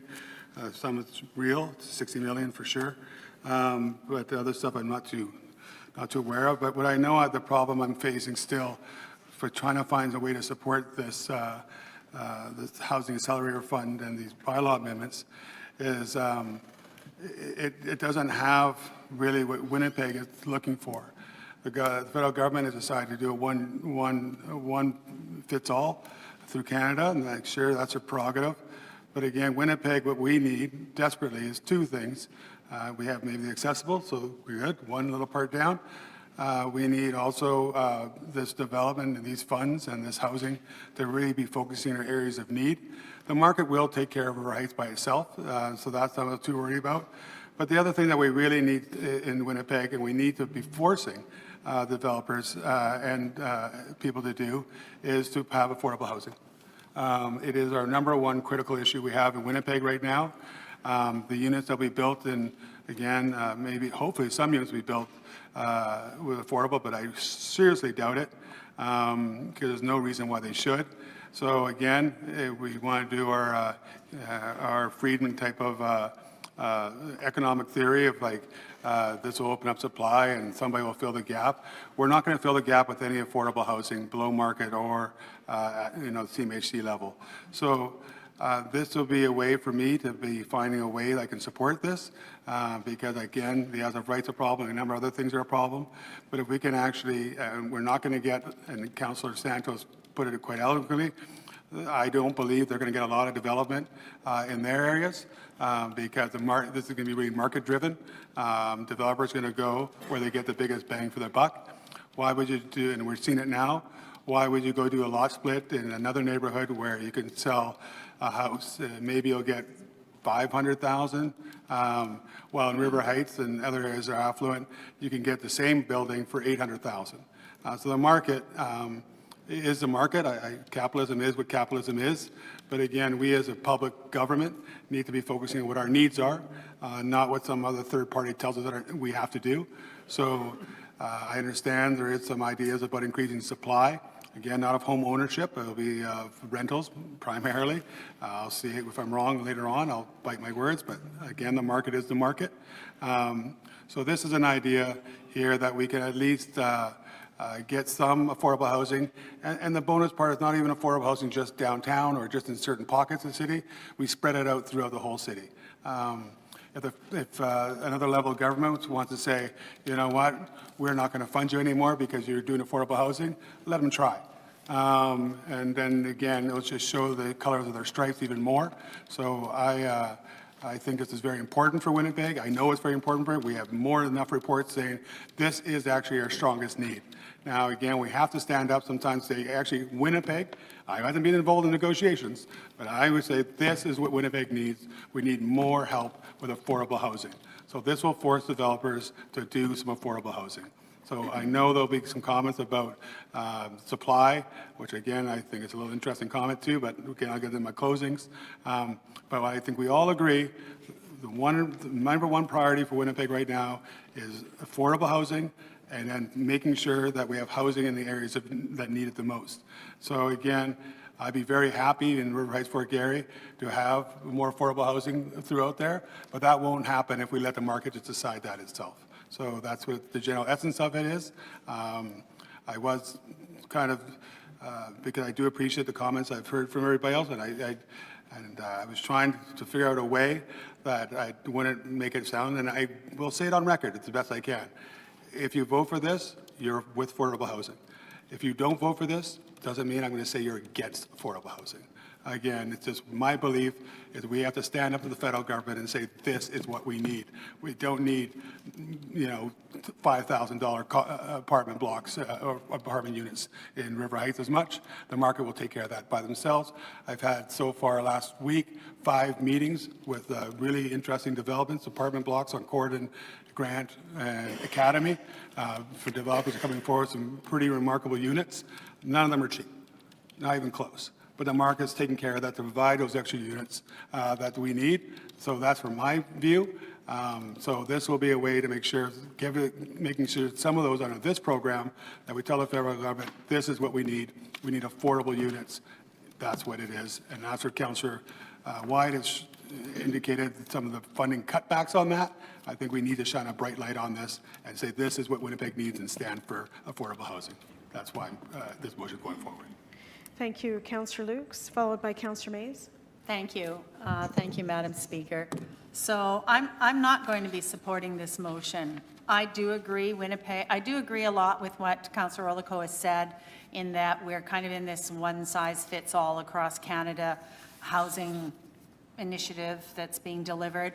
But to do and I'm no expert on development, but I've done a lot of it and I've seen a lot of it and I've worked with developers to really understand that to do affordable housing, they need to have subsidization from levels of government. They just can't, with the prices of construction, they just cannot produce affordable housing without some kind of subsidy program.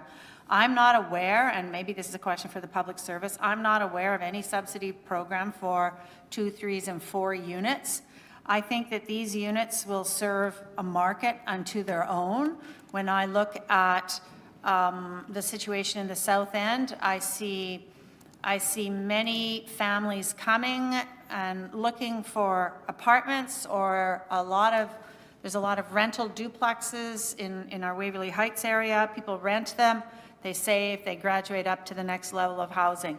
I think this type of housing, 2, 3s, and 4s, are going to suit a certain market, but unless there's some program in perpetuity to help developers build affordable housing, they can't do it on their own. They just can't make the pro forma, they can't make the numbers work. And anyone that does any development with the apartments understands that. And a lot of developers, to make them deeply affordable, are partnering also with Indigenous folks to make it deeply affordable. I won't be supporting this because there's definitely a market for this type of housing. And this, I don't believe this program was ever meant to be deeply affordable. It is definitely going to be affordable, the 2s and 3s. I don't believe the 4s will be, but the 2s and 3s will be affordable compared to buying a house. So I believe there's a market for this. I know for a fact that unless developers have some sort of subsidy, they can't do affordable, deeply affordable housing. They're having a hard time doing it with the 30%. So I'm not going to be supporting this. I believe there is a market for this type of housing, and if there isn't, it won't be built. So it's as simple as that. So I'm not going to be supporting it. Thank you. Councillor Mays, followed by Councillor Wyatt. I think a question for HAF, well, for public service here. I'll be supporting it because we've been told time and again that our great need here is for affordable housing. Not that there's a crisis of housing prices. That's in our own budget, that we're one of the most affordable housing markets in the country. Where we have issues is at the affordable housing end. So why wouldn't we take every opportunity we could to promote that? Certainly what the referred to Housing Accelerator Fund FAQ document, November 15th, so just when we were approving this at Council in 2023, it certainly talks about affordable housing and desirability of affordable housing. So what is the breakdown of projected units? Of the 5,277 units, 1,342 or 25% are affordable. That's the target. Affordable units over 3 years, 1,342. Then in a very large font in bold print, affordable units make up 25% of the projection. So what we were projecting, what we were voting on, what we're told is we were projecting doing 25% affordable units. Nowhere in this document does it say the 3-plexes and 2-plexes and 4-plexes will be outside the scope of any grant program. In fact, there's a whole program here for deeply affordable outside downtown. So I wonder, I think we're at about 9% of the units we've seen to date are affordable, but that's my question. So target was 25%. To date, I think we're about 9%, but maybe Ms. Rappaport, I guess the question's through you, Madam Speaker. Perhaps our HAF expert could clarify that if we're at what percent we're at in terms of affordable units. Thank you. Lizzie?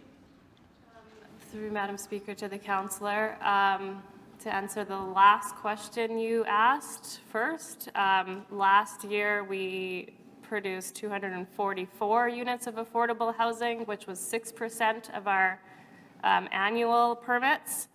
The overall target for the 3-year period is 9.6% or 1,353 units.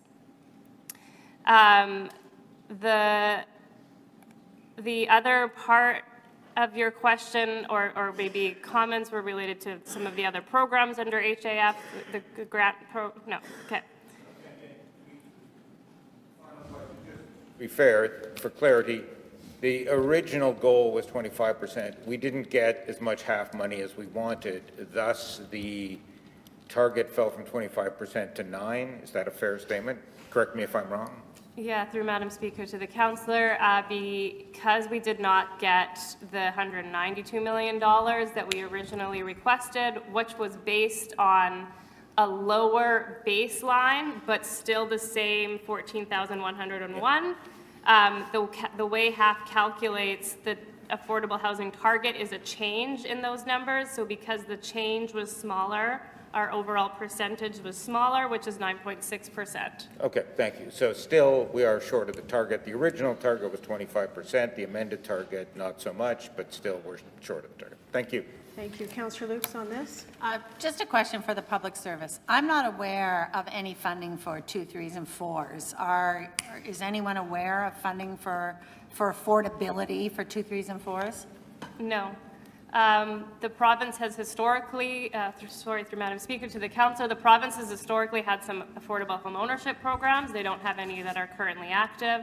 All other funding is for a minimum of 5 units, including most of our funding as the city has all been targeted to at least 5 units, and frankly, it's mostly for projects at least 50+ units.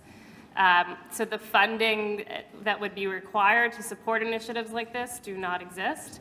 I will mention as well for council's awareness as it relates to this, as part of the Housing Accelerator Fund, we currently have a request for proposals out right now to study exactly what you're proposing in this motion, looking at incentives and policies such as requirements through zoning bylaw for affordable housing, to study what would be the effect of this, whether it would produce affordable units and or affect market rate development. We don't really know the status of that in Winnipeg, and so we're about to engage a consultant to look at that, which will be complete by the end of the year. And maybe someone from the public service can answer this. I mean, if we pass this for the 2, 3s, and 4s, I see the cost of the other units going up to compensate for the affordable unit. From the public services perspective, do you feel this would be a deterrent related to our request for half funding? Lizzie? Madam Speaker, to the councillor, I think it would be a deterrent for market rate development of 4s that it applies to. I think it would not likely produce affordable housing, as is in the intent, because of the challenges to make these projects go. I think similar comments, though maybe even more so on the administrative side, would be extremely challenging. We currently rely on the province of Manitoba to help us monitor affordability over the long term. Whether they would be willing to do this for 1 unit here and there is unknown. So the method of ensuring it would remain affordable. And as I said, I wouldn't recommend implementing a policy without studying the potential effect of it. Point for maybe for councillors who aren't aware, who haven't developed affordable units or apartment blocks with affordable units in it, to ensure the affordability component is a whole logistical formula. Well, there's the formula, but then there's also the monitoring and ensuring that the people who are applying qualify. There's a whole qualification process. I don't know who would monitor this in these 2, 3, and 4 units, to your point. I mean, the province, CMHC, I believe monitors it when it's the apartments, or someone monitors it, right? Whether it's the province or CMHC, I'm not sure 100%. But who's going to be monitoring this? There's no one going to be monitoring this. I don't think. Would you like to respond to that? I would agree, correct. Next is Councillor Wyatt, followed by Councillor Orlikow.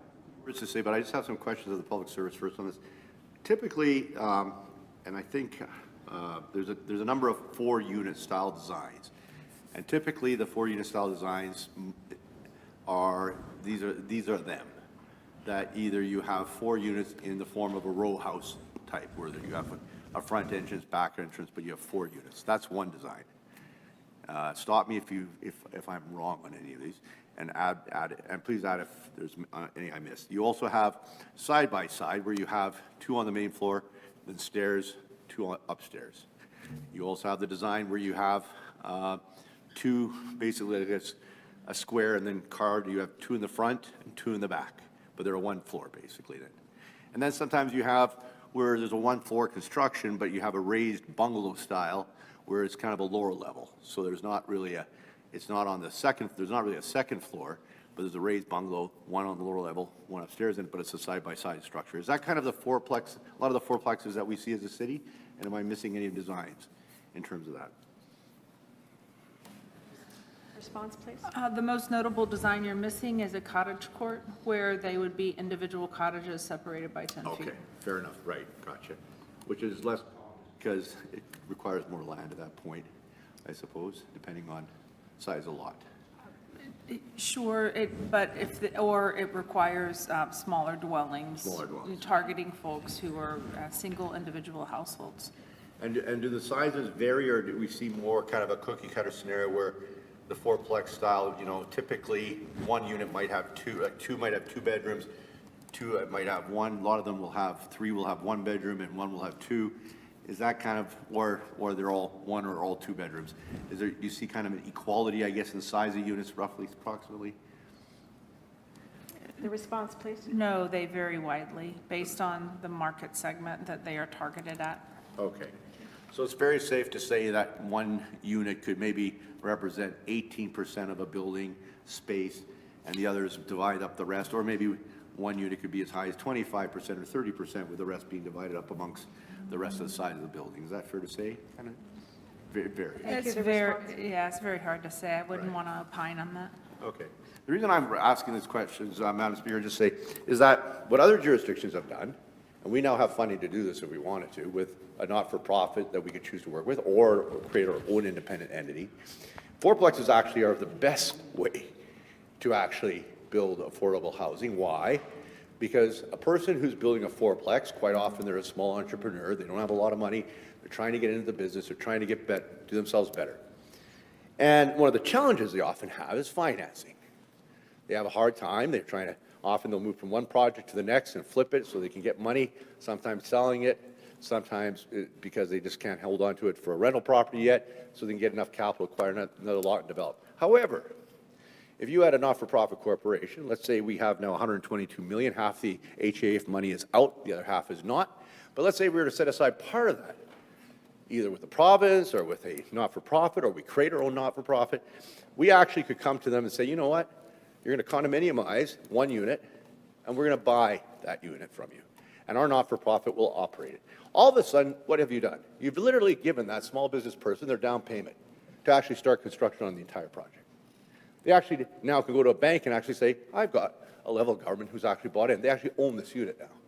As long as I build it within a certain time, as long as I do these specs, certain requirements, and believe it or not, we would actually facilitate more fourplexes than you could ever imagine. And one unit would be saved for permanent affordable housing, managed by an entity that would be created either by us or in cooperation with another existing entity out there. And there are many of them, thank God, in the province, or maybe a combination of another entity, us, and the provincial government. This is not a hard thing to do. The only thing it's missing is the back end. This is the front end idea, but it's the stuff behind it. So I get where members of council, like Councilor Lukes, are saying, well, how do we do this? And in a sense, we are then subsidizing the development. But we are literally making it possible for that person to build their actual fourplex. They're not only bettering themselves, but they're actually providing a unit that would be permanently rented as a condominium-style construction on its own, separate. It's been done in other jurisdictions. We don't have to reinvent the wheel here, folks. We just got to copy what other people have done. Thanks. Thank you. Next is Councillor Orlikow, then Councillor Lard. From Councillor Lukes, and I thank you, Councillor Wyatt. Your points, I totally agree with your points. Councillor Lukes mentioned 2s, 3s, and 4s. This motion is for exclusively four-story fourplexes. That's it. Thank you. Thank you. Next is Councillor Lard, followed by Councillor Mays. Thank you, Madam Speaker. I do not think, this is very uncomfortable, the way this motion is being presented. I don't think I will be supporting it. The reason that I will not be supporting it is that I think it will encumber this zoning bylaw amendment to the point where I'm not sure how much housing we're actually going to get at the end of the day. We've just added a requirement for one accessible unit. I think that's great. I think that every string we tie with every string we tie to this means less housing starts, and we've already made some material changes. We talked about materiality yesterday. This is definitely material, and I don't think it's the private sector that's going to be building affordable housing, or what is actually affordable housing, the deep affordable housing as they're calling it, which is still not the traditional version of affordable housing, which is geared to income, which is something that the federal government used to do in a big way in the 70s, and that kept getting clawed back and back and back. I don't think it's the role of the private sector to be building affordable housing, because the private sector does not have the means, as Councillor Lukes pointed out, as I think the Public Services pointed out, there's no funding. So with no funding, there will be no affordable suites, and with no affordable suites, there will be no affordable housing starts. So I would love to support this if I thought it would lead to buildings being constructed that had a unit that was affordable. I think that if we do go in this direction, we will almost certainly go in the other way by restricting housing starts, putting additional pressure on the existing housing portfolio, and do exactly the opposite of what this motion intends to do. And Madam Speaker, through you to my colleagues and to Councillor Orlikow, thank you for bringing this motion forward. I will also not describe my council colleagues' actions as being anti-housing if they support this this motion. But I do think that we've added an excellent addition with the accessible suite. I think we're going to break this thing if we keep going, and I think this is the straw that would break the camel's back. Thank you, Councillor Mays. Yeah, very briefly, I'm just looking through the actual HAF agreement. There's nothing that bars funding for 2, 3, 4 unit buildings in the actual HAF agreement. There's also, frankly, no apparent reference to affordable housing. And just for clarity, it's important to note that in February of this year, Council approved a report that said, okay, for the CHIF, for the CHIF program, the Public Service has requested confirmation from Canada that the terms of 4 as of right under the Housing Accelerator Fund program will satisfy the requirement for the CHIF program.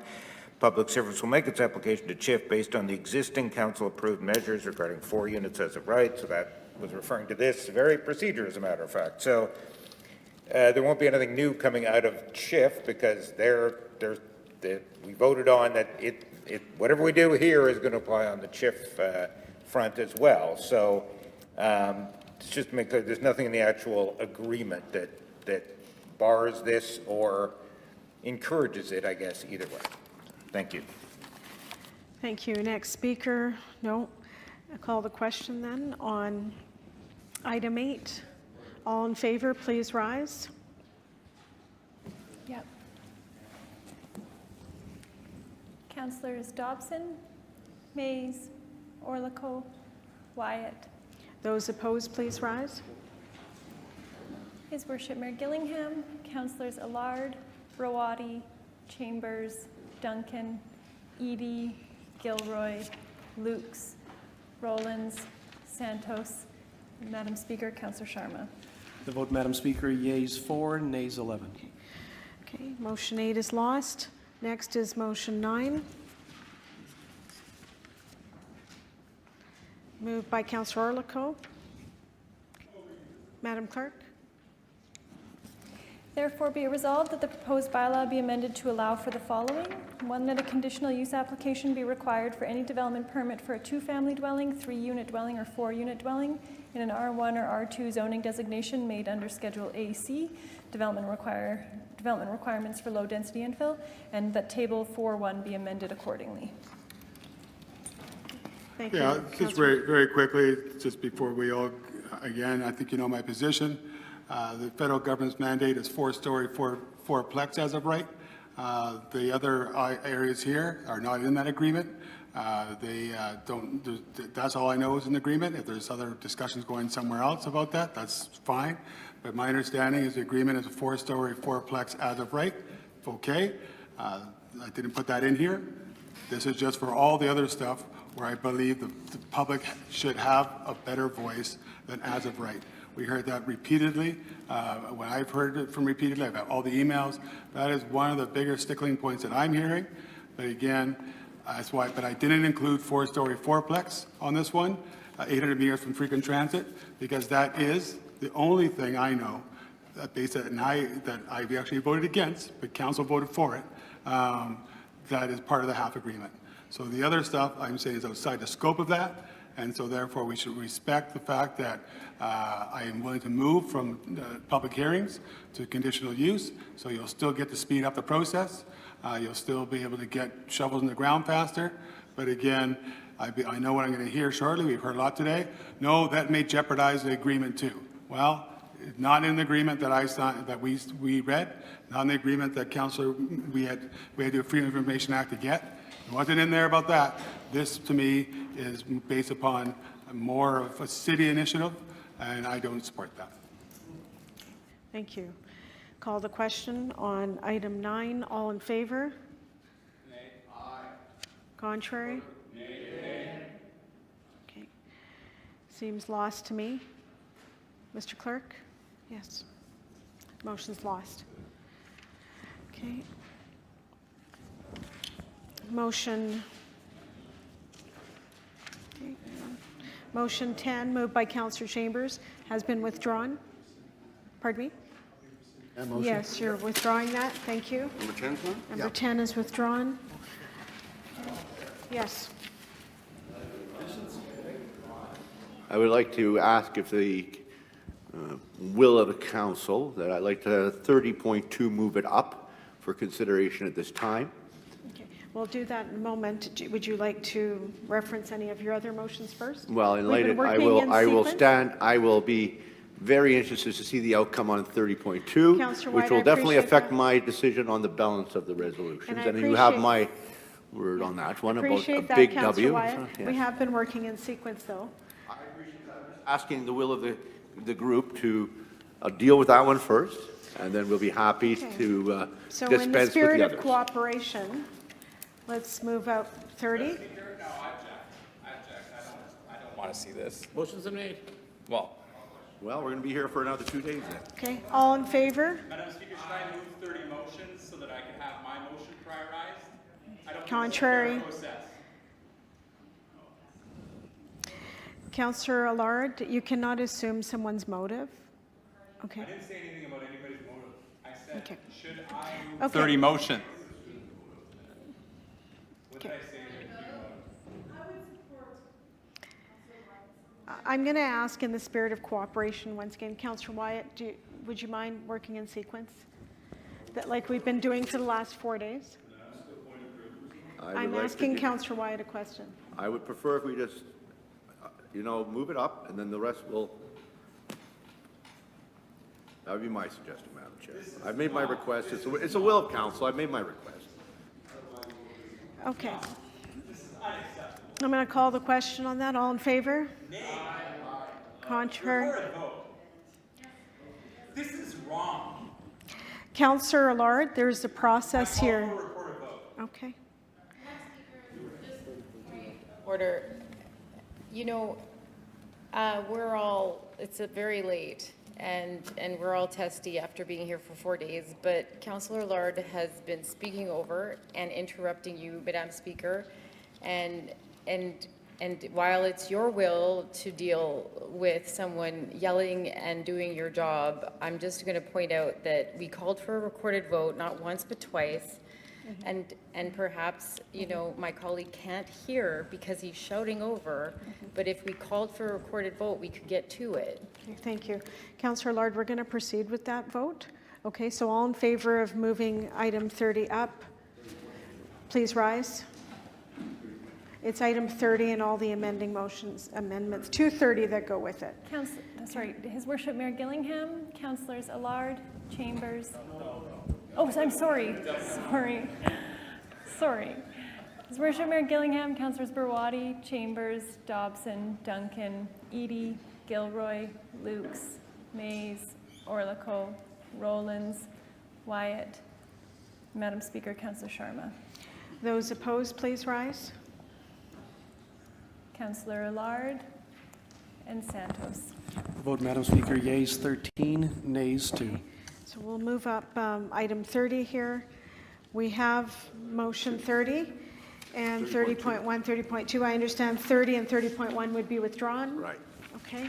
We're dealing with 30.2. Madam Clerk? 30.2. Be it resolved that the proposed bylaw be amended to allow for the following, that Schedule B be amended to require that all new builds, regardless of the number of units, that each unit must have a central air conditioning system with individual unit thermostat control. Okay. Councillor Wyatt? I just want to say, Madam Speaker, this is an issue that is becoming of great importance. Ideally, it would be through the building code, something like this, but until that happens, and maybe this is a signal for that to happen for the province, there are many groups out there now, not just in Winnipeg, but across North America, who have been pushing that air conditioning is actually a right. With the changes in climate, hot summers, it does make a difference, especially with units that do not have. A lot of them are in the inner city, older areas. This is to basically say that new stuff coming online would have the central air conditioning system. I'm concerned. The reason why I wanted to move it was because I'm familiar with the industry. There are a lot of builders who are very credible, but when you're building, you're in the area of duplexes, triplexes, or fourplexes, you're dealing often with some newer builders, people who are new to the industry, new companies, and even though you would think they would want to install central air conditioning, sometimes they don't, because they can then bring it down on a price point, or they could bring it down a price point to one of their competitors who they happen to know down the street or what have you. And that goes on all the time, not just with leaving the air conditioning out, but other things as well outside of the building code. So I think it's important. I think it's important to sending a message that air conditioning does make a difference. And I know there might be some administrative glitches to doing this, but I know the plan examiners, when they come in to file their permit, to get their development permit, plan examiner goes over drawings. Building, it would be a very simple check to ensure that the air conditioning system is in place, no different than anything else that is required under the building code. It'd just be another little thing that they'd have to put by their checklist to make sure that all is properly included. When the plan examiner, who looks at the drawings first, by the way, prior to any building permit inspectors going out onto the site. So I just want to make that point, and it's just, I think a lot of us do have central air conditioning. We have central air conditioning right here, right now. We take it for granted. But I know a friend who doesn't have it, and I know what it's like for them to live in an apartment without it, especially when a couple weeks ago, extremely hot. It's not easy, and it affects people. And you just ask the Winnipeg Police Service, actually, at times, that if we had, and they've now known or discovered American cities where they started to introduce air conditioning in some neighborhoods, it's made a difference in terms of actually bringing cooler heads, quite literally. People they often drink just to overcome the heat. Can you imagine children inside an inner city apartment trying to study, prepare for exams in June when they're in the middle of the hot weather, with the fan going? And in the past it wasn't an issue, but we've noticed our changing climate, the fires, the smoke. I think it's an issue we have to address. We're addressing it in many cities around North America now. I'd appreciate your support on this clause, councillors and mayor. Thank you. Other speakers? Councillor Mays? That the whole Real Community Committee lined up here. Yeah, it's a breathtakingly good environmental policy. Almost surprising at this late hour on this late day. And this is actually one where maybe the sheer smallness of this makes sense. We're not mandating it in some great big structures, but we will mandate it in these smaller structures. It is good environmental policy. You'll have seen it in the Community Energy Investment Roadmap, this very concept. You'll have seen it in the Climate Action Plan. We should vote for this just on that grounds alone. I think it does make, Councillor Wyatt's right, 10 years ago, 20 years ago, it would have seemed out of line, but with climate change, I think it, perhaps unfortunately, has become much more important and much more required. So I do think it's a good environmental step. In honor of my friend Rob Altemeyer, who used to call me all the time, and he used to be like, so you've approved another 1,000 units of housing, and nothing in there about geothermal, and you're getting further and further away from your target of getting all these places off natural gas. And we have a council of, we're not pursuing that. We've kind of given up on that, but we haven't given up on this. So let's try to do something progressive for the environment here and support this. I think it's a good provision. We are not mandating an affordability requirement here, so it's not like, oh, people won't be able to afford this. We're going to be building this housing, and here's an opportunity. We don't have to retrofit. It's for new housing. So thank you to Councillor Wyatt. Thank you, Councillor Rowlands and Councillor Lard. Thank you, Madam Speaker. Really, even us talking about this might save a life. Excessive heat poses really severe health risks. Extreme heat kills more people, and it's hard to even think about this than any other weather event in Canada and the United States. And the annual average heat fatality is really going up in individuals aged 65 and older. I agree with everything that's been said on the record, and I thank Councillor Wyatt for bringing this motion forward. Thank you, Councillor Lard. And Councillor for bringing it forward earlier. Councillor Lard. I will be supporting this motion because it's a good one. I would like to apologize if the message that was received by council was that of me impugning council's motive, or any individual that has moved this, that may have moved any motion today.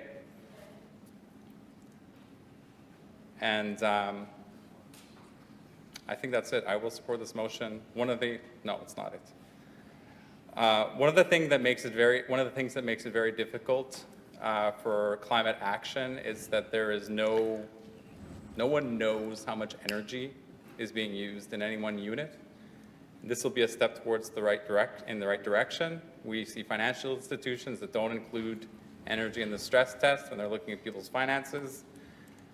It is something that we should do, and just want to perhaps apologize a second time without qualification. I am sorry that I impugned anyone's motive in my previous statement. I made some assumptions, and perhaps I was not correct in those assumptions.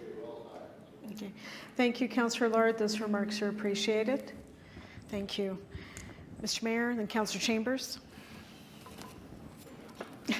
Mayor, Deputy Mayor. Beat this. I want to thank the councillor for his motion. I'll support it. Councillor Chambers.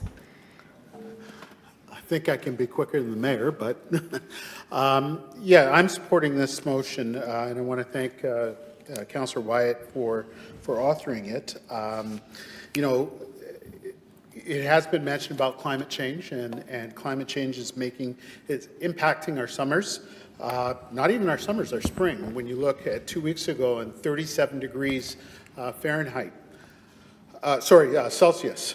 I live in a 2-story house, basement quite cool, main floor quite comfortable, second story still a little hot, and I have air conditioning. So I've got a ceiling fan that moves the air around and makes it a lot more comfortable. If we're building 4s and 3s and whatnot that have height to them, that hot air is going to rise. It's not just about impacting seniors. If you're away all day and you've got pets at home, it's going to impact them as well. So I think this is a great idea, and making sure that people are comfortable, especially seniors during our hot summer months, as well as our pets. Thank you, Madam Speaker. Thank you, Councillor Chambers. Councillor Santos. Questions of the administration. I'm just trying to Google here. How much does it cost to install a central air conditioning unit? Because I know for my unit, it's above $10,000. Okay. And I just have, just regular home. So Thank I you. can't imagine how much it's going to cost to install one in a 4-unit, Thank you. 4-story. Thank you. The response?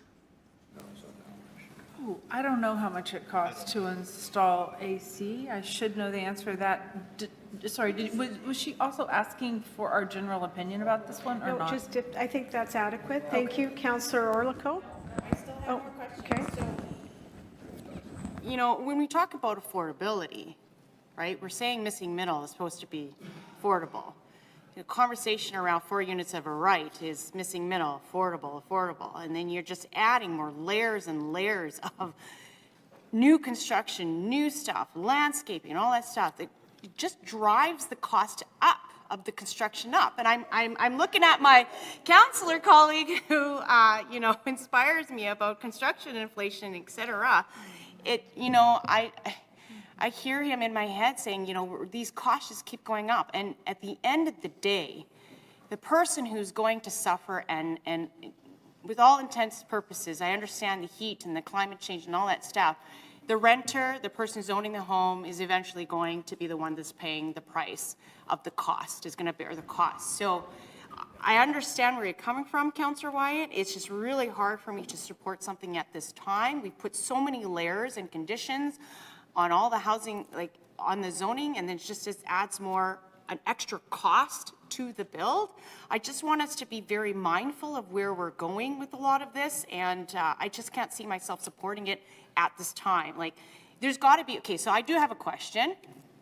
Is there another alternative for these units that could be a little bit more affordable? Is there another, you know what I mean? I'm not even kidding. So could you offer maybe something that's just a little bit more affordable than a massive central air conditioning unit? Like we hear about window units. Thanks for the question. Councillor Hazel Boris to respond. So one thing that the city is currently studying is geothermal at a district scale. And so, that is something that has strong support both from the province of Manitoba and Efficiency Manitoba. And we're, studying a wide variety of interventions on that front. Zoning doesn't generally regulate appliances, so we do have some concerns on this motion, although we very much respect it. As a condition of a development permit, we would discourage that because we don't usually look at things like mechanical systems on a development permit, and the scope for a development permit is very narrow per 8.4 and 8.5, and I won't go into that unless you would like me to, but those are our concerns at this time. Thank you. Councillor Orlikow, Councillor Eady, and then Councillor Wyatt. Thank you very much. Part of my role, which I do quite enjoy still with Councillor Chambers, is in the Emergency Management Office. One of the biggest problems we're having right now, and we're facing it, besides smoke, that's air ventilations, and we have too many buildings in Winnipeg where people are living without any air conditioning, so we have these heat spots where we actually have to, for reasons when it gets above 30, 35, we have to make sure there's a place for these people to go. Because in the past, we didn't make developers do this. You know why? Because it hurt their profits. So again, this is our role as a public body to make sure that we don't just listen to the private sector and make sure that they make the most profits possible. We also take care of the needs of everybody. And so right now we're facing that, where we have many seniors who are living in these buildings. The developer or the owner refuses to put in air conditioning. So we have to put in cooling centers. We have to bus them over there so they can cool down when it's so hot. So again, I hear Councillor Santos saying the market is beautiful and just don't interfere with them all so they can develop as much as they can. Stay other way. Well, that's not the role of government, in my opinion. We have to balance the needs of the private sector with the needs of the public, and this is definitely a public need. So I think even though if it does cost them a few dollars, they are getting many, many additional rights that will offset that.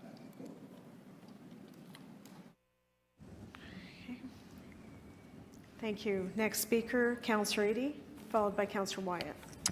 Yes, thanks, Madam Speaker. Not knowing my colleague's house, never been in it, it's an already built house. When you're building brand new, it's never quite the same cost as retrofitting a building. As I explained, if you're building it, having to retrofit for accessibility, it's a lot more expensive than it is if you just do it in the new construction. So I believe that's probably, it's not quite the price that my colleague might think that it is, but it is essential to have air conditioning.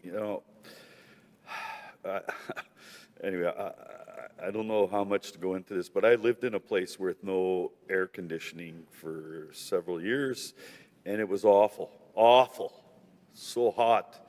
And the windows were such that couldn't fit a window air conditioner. And then, you know, if you put a air conditioner, a portable one in a living room or a space to do it, you still got to run a hose out the window so that the condensation or whatever goes out into the wherever, and you know, that might even be a violation of a bylaw. I don't know, because you're above the ground and you're spitting water out. I don't know, but the point is, we're talking new builds here. I don't think it's quite the same cost as retrofitting a house for central air. Wyatt? Just, I want to add, thank you for everybody's comments.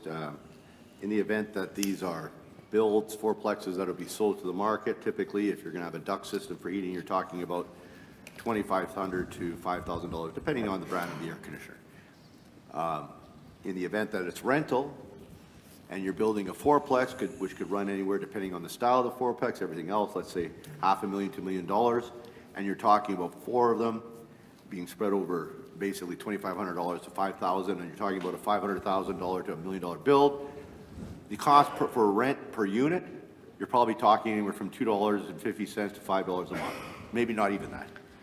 So in overall expenditures, what Councillor Santos is concerned about, you could ask the people who are going to be living there, would they be prepared to pay a little bit more every month, that they spend more on coffee or whatever every month to have air conditioning this summer? I think they would say yes. But that's my thoughts. Thank you. Thank you. With that, I'll call the question on item 30.2. All in favor, please rise. His Worship Mayor Gillingham, Councillors Allard, Rawadi, Chambers, Dobson, Duncan, Eady, Gilroy, Lukes, Mays, Orlico, Rollins, Wyatt, Madam Speaker, Councillor Sharma. Those opposed, please rise. Councillor Santos. Okay. And the Vote, item, Madam Speaker. go ahead. Yeas 14, nays 1. Thank you. The item passes. Next, Councillor Wyatt. And that items number 11, 12, 13, 14, 15, 16, 18, 19, 20, 17 was already pulled, 21. I understand they were all written by and moved by one member of council, is that correct? There's more. 22. Oh, 22, 22, 23, oh, I forgot about those, 24, 25. We didn't. And 25, well, the last was Councillor Duncan, 26. Up to 25, I understand that's all one member council, is that correct, Mr. Clerk? Yes. And myself, yes. I would like to withdraw the Okay, resolution. thank you. Thank you. Councillor Allard, did you want to speak to that? Yes. No. Yes. I think that was a very interesting development. Good. Okay.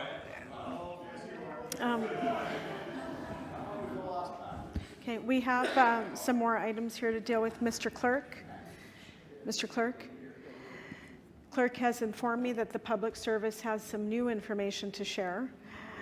So with that, I think the process is we would reopen for a brief time the public representations. That is correct. No. Well, that's You would be reopening representations just to hear from the public service? just to hear from the public service. Well, that would go to a vote. Excuse me, just a moment. A vote. Yeah. Mr. Clerk, if you want to explain the process, this is just brought to my attention. Sure. So the Development Procedures Bylaw does stipulate that once representations have been closed, members of the hearing body and members of the approving authority must not receive or consider new information unless and until the hearing body reopens public representations in respect of the new information. So the hearing body can receive new information, but then they would have to reopen public representations. If the committee did, Yeah. committee, If the hearing body did reopen public representations, the public service would be permitted to provide their information, and then the applicant would have an opportunity to rebut that information. So we could certainly reach out to the applicant. Okay.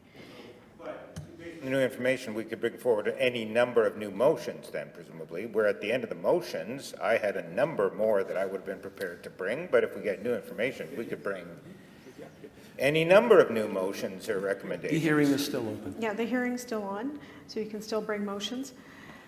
Councillor Orlikow? Where's the applicant? Not here, but, So that's. Then, but we could certainly reach out to the applicant if they, No. they have advised that they are following the hearing, so, and to reach out if there's. Thank you. Mr. Mayor, just a moment. So do you need a motion then? We would need a motion Okay. to, I would move then, I think the support. And I just want to say one thing. This has been done at community committee before. I've experienced it, just letting you know that it's not something new just for today. we opened public representations 2 days after the public left, just so I'm clear. The request has been to share new information. The public service would like to do that. In order to do that, we need to open public representations. That's a procedure. Obviously need to offer the public a chance to speak to that, given that we're reopening public representation. So we could do that Saturday, Sunday, or tomorrow. so then this would just be opening public representations to receive new information from the public service. And then there would be a motion to close public representations. Doesn't make public representations. The public service is here to respond to our questions. They are neither, are they opposed or are they in favor? the Which public- side did they appear on? Were they here for information? So the public service does provide information on the report and provide clarification on the application. Councillor If you Eady? recall, we started with hearing from the applicant, and the public service did it. But then followed by the public service that provided an overview of the application. Applicants will be able to simply request the chance to bring in new information then. I think we'd say no. Okay. My mind is if it's a sharing of new information, that I don't think the speaker is planning to introduce a motion based on this new information. It's the sharing of new information that he wishes to do. And that to me is quite different in terms of actually affecting decision making. Am I fair to say that, Mr. Mayor? Again, I will move, I'm moving right now. I just That want to we- hear from Councillor Eady. There was one more comment. Councillor Eady? Madam Speaker, can we not find, can they not say, is this critical new information? There's been a request, yes, to share the information To with share council. critical information? I can't speak. Can we get legal? This would be. Madam Speaker, can I have the floor, please? Yeah, Mr. Mayor has, the mayor has a motion, Can I- Mr. Mayor. Point of order, why did you not get this earlier then? Why, they've had this new information, it just came in, or when did it come in? I don't know. Madam Speaker, I guess through the clerk, first of all, is this in order? Entered under the Development Procedures Bylaw. I move then to reopen representations to hear any new information that has been received at this time. Thank you. All in favor? I'll defer to the clerk. I'd like to be in opposition to that. We're going to call the vote on it. Mr. Clerk, there is a request to speak to that motion. Okay, I just want to check because we don't do this often. Councillor Mays, you want to speak to that? So this would, therefore, the new information would allow people to move to rescind any previously approved motions or to move new motions? So the hearing is still taking place, so then motions are still permitted. If anybody wanted to move a motion at any time, they still can. So I will need a period of time then to develop, based on this information, if there are motions, further motions coming, I think it would only be respectful if some of us could then move.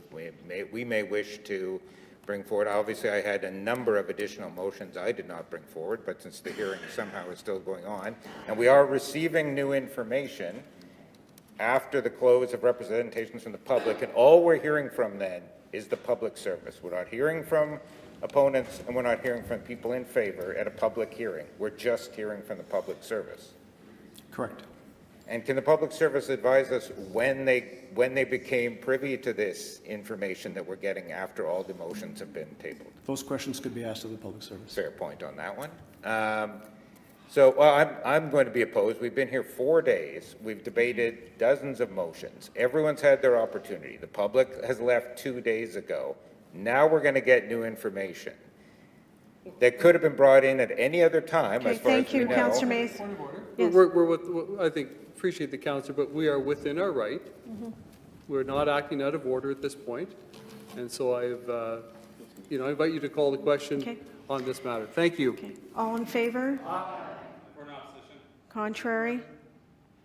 Okay, there's 4 in opposition. Councillor Lard? Recorded vote. You were in opposition? Okay. All in favor, please rise. His Worship Mayor Gillingham, Councillors Browati, Chambers, Duncan, Eady, Gilroy, Lukes, Rollins, Santos, Wyatt, and Madam Speaker, Councillor Sharma. Those opposed, please rise. Councillors Allard, Dobson, Mays, Orlico. Okay. The vote, Madam Speaker, yeas 11, nays 4. Okay. Public representations are now open just to hear from the public service. Director Hazel Boris, I presume? No, Alyssa Rappaport. Okay, Alyssa. How do you pronounce your first name? I must have been saying Alyssa it or wrong. Lissy, Oh, either way is Lissy. fine. Thank you. So thank you all for that process. I did approach the clerks today with information, and we discussed how to present this. I got a note from CMHC today that I think council should be aware of. They are aware of the ongoing hearing, and they have been watching on YouTube. The amendments that were passed last night to increase minimum lot widths to 4 units on lots with a front drive from 60 feet to 65 feet does not align with the proposal previously communicated to CMHC and does not appear consistent with Winnipeg's HAF agreement.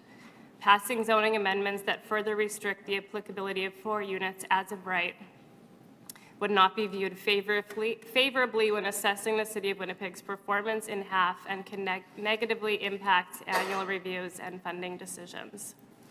I can repeat it if anyone is interested. Thank you. Councillor Mays, Councillor Orlico. Thank you for the new information, which of course is new information despite having been told the fact that we couldn't introduce new information, so we now have new information. Okay, so please, Madam Clerk, or clerks, could you please prepare the numerous additional motions I had ready in case that one didn't pass, and we'll press through till dawn here, I guess, or we'll just reaffirm what council at its discretion decided to do last night. Now, secondly,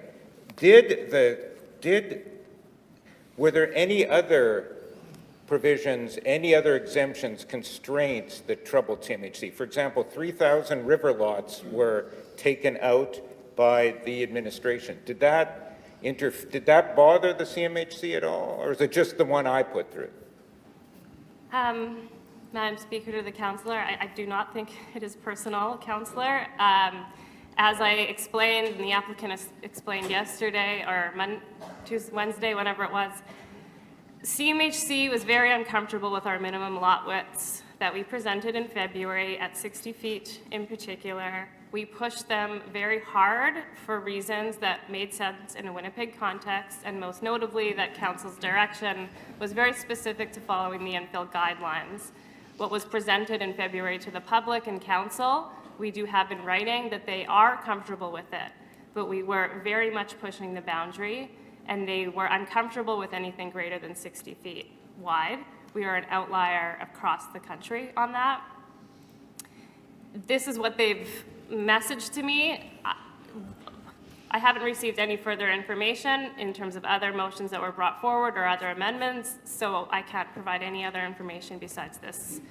So the only thing that troubled them was that. So as long as we can find something that only constrains 3,000 units instead of whatever number we were dreaming up last night, it'll be fine, right? I mean, if they weren't troubled by the river lots, which the staff recommended, they surely can't be troubled by something that only constrains 3,000 more lots. Wouldn't you agree? Answer that. Okay, thank you. It's hypothetical. Okay, Councillor Mays, thank you. I'll come back to you. I have a list of folks who want to speak. Mr. Mayor? Written copy of the communication. Thank you. Mr. Mayor? Questions? Yes, I'll come back to you, or do you want to proceed? Sure. Okay, so they didn't have any trouble previously when we constrained 20,000 units with chip seal. That was not viewed as being a problem, correct? They didn't have any problem when we constrained, I think it was 16,000 units with gravel lanes. No problem. They didn't, you said they signed off on everything that was coming forward. They also appear not to have any problems with the 3,000 units that were constrained with the river lots, which weren't previously approved. The evidence we had yesterday from Ms. Rapport was they think this would detract from your proposal, words to that effect, material changes would detract from your proposal. So the 3,000 units, that obviously wasn't a concern then. Perhaps I'm better phrasing that. They didn't mention the river lots then. Madam Speaker, through you to the councillor, they did not. They have asked earlier in the year, January, February, on the number of lots that would be constrained by different requirements. That was part of the case in our getting them to agree to what we proposed in February. They were, I would say, uncomfortable with parts of it, and we pushed, and we were able to get in writing that assurance. As council's deliberated over the last number of days, I know there's been some uneasiness with trying to predict what CMHC will, and the federal government generally will and will not accept. I think this new information is pretty clearly specific on the minimum lot width. Nothing else that I've heard from CMHC conversations puts our funding at risk from what I've heard. Councillor Brawadi's term from last night or the night before, I can't quite remember which. So we're in the middle of a public hearing, which we have our discretion, according to the HAF agreement, to do as we so choose. We do not have anyone here that we can ask questions to from CMHC, correct? There's no one here giving evidence. Unlike every other person who's spoken, we can't ask questions to CMHC, correct? I don't see anyone here, no. Right. So there weren't any problems additionally when we constrained. You can't, if your lot isn't fully serviced, sewer, water, all of those properties are out. They had no issue with that. That's thousands of lots that were constrained. I believe I've answered that already. They had problems with many aspects of our proposal. They reached the comfort level through much back and forth, and they were comfortable with what we put forward to the public. Right. So are you aware, I put out a discussion paper last October and November that included the idea of expanding lot widths from 60 to 66 feet, moved that to 65 feet after a conversation with the mayor's office. Thank you to the mayor's office. So we got those numbers last night for the first time. Last night, we're told how many lots are constrained. In the middle of the hearing, not in the evidence, people from the public couldn't speak to it. We got that evidence put in last night. After all these months, we got that last night. So I'm going to have to get either an adjournment or something to start coming up with an analysis of how many more lots, what can I come up with to get under 3,000 lots, I guess, because that appears to be the go, no-go threshold. If the river lots were okay, I'm pleased with that, actually. So I guess that'll be our challenge going forward, unless we just vote to carry on as we did at our own discretion by an 11-4 vote. Okay, so a number more motions to come then, Madam Speaker. Very good. The votes that were cast still stand at this point, Councillor Mays. Actually, that's a fair point. Okay. So we don't need to do that until we need to do that. All right. So is there some mechanism by which we could work out some numbers that once the public hearing is closed, the public hearing is closed, and then bylaws will be read. So we will need to sort this out then before the close of public representations. Okay, thank you. Although we've There's opened other, public there's other Before the speakers. public hearing is concluded. Open public representations to hear from the public then at this point. They're open right now. No, well, we were told that we only are hearing from the public service, and And from the applicant. We do have the applicant online. Okay. It was also the public service. Okay, I'm going to the mayor now. That's the next on my list. Mr. Mayor? Thank you. Thank you, Madam Speaker. A couple of points. First of all, I appreciate what we heard yesterday was reiterated but by the applicant, but then was reiterated by our administration, and then stated again today in answers by our administration that our city staff have been going back and forth with CMHC on a number of matters for a number of months. And to use, if I can, the administration, Lizzie's words, pushing them. CMHC uncomfortable, finally got them to agree to, even though they're uncomfortable, 60 feet lot width. It should be no surprise, I'm not surprised, that CMHC is watching this. They have been watching, the feds and CMHC have been watching most council decisions across Canada as these matters have unfolded. So it should, I don't think should come, it doesn't come as a surprise to me. It shouldn't come as any surprise that CMHC would say, we've watched, 65 feet is a problem. So in light of that, and there's something else, like if I can just move to another point, the councillor from Transcona asked several times about the Affordable Housing Fund. I said our staff will look into it. I have information and a reply related to the Housing Accelerator, not the Housing, the Housing Affordable Housing Fund, and it is new information, but I will read it at this point so people have that information that was asked of me to get, and it was given. We have heard, this is the question that was put from my staff, we have heard ultimately to Minister Robertson, Gregor Robertson, the Housing Minister at the federal government, from my office to his office. We have heard that the Affordable Housing Fund is fully subscribed and that they are now canceling the program. This is an incredibly important program where many of our organizations who receive Housing Accelerator Fund require that program to create their affordable housing projects. The response that I got late yesterday, just had a brief conversation with our CMHC policy lead. He can confirm that the program is not being canceled, but it is almost fully subscribed. With significant demand for the funding, we can assure you that we are working on finding a long-term solution. I hope this provides some reassurance. I'll keep you posted of any subsequent updates that I may have. The council from Transcona asked me specifically for that information. I'm providing that information today. Thank you. Any further questions of the public service? Yes, Councillor Orlikow. Yeah, I find this actually disgusting. Why do I find this disgusting? Well, let's put it in context. And my question to you is not you're disgusting, not anything like that, so it's not personal to you. So, again, I've mentioned this a few times already, that if the federal government can say, I'm going to attach all these other conditions that we have no idea what they are, and just going to arbitrarily decide that a council decision is off base, even though it still adheres to it, again, I don't know what type of, it cements my belief more that this Housing Accelerator Fund agreement is not an agreement. It's more of a stick. And they're just going to keep moving the stick around anytime they want, as it's just done. So again, I shame on the federal government. Shame on them. But my other point is, I do want to see that in writing. I appreciate what you said. But I also want to ask this question, and I know I'm going to get in trouble for asking it. Was this phone call from CMHC, was it directed by anybody who's, let's say, opposed to the 60-footer, the 65 feet, or was it CMHC directly to us? Was there any council or anybody around this table that actually reached out first to make them aware so they would respond back?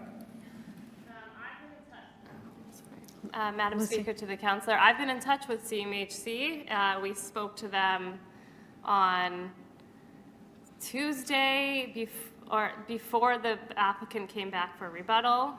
We spoke to them. I sent them a note again yesterday that we're on day 4. Anyway, I've been in touch with CMHC, from me to CMHC colleagues. I'm not aware of any other involvement from council. Okay. Thank you. Councillor Mays. Further question. So you said it's unprecedented across the nation. We had in evidence that some parts of Halifax have a 70-foot minimum for a fourplex, right? We had that in evidence. That's in the chart that staff provided, right?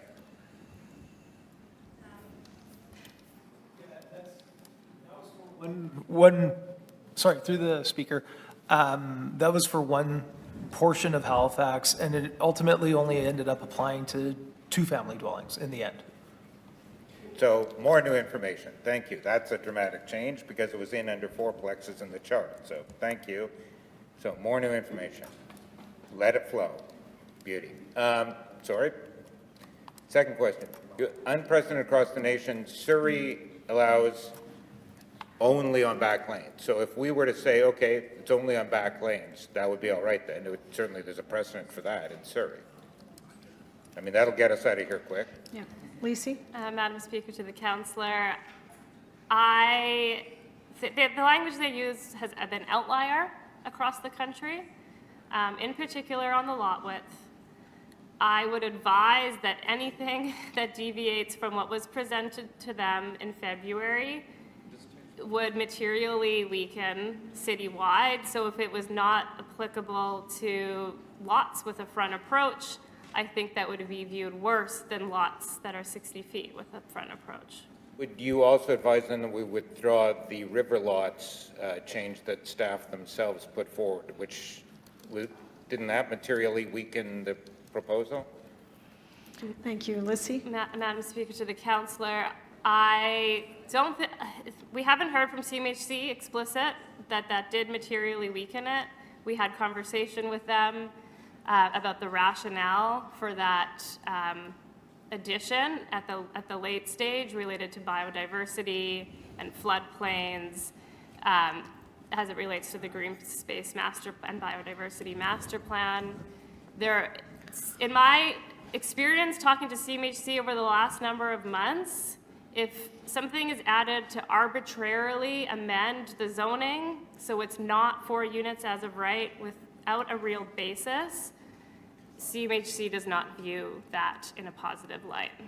Right, and this was of course not arbitrary because the single family requirement for without a back lane is 25 and with a back lane it's 40, which they already signed off on. So hence the non-arbitrary increase from 50 to 65, quite right. So we're actually literally following what HAF already approved, which we already approved in stage 1. If you got a back lane, it's 15 feet less than if you don't have a back lane. So not arbitrary in the slightest, actually. So you would agree that, I'll resist continuing to use the Wizard of Oz analogy, but I mean, you would agree that the paragraph that the HAF agreement does say at 12.3, nothing in this agreement will fetter the discretion of the recipient's elected council as to future decisions by the elected council. You would agree with that? Would you agree with that? Okay. Councillor Mays, I'm going to move on. We can come back to you. Sure, sounds good. Councillor I Rowlands. didn't get a response to that, though. That is 12.3 of the HAF agreement, which we got during the last. Correct. Thank you. Councillor Rowlands and Councillor Lukes. Madam Speaker, through you, could you give me a sense of the timing that you received this information today with respect to 60 feet? 30 a.m. this morning, or? It was at, Madam Speaker, it was at 1:15 p.m.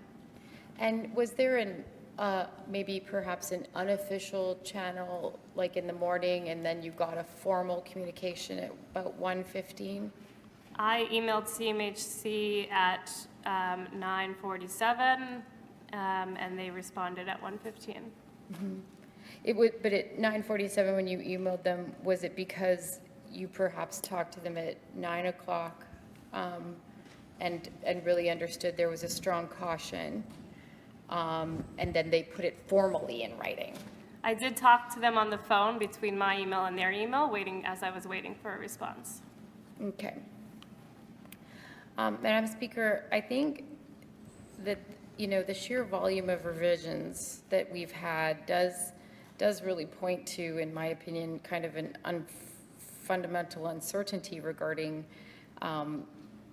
this policy move, that this policy has been disjointed, but for the interest of expediency, I would quickly move to rescind the first motion on 65-foot and get the votes underway if we could, and represent the 60-foot width lot. There's other speakers. Councillor Lukes. Councillor Edie. I just wanted her to repeat it, but I understand it's going to be emailed or something, so just what was said. Councillor Edie. Is there a motion in order right now? Nothing circulated yet. I heard Councilor Paul. Madam Speaker, through you,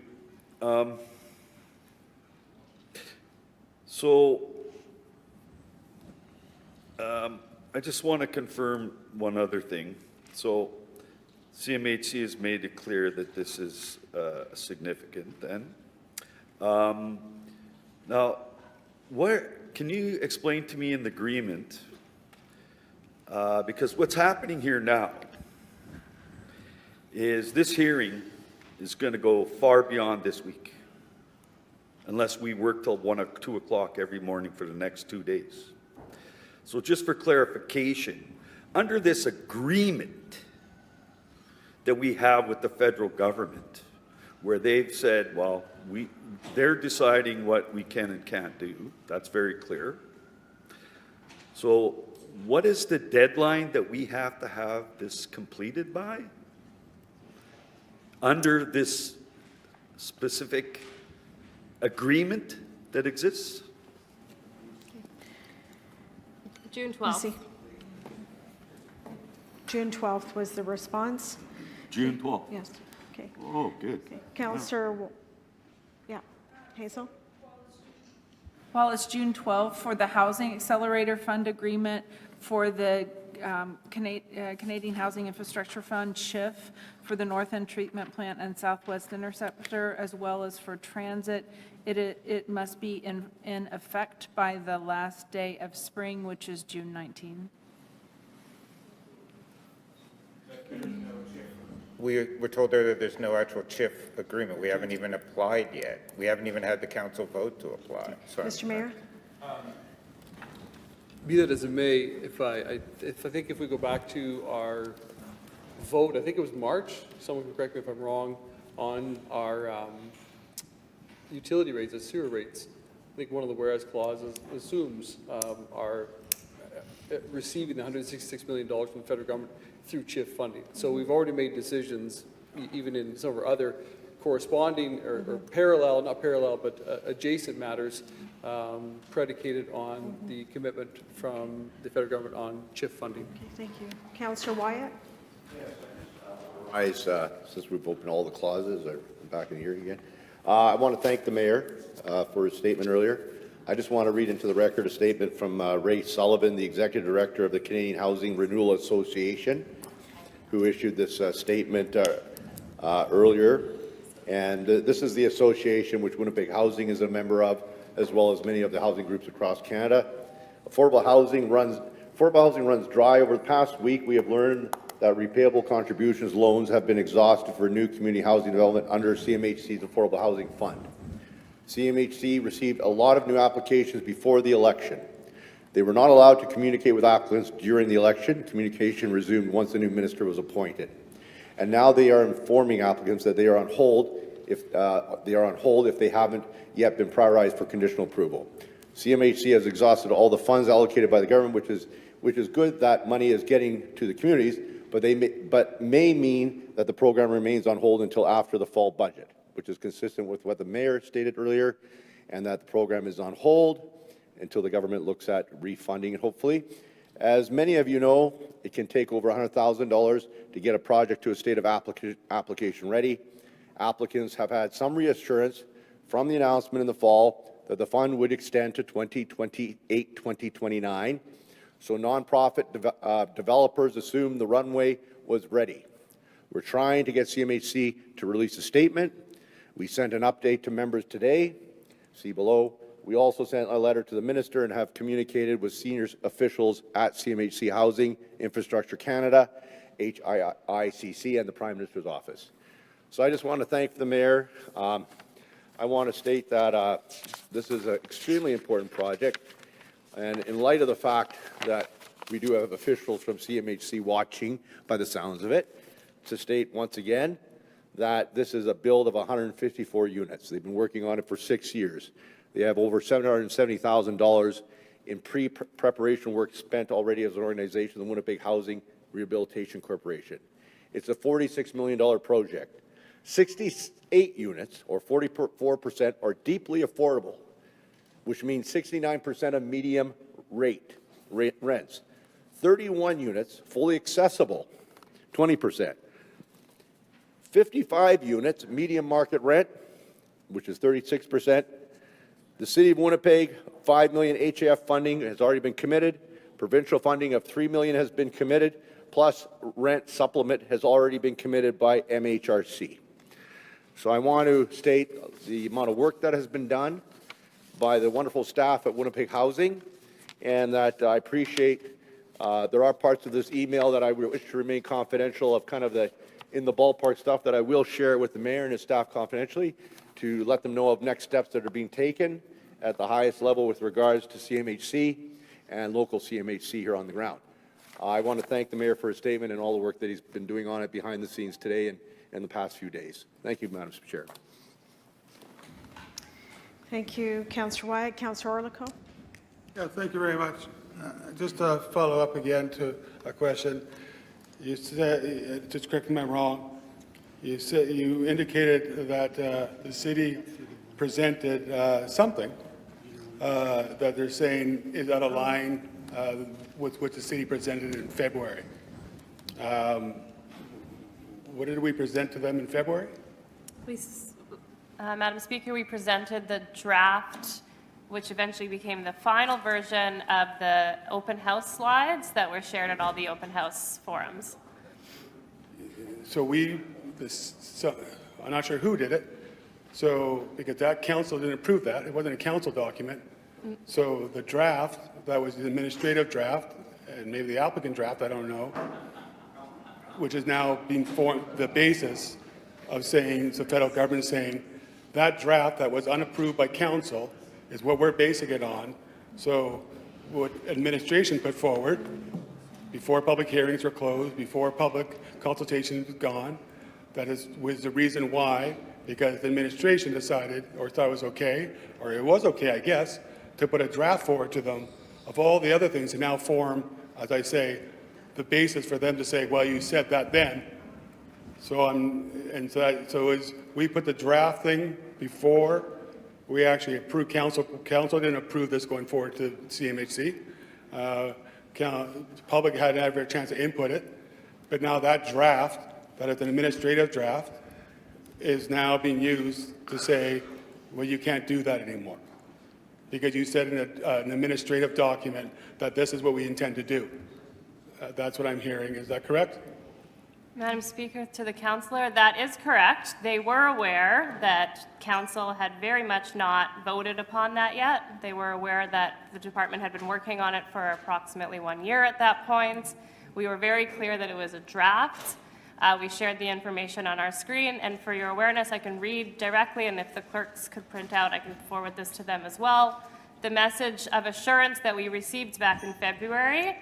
This email is to note that the proposed zoning approach shared with Actually read out presentations from we don't read out public representations. If people aren't here, we can't ask them questions. So I'd like to ask questions to whoever it is who's been writing this from CMHC. We have new evidence being presented by somebody from CMHC. I can't ask them questions. I have every right to. It's a public hearing. Service is trying to answer the question that was posed. Well, Councillor it's Orlikow, literally all hearsay at this point, literally all verbal hearsay. So I would like the right to cross-examine, to talk to ask questions of who's ever communicating this veto from the Wizard of Oz. Thank you. Mr. Mayor? Just want to clarify, ask the councillor to clarify, he's not questioning the integrity or truthfulness of our staff? Councillor Mays? I appreciate the insinuation or but no, I think very highly of Ms. Rappaport, actually. I said so earlier in the hearing. What concerns me is if new information was in hand at 1 o'clock and we got it at 8:15 in an immediate motion to rescind, and we didn't have any information until last night on the number of lots affected, I do kind of feel in a bit of an information vacuum, and I'll be asking for an adjournment till tomorrow at some point so we can go over that over. Perhaps Councillor Rollins, who seems to be quite a skilled conciliator, could meet with me during the upcoming adjournment I'll be requesting as a health break. Thank you. Next is Councillor Lard first. Councillor Lard? Can I stay sitting? Yes. Everything's new today. There's new processes. Okay, so procedurally, if we are taking the CMHC correspondence into consideration prior to voting on whatever amended package we are voting on, how would we know that any of the amendments that we've made to date are now okay with CMHC, given yesterday we today have correspondence from CMHC according to the public service and Speaker through you to Councillor my Lard, I think colleagues? it was answered before. We don't know. We don't. No, but my point is, we're a bit of a loop because we've made a bunch of amendments and we don't have CMHC here. We know they're not okay with yesterday, but we had a whole day of amendments now. How could we possibly know if CMHC is okay with this new basket of amendments? Would the public service like to respond? Like, it stands to reason that if this new information should be considered, should we not wait for another CMHC letter ratifying the host of changes that we've made to date? I don't know that it's for the public service. I think it's more a question for my colleagues in general. And also on the procedural fairness of public hearings, this may be legal. I've reviewed the procedural bylaw, but right to be heard is fundamental to public hearings. And if you reopen public representations without letting the other parties know, to me, that is a fundamental breach of that right to be heard, because we have a fundamentally materially new aspect to this whole conversation with an apparent letter from the CMHC. How can we possibly make a decision without knowing now that we have this channel open that we should vote on anything prior to getting ratification from CMHC? I'll keep the question as rhetorical because, I mean, unless staff wants to respond, I think it's more of a political statement. Thank you. Any further clarifications or questions of the new information received? Mr. Mayor? Clarify something I said earlier, just to clarify, I pulled it up. City Council on February 27th, 2025, voted on our Canada Housing Infrastructure Fund application and the projects that are in that report, including funding for NUPIC and funding for Southwest Interceptor. So we did vote on that and pass that February 27th, 2025. Thank you. Councillor Rollins? Speaker. Madam Speaker, it is 8:30, and I want to just acknowledge the amount of work we did do today, Madam Speaker, including you. Look, I think it is fair to say that the proposal really isn't ready at this time. We did a lot of work, and I really want to acknowledge the work. We actually came together in a move probably under, the leadership of that move by Councillor Wyatt, Madam Speaker, that allowed us to kind of release a bit. I think that the result, though, should not be a chaotic hearing process, but that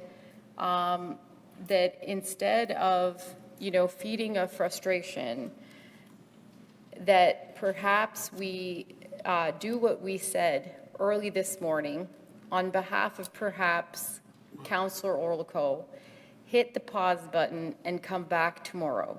It is not what any of us wanted. We wanted to probably be done tonight. I know I did. I know I'm missing my daughter's last grade 12 band, and it is hurting my heart a bit.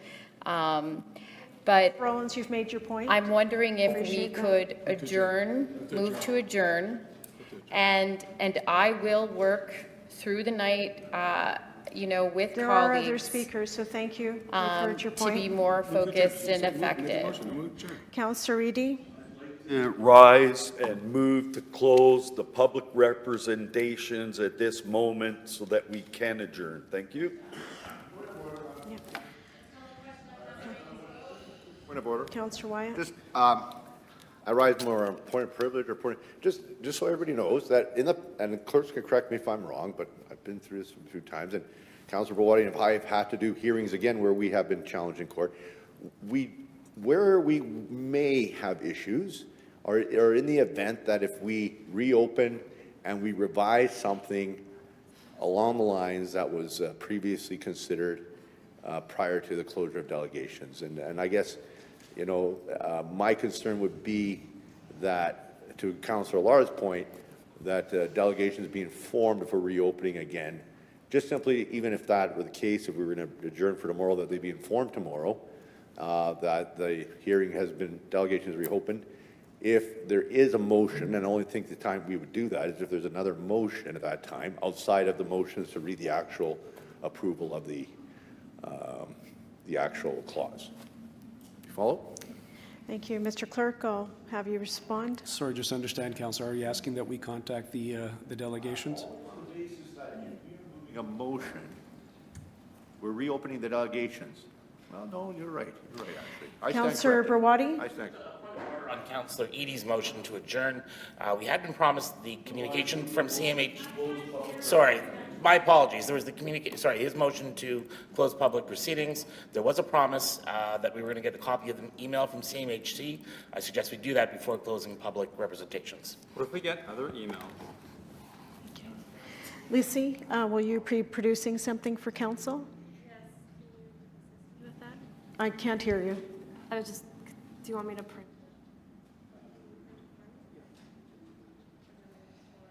Okay. Mr. Mayor?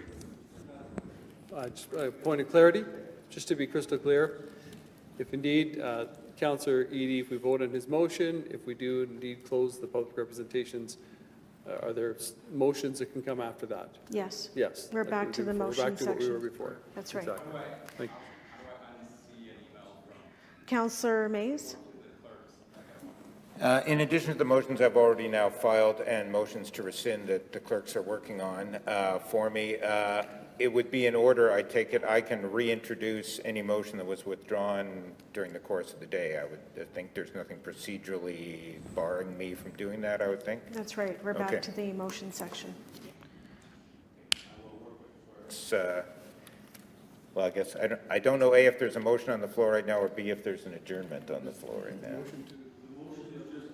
Public representations, because if we leave it open and adjourn, it's going to be crazy tomorrow. Mr. because- Clerk, we are closing, there's a motion to close public representations. Just like you to make sure you hear that. But, right, so how about, you still need time to get that? Yes, okay. Why don't we take a 10-minute recess? Okay, thank you.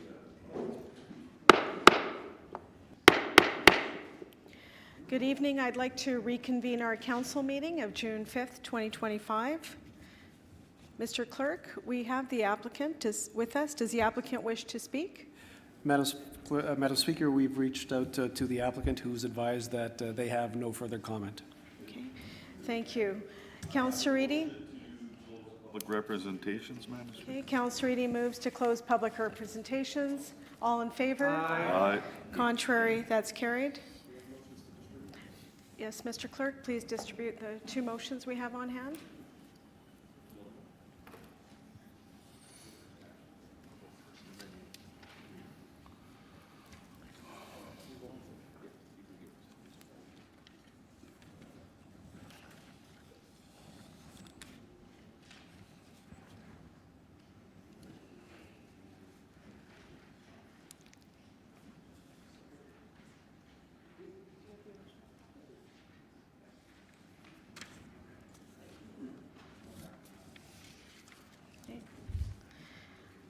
Motion 31 that's being distributed is moved by Councillor Duncan. It is to rescind the decision, motion 1, that we voted on earlier, or yesterday, pardon me. We voted on it yesterday. Madam Clerk, would you read the resolve into the record, please?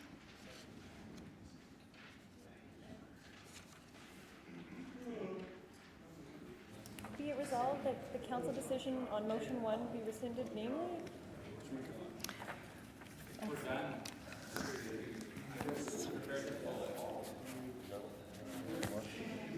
Apologies. Be it resolved that the council decision on motion 1 be rescinded, namely that sections 52C, 53B, and 11.1 Schedule B be amended by deleting 60 feet and replacing with 65 feet. Councillor Duncan, do you wish to speak? Madam to the Speaker, motion? could you call to question, please? All in favor of motion 31? Aye. Contrary? That's carried. Councillor Mays noted in opposition. Can you poll before we read? We have motion 32 moved by Councillor Mays. Madam Clerk, would you read that resolve into the record? Therefore, be it resolved that the proposed bylaw be amended to allow for the following. That Schedule B be amended as follows. In Section 5.2 and 5.3, delete the words R2 or RMFS. Delete Section 5.2C and replace with the following. C, 60 to less than 61 feet where the lot depth is a minimum of 100 feet. D, 61 feet in any other instance. Next clause, delete Section 5.3B and replace with the following. B, 60 to less than 61 feet where the lot depth is a minimum of 100 feet, and C, 61 feet in any other instance. Add the following new clauses. Section 5.4, despite anything else in this bylaw, the minimum lot width for a 3-unit dwelling in an R2 or RMFS zoning district is A, 35 feet for an interior lot or corner lot other than a wedge lot, where the lot abuts a paved public lane at the rear of the lot. B, 50 feet for a corner lot that does not abut a paved public lane at the rear of the lot and that is accessed by a side approach. And C, 60 feet in any other instance. Section 5.5, despite anything else in this bylaw, the minimum lot width for a 4-unit dwelling in an R2 or RMFS zoning district is A, 50 feet where the lot, subsection I, abuts a paved public lane at the rear of the lot, or II is a corner lot that does not abut a paved public lane at the rear of the lot and is accessed by a side approach, and B, 60 feet in any other instance. Thank you. Councillor Mays to introduce the motion. Yeah, that was a lot, but it, in some ways, is a relatively minor change. I want to thank Ms. Rappaport for her assistance on this, as well as Mr. Veach, Mr. Kostick, and Director Hazel Boris, and some good mediating by Councillor Rowlands. It is a compromise to incorporate a technical standard that appears in the infill guidelines, a technical standard that appears multiple times, actually, in the infill guidelines on pages 14 and 15, where there's a concept not just of a width, and here we're going to the 60 foot that CMHC has said they're fine with, so, but also for certain lots that are 60 deep, having a lot area requirement. That is a technical standard that appears multiple times on pages 14 and 15 of the infill guidelines. Good compromise, keeping with the direction to move to a 60-foot, and this is again only front-end loaded lots, so no impact on anything that's already constrained, no impact on anything that's got a back lane. Frankly, if this passes, I'm happy to call it a night. If it doesn't, I have some other motions that I would bring forward. So I would prefer to simply go with this as the compromise for the motion that we passed last night, which was then rescinded. But if that's not the will of council, we can revisit a fair bit of stuff. So thank you to the staff. I believe a number of councillors have already indicated support. My thanks for that. So worked out, I think, a reasonable compromise that incorporates the technical standard from the infill guidelines. Thank you. Any other speakers? Councillor Orlikow, then Councillor Dobson.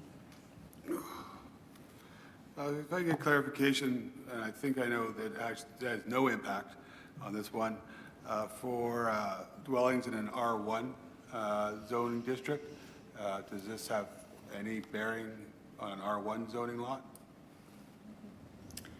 Thank you. Yeah. Administration to respond. Yeah, correct. It applies to the R1 zoned lots. Yeah. No lot width dwelling for R2 or RMF zoning district is? So to be clear, the R2 and RMFS remain the same. The clause remains the same as was originally presented in the draft bylaw. The only amendment this amendment only applies to R1 zoned lots. Okay, so. Second question? Can you clarify then what that changes, what it changes to an R1 zoning lot are? Like, right now it's 50 feet, 50 feet frontage will allow a fourplex? Supported by a back lane, this would apply to the front approaches only. So it would be 60 to just below 61 feet. Would need 100-foot depth at minimum. For both triplexes and fourplexes. Sure. Yeah. So the change is what? Sorry, I'm sorry, I'm really hazy. So for just between 60 feet and up to, but not including 61 feet, it would require a minimum lot depth of at least 100 feet. So it's just saying, you know, in front-loaded situations, it needs to have enough depth to accommodate it more fully. In reflection, to reflect that the technical standard requiring the total, that the infill guidelines delineate. And also, just to be clear, that the following new clauses of 5.4 and 5.5 in this motion are exactly the same as 5.2 and 5.3 now, except R1 is struck from those, and otherwise everything else remains the same. So the new 5.4 and 5.5 now only apply to R2 and RMFS, but these are the same minimum lot widths for the 3s and 4 dwelling units per lot that you've been seeing since since October. Trying to keep up with you, but sorry. I can't. That's okay, it's late. So if I have, which River Heights, Fort Garry has lots of them, of 50 by 100-foot lot deep, that's generally, we have a few 110s, but it's generally 50 by 100s. Does this change what was already approved? It only changes it in a front-loaded condition, but only. I'm sorry, with a back lane. So, Right, so it does not change anything about back lanes whatsoever. So this is, so 50 by 100 with a back lane, this has no. Correct. Thank you. Thank you. Councillor Dobson? Yes, Your opportunity to speak to the main item as well. Okay. Madam Speaker, it's late in the day. I certainly don't want to take away from this motion, but I feel now's the time for me to say this. I attended all but one of the open houses, and I would like to thank the department for doing such a great job at each open house. There was always plenty of staff and someone available to answer all the questions for all the people that attended. Right now, I'd like to go back in history to 2021 as it is relevant to the changes before us. The council at that time put forward the mature communities and infill guidelines. It was the city's solution to creating density. There were open houses for city residents to ask questions and leave comments. The residents were overwhelmingly opposed to infill guidelines based on what I read. Since that time, there was a proliferation of infill lot splits with secondary suites, and we did create density, but there was a cost. At a time when affordable homes were at a premium, low-cost affordable homes were being torn down so that these less affordable, larger homes with secondary suites on 25-foot lots could be built. But there was some pushback. Residents in the area were not happy with the height of the new builds, with the inadequate parking, the drastic increase in density. An example is if you had a modest bungalow of 1,000 or less square feet with one mailbox and replace it with 5,000 square feet and 4 mailboxes, I understand where the residents had a problem. The residents started to put together petitions and started appealing the infills, and sometimes they were successful. This created uncertainty for the infill developers. Fast forward to the federal government's new HAF, the Housing Auxiliary Fund, or something I like to refer as the HAFR, the Housing Auxiliary Fund for Rental Properties, because there's nothing here to promote home ownership for people wanting to own their own homes. Ultimately, it's a good program. Unfortunately, it was suggested that we allow fourplexes to increase our chances of receiving funding for this program. I have voted against this HAF, and I was joined by Councillor Mays and Councillor Orlico against voting for it. Fast forward to today, we have before us changes to our zoning bylaws. Not quite the same as 2021 when we had mature communities and infill guidelines. This time, we are addressing the uncertainty for infill developers by making these builds as of right in residential areas. If a project meets the new rules, then it can be approved without needing a public hearing. All great for the developers, but what about the residents? Make no mistake, this will upset the residents in each community when they see this happening. And this will exacerbate the affordability crisis, as more affordable homes will be torn down for these new 2, 3, and 4 unit buildings.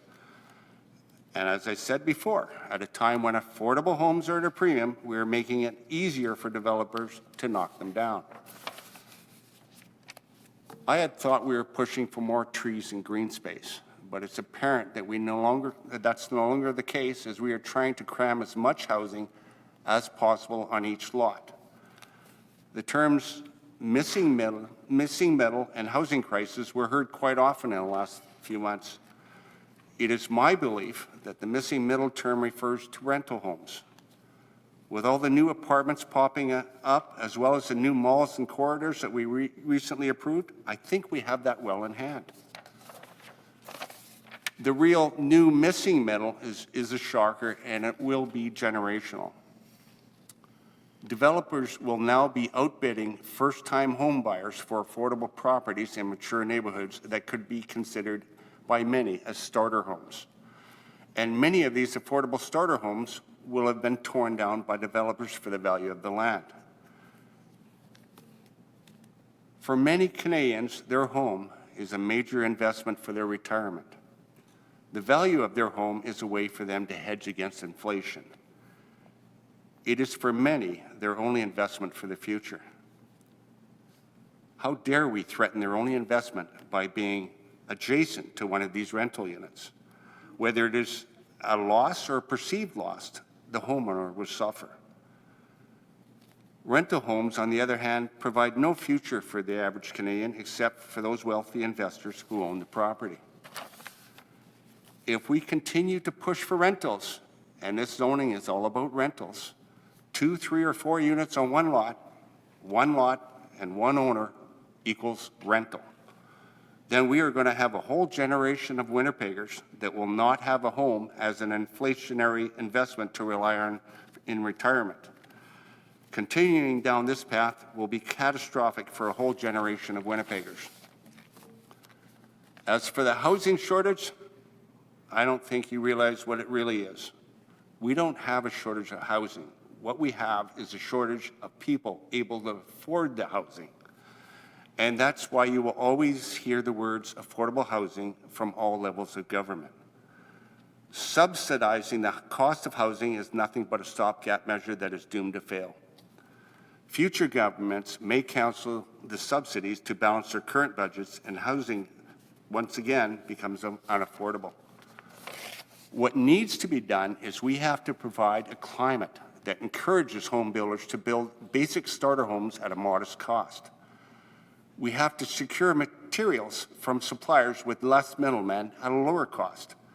We need to invest in Canadians and not subsidize investment companies at taxpayers' expense. And until we get affordable housing under control, we will not make any serious headway on homelessness.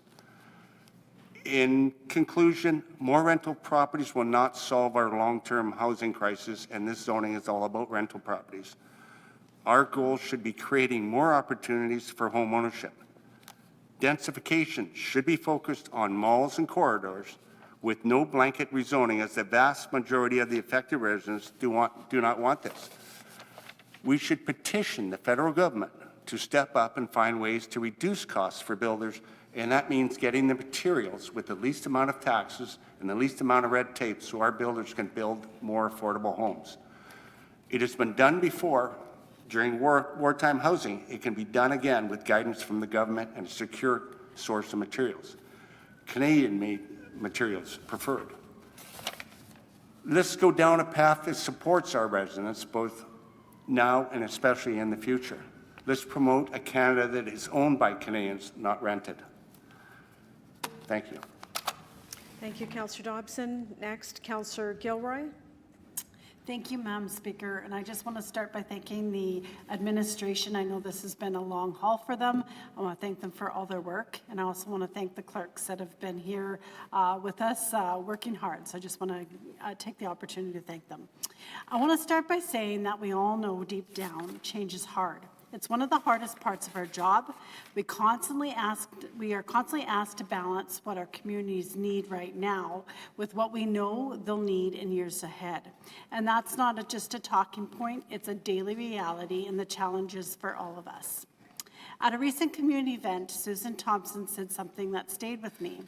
The city we have now was made by others. The city we have in the future is made by us now.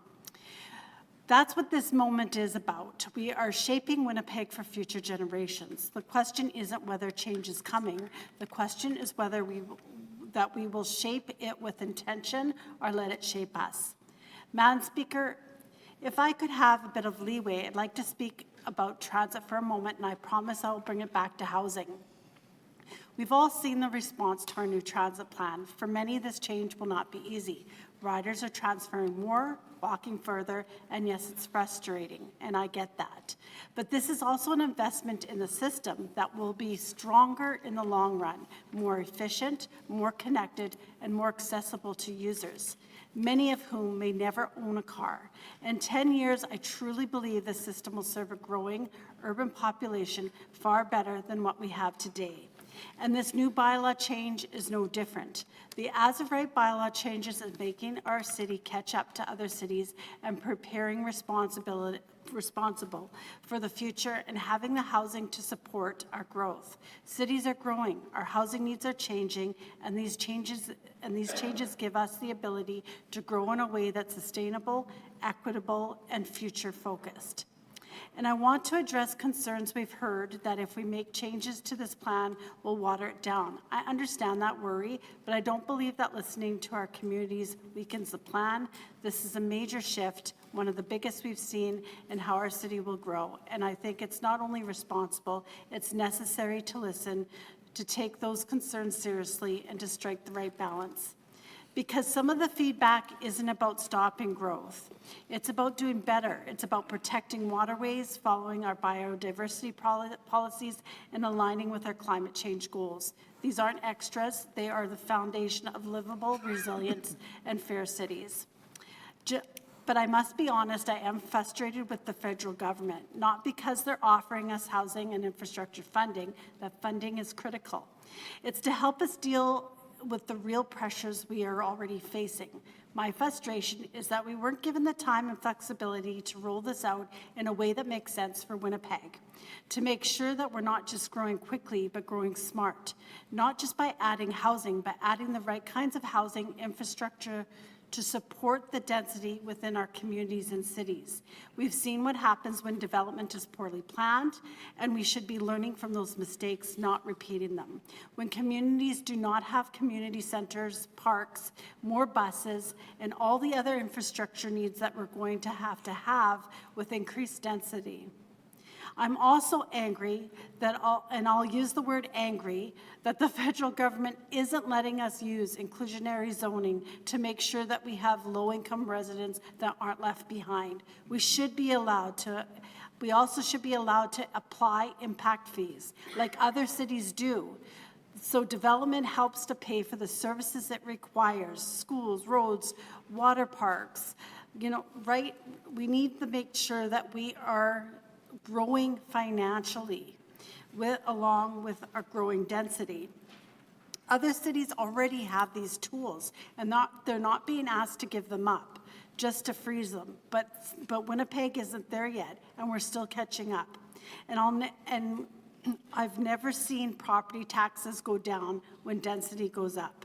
That's a challenge we at City Council will have to face, and not the federal government. And frankly, I believe we should have started this process in the areas that need investment the most, where the housing need is the greatest, where revitalization is needed, and where we could have made the biggest impact. We could have built a roadmap, shown it could work, and then brought it to other communities gradually. That's what responsible planned change looks like. And I do worry about reactive policy making. Leaders are stuck putting out fires instead of planning ahead. While adding more housing can ease market pressures, it's not enough to guarantee that everyone has safe, stable places to live. That's why we, as a city, must not mistake the change for affordable housing. We must continue to fight other governments to include social housing and rental top-up programs that guarantee deep affordability and not just a theory in practice. Social housing where rent is geared to income and essential for people that are in low income, seniors, and people with disabilities. They're not just units, they're lifelines. They provide stability and dignity and a real change to thrive. And for those in the private rental market, rental assistance or top-ups are critical. They fill the gap between the rent costs and what people can realistically afford. Without them, families are forced to choose between food, medicine, and paying rent. We all know that the market alone will not serve everyone. As for the right zoning changes and increasing housing supply will also play a vital role. When cities allow more homes to be built, especially denser options like townhouses, multiplex, and apartment housing, prices can and do stabilize or even decline. It also provides more choices for those with lower incomes and decide the communities in which they want to live, which I think is very important. Municipalities in Ontario are seeing a decrease in housing costs due to less restrictive zoning bylaws. Alberta is seeing an increase in housing with their restrictive zoning changes. Minneapolis estimated single-family only zoning in 2018. Housing construction rose and rents have stabilized, even as they soared throughout other U.S. cities. Tokyo allows high-density development citywide. As a result, it builds more housing than any other major city, and the home prices remain relatively stable despite the demand. New Zealand passed national zoning reforms in 2021. Cities like Auckland have since seen a noticeable rise in housing to help meet their demands, and Portland, Oregon legalized fourplexes citywide in 2020. Early outcomes show a shift towards more diverse and affordable housing options. These examples prove that less restrictive zoning can relieve pressure on the housing market, but only if it's paired with social housing, rental supports, and equity-focused planning. Otherwise, we risk leaving the most valuable people behind. I do understand the public concern. This is a change for some wards more than others, significant growth. And yes, there's been pushback.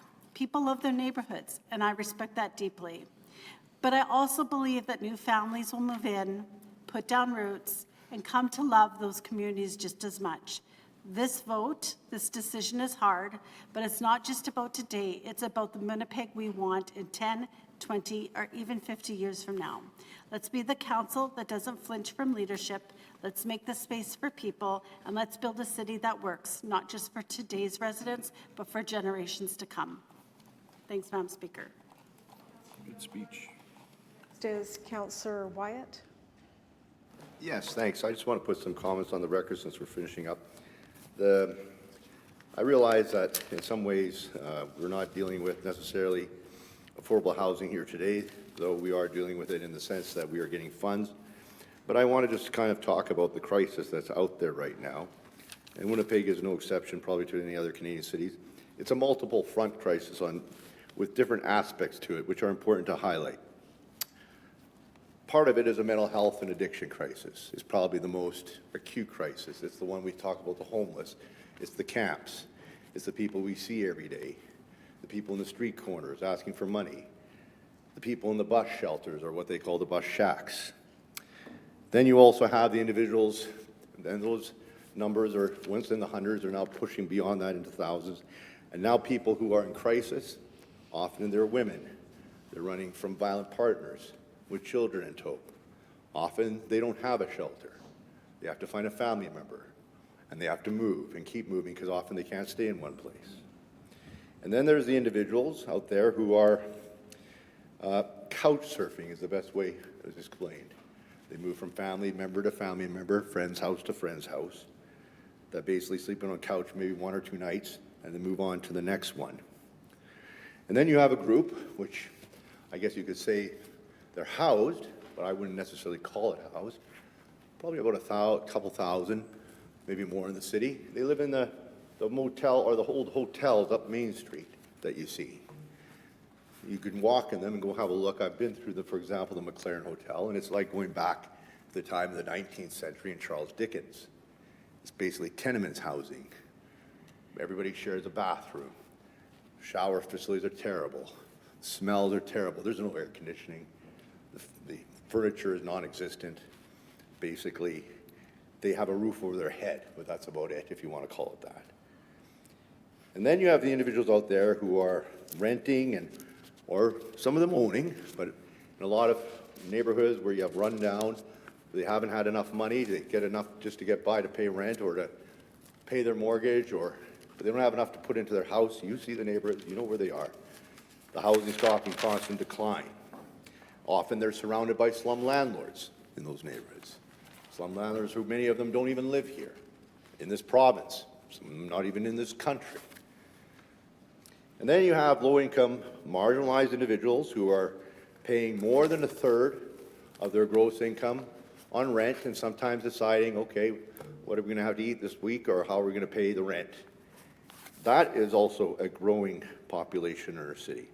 Finally, the last 2 groups, you have a group basically of new-time homebuyers who are trying to get in the market, saving, but they're not being able to get either set aside enough to have a down payment, or they don't have enough income. Sometimes even couples, not enough income combined to qualify for a mortgage to buy a first-time house with the way the prices have risen. And that group is finding it harder, and that group is growing. And then you have, many middle-class Canadians who are living together, basically able to make ends meet, barely. Many who live still together for economic reasons, not because they're a couple anymore, but they live together because they have to. They don't really have an option to move out because they can't afford to move out in 2 separate places. And then you have the middle class who are fortunate enough to have the income. They're professionals or possibly, like many in my community, where they're double income, both work for government, have benefits, are able to make their payments, enjoy a better lifestyle. And then you have the group that is the business professional elite, or if you like, the business class of our city who actually do quite well and are often involved in building a lot of the houses that we're talking about we want to build but are being priced further and further out. So the solution is what? I've come to the conclusion that we've kind of nipped and tucked all the time when it comes to housing in Canada. We've never really taken it seriously. Now, there was a big change, and it was 2019 when the federal government brought through the National Housing Strategy. It said housing's a right. And then they decided not to do anything about it until now. I'm glad to hear the Prime Minister's new commitment for the new Crown Corporation, and it sounds like it's going to be significant. He's pulling it out of CMHC, and I think that's very positive. But we wait and see what it'll actually do. Countries that have successful public housing programs that build quality housing spaces have tried to do that for a number of reasons, basically to address a lot of the issues I've said, but also to help control the pricing in the market. So whether it be in Israel or France, Italy, a lot of European, Scandinavia is the model, really. Social housing, what we call, the minute we think of social housing in Manitoba, everybody, their mind goes, Manitoba housing. Oh no, we don't want that. Well, I don't blame them. Manitoba housing, by the way, in some places has vacancy rates as high as 40%. Buildings are that empty. Nobody wants to live there because of the way they manage them. And Manitoba housing is, quite frankly, I don't care which government's in power, is an absolute mess. They actually transferred tons of units off to Winnipeg Housing, WHRC, because they know Winnipeg Housing actually knows how to manage them. So Winnipeg's housing inventory grew dramatically in the last 10 years with the units that were transferred over from Manitoba Housing, and have cleaned them up, renovated, and are now doing a good job with those units. But we really need a large social housing arm to build quality, dignified, public housing, social housing, rent geared to income, call it what you like, targeting these different areas, but also for the purpose of controlling or at least stabilizing the ever-rising price of land. Now, it's been argued that we are rezoning the whole city, and therefore the price of land should come down. But anytime we've done that in the past, as we have done for the last 20, 25 years, the opposite has occurred. And maybe it's because the economy's been strong, maybe because immigration has been strong, maybe that will change in the future. I don't think so. There's not many countries left in the world that has clean air, relatively clean drinking water, relatively clean air, I should say, we're trying to breathe, and, relatively, low density populations, lots of land mass, relatively politically stable, and a relatively strong economy, first world country. And therefore, Canada will still be the choice for many still in the future, and understandably so. And therefore, I think it's very safe to say that the pressure on land prices will continue to be there. And the only way to dampen that and to slow that down is to introduce a combination of both government stepping up and building social housing, either on their own or with agencies, and creating agencies maybe that don't even exist yet. And then the other part of that is for the government to start looking at not just the so-called social housing, but even in getting into the competition, heaven forbid, with the development industry, to be able to build our own subdivisions, our own roads, to offer, not maybe build the homes, but to bring in new builders, do competitions, to build a capacity that's not out there yet today. And we don't have to build 1,750 square foot homes with an attached garage. The market doesn't provide other alternatives, at least they haven't yet, at least in the city of Winnipeg. But wouldn't it be marvelous if we could start building subdivisions with small lots, 25-foot wide lots, with smaller homes to allow people to start building equity, have a safe place to live, safe neighborhoods.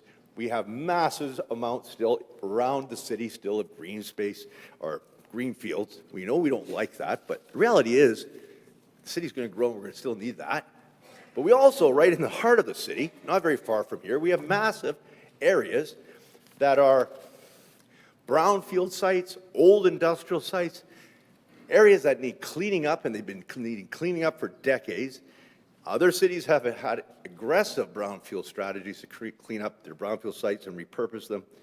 We haven't even tried to do that here to any great extent. The only example that I could really see that we can be proud of, well, there's the Forks, which was a brownfield site at the time, and what's now being attempted to be done on the old Canada Packers site off of Marion. We'll see what happens there. That story is still yet to be told. But we have so much more that we can do. And we did a minor site, I guess, Park City Commons at Transcona, about 40 acres there, as another example. It can be done. You have to be innovative. You have to seed it with public money. But we could also start competing with the traditional development industry, not necessarily building homes, but bringing in new builders and product, but opening up and servicing lands so that we're just not at the beck and call of the development community, which is what we are right now, or at least the people trying to buy a house. I'm excited that we're getting money from the federal government for major projects that the mayor has spoken about. It's unfortunate, though, that the federal government has chosen to use this method. I can't help but say that it does remind me of a schoolyard bully. You do this and I'll do that. And maybe that's just old-fashioned politics, but, you know, the last time I checked, the waterways, they're federal, aren't they? Yeah, it's 100% federal. You would think they would see some moral obligation to fund that, not just to say, we're going to do this if you do that. You know, and transit, rapid transit. Last time I checked, there's manufacturers in Quebec too. I think it's Bombardier.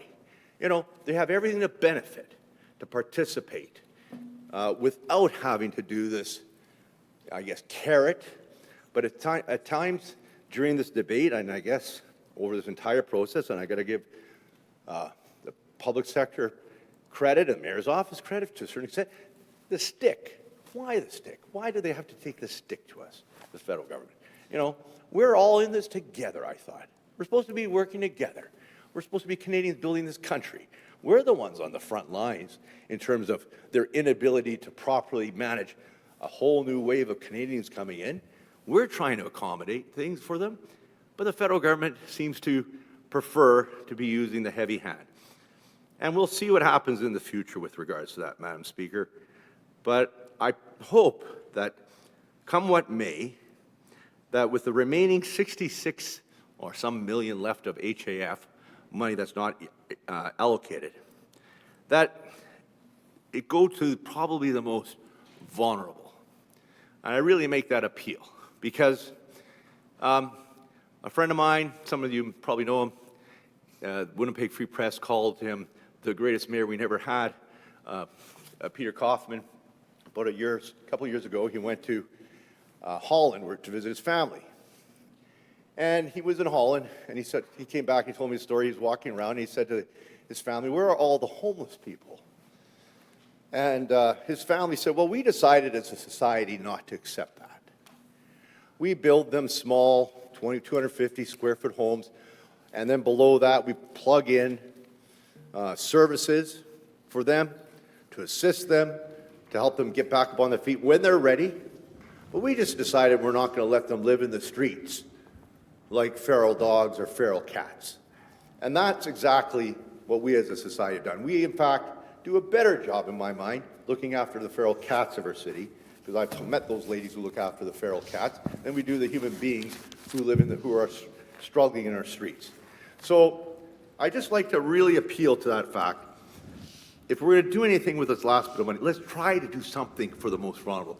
The last will be first, and the first will be last. And let's help those ones that are last out there today. Thanks, Madam Speaker. Thank you, Councillor Wyatt. Councillor Mays, do you wish to close on the motion 30? Councillor Santos? Sorry, I got questions. Okay. I do have questions. Of the motion before us here, just reviewing it, and I can understand the first section. The first couple bullets is a revision of section 5.2 and 5.3, and then we've added new clauses 5.4 and 5.5. With respect to the amended 5.2, 5.3, if I can understand this correctly, it's a 1 foot difference, okay? And then the lot depth is 100 feet. So it's safe to say we're looking at a 61, I'm just, you know, playing this out, 61 by 100 feet. Is that correct? That would be the lot size. Is that correct? Sorry, Councillor, Madam Chair, through you to the councillor. So it's less than 61 feet. It's any lots from 60 to up to 61, but not including 61. Okay. That for those lots, it would need to have a minimum lot depth of 100 feet. Okay. Would it be? Second question? Yep. Okay, so I guess for me, what I'm trying to understand is nowhere in this document did it ever have any restrictions on the depth of the lot. It was always side, front, right? Nothing about depth. So I guess I'm kind of trying to understand why the depth. Maybe Councillor Mays can probably say it in his closing, but I'm trying to understand why did we choose that depth? is that like normal? Like, maybe can you just expand a little bit more on that? Thank you. Robert, to respond? 'Cause that's, In my opinion, very prescriptive. Okay. Through the speaker, as the councillor had mentioned when he introduced the motion, he referenced the infill guidelines of having, the infill guidelines for fourplexes does reference a lot width and a lot area. So this gets to that. It turns out to the square footage that you're kind of going towards, where it was 6,000 square feet and then just under 6,100 square feet, basically. So it's just rounding that out. okay. Thank you. Next question? Yeah, I guess I'm not a planner, right? But I am curious, would it be safe to say or assume that, 1 foot is a big difference or a material change? It's the language we're kind of using, is 1 foot a material change? And could that possibly disqualify hundreds or thousands of lots that would otherwise be qualified for fourplexes? Before, we had data out there that showed, how many units would be disqualified. I'm not going to put words in people's mouths, but we were hearing up in the thousands. This 1 foot, could somebody... Middle of the night last night that we'd never seen before. The numbers appeared to be unreliable, so I'm not sure. Thank I know you, Councillor Councillor Mays. I'll come back Santos to you said- when we're finished this line of questioning. Councillor Santos, anything further? Are you able to tell me if it's hundreds or thousands? Because before it was thousands. Could you say that hundreds would be disqualified? Or do you even know the answer to that? Thank you. Obviously, it's hard to kind of plug in the data right now because I don't think we have our guy here. but- Robert, to respond? To Councillor Mays' point, we went over this last night and we couldn't get a solid number. I think it would be a guessing game at this point for the public service to come up with a number. Okay. Thank you. I'll allow them to respond if they have anything to add. Otherwise, we'll move on. Okay. Any other questions? I'm not hearing a response, so we're moving on. Any other questions? Well, I'd like them to say they don't know. You want to do that? Right? And I'm not done my questions. Hazel, any response on that? We don't think that's a material number from the viewpoint of the materiality that we've been directed toward. It would be several hundred, but not several thousand. Thank you. Thank you. Councillor Santos, anything further? No, that's good. Okay. Any further speakers? Councillor Mays, to close? This has been an unfortunate process, I have to say. That said, one moves on. Again, thanks to the various staff members who, I think, tried to address one of my concerns. So thank you for that. So again, hopefully people will support this. Otherwise, I will have some exciting landscape buffering proposals to offer all of you at 11:30 at night, and an even more complicated fourplex proposal. So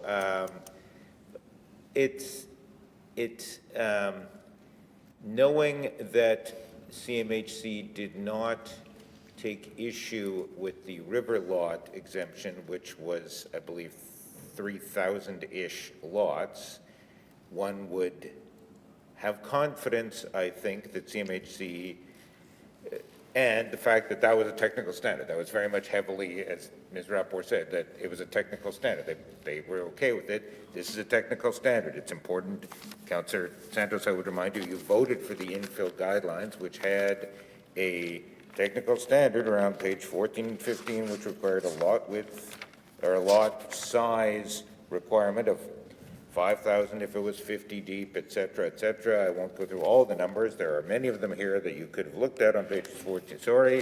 There are many such numbers indicating a technical standard around lot size. So we voted in 2023 to import where possible, I can't remember the exact wording, to the spirit of the infill guidelines. So in my view, this is in keeping with the spirit of the technical standards in the infill guidelines. So my thanks to conclude to my assistant and to my son, who's still up there, because we're doing some number crunching yesterday on 60-foot lots. I think it's a good compromise.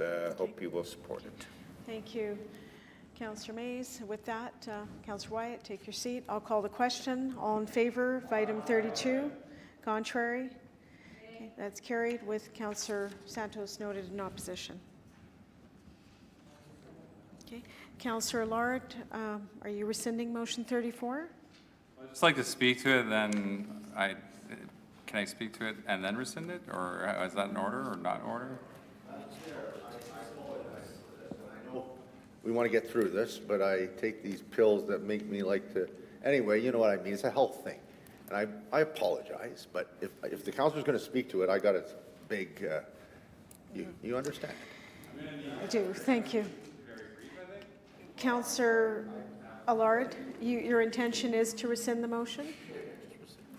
There's no point in speaking to it then. Okay, well, I wanted to say something, but if that's not... Mr. Mayor? Is there any chance the councillor, if he rescinds the motion, could speak to the reasons? Chance for him to speak somewhere along the way? You can certainly speak during supporting reasons that's coming up right away. Okay. Oh, okay, so if I rescind, I still have an opportunity to speak? You can still speak. Yeah. Okay, I will rescind the motion. Okay, thank you. Okay, thank you. And there's a health break for 5 minutes. 5 minutes, thank you. I'd like to reconvene our special council meeting of June 5th, 2025. Mr. Mayor, motion. Thank you very much, Madam Speaker. I think we're at the place then of moving that the recommendation of the public service be concurred in with as amended. That's right.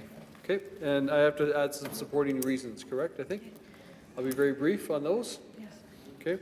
So on the question, all in favor? Aye. Contrary? Sorry, do I add the supporting reasons first? Okay, we'll do the supporting reasons Okay. first. So- Quickly, I too, like so many others have said, I do want to quickly take a moment to thank our staff in the Planning and Property Department, who just, not just for this hearing process, but for the months, years, in fact, of work that has been done. Some of the most significant zoning reforms and changes in the city of Winnipeg, certainly in recent memory. And so that has taken an awful lot of work, and we're not done. We know that there's more work that is being done. And so thank you to them. Really, really appreciate your efforts. So to each one of you, thank you.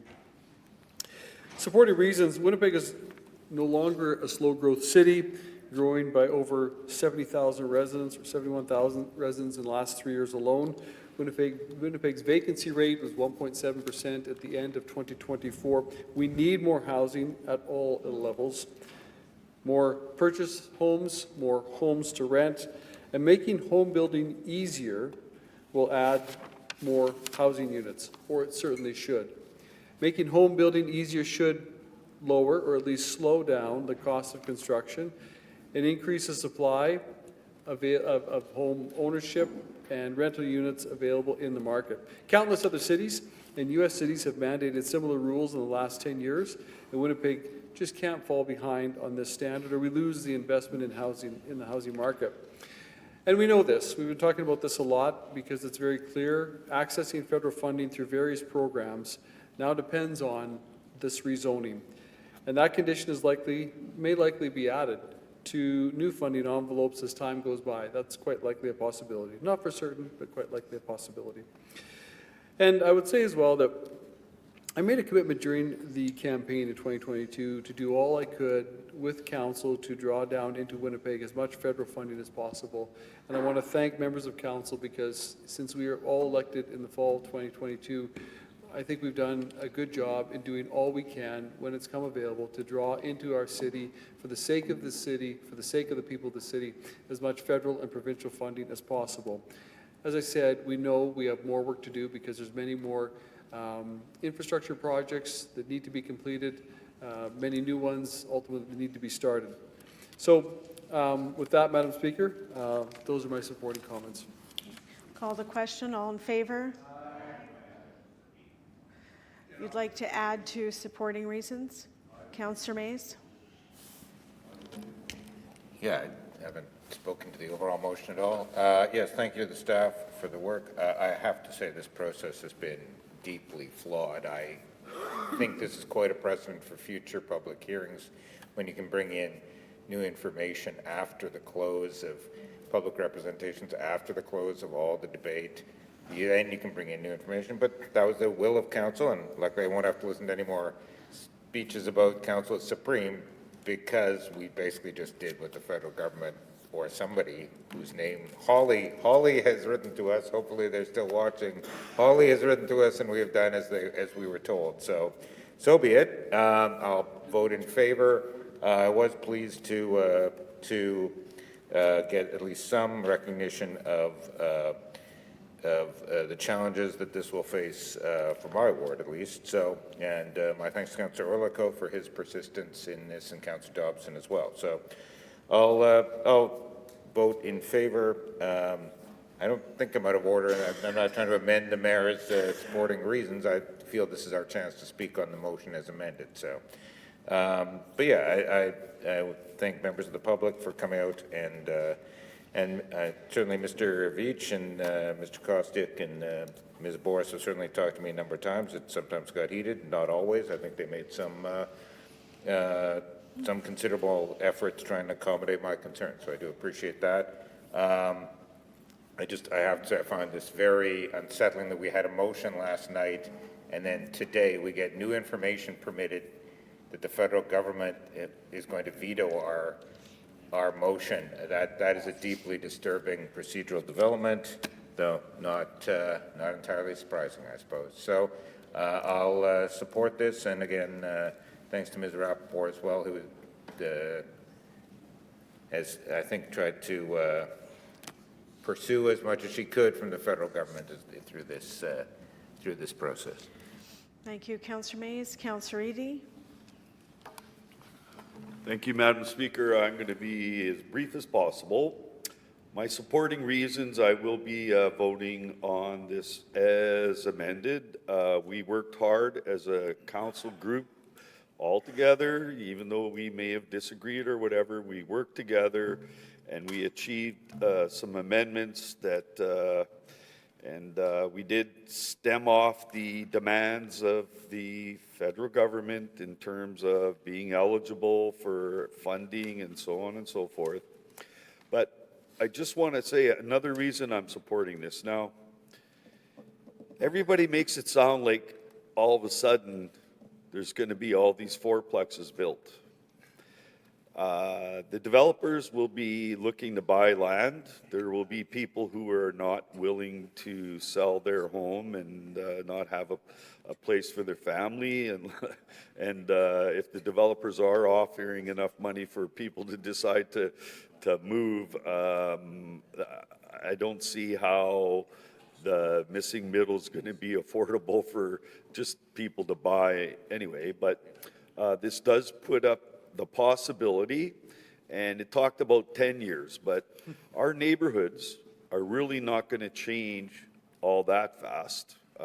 It will affect people where the fourplexes or whatever are being built next door.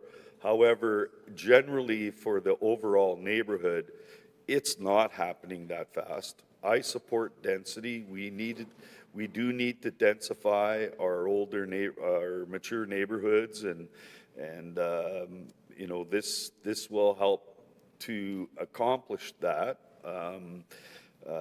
to a small level of units instead of the big apartments. But we already passed and did the hard work on the malls and corridors, even though some of that isn't in some people's wards. But The thing is, though, is people will still want ownership opportunity. Most of this stuff will be rental, but, you know, I'm still in support of it. There needs to be rent opportunities, and not everybody will want to live actually in, you know, in a fourplex or whatever. It depends. We'll see how it goes, but there is a market, and it just, housing, you know, is there really a housing shortage? We do have ongoing greenfield, and there's a whole bunch of units that haven't come online that, for example, are being approved through the Lord Selkirk West Kildonan Community Committee. Those haven't been built. They're not quite on the market yet. We've approved them and everything, but they're not on the market yet.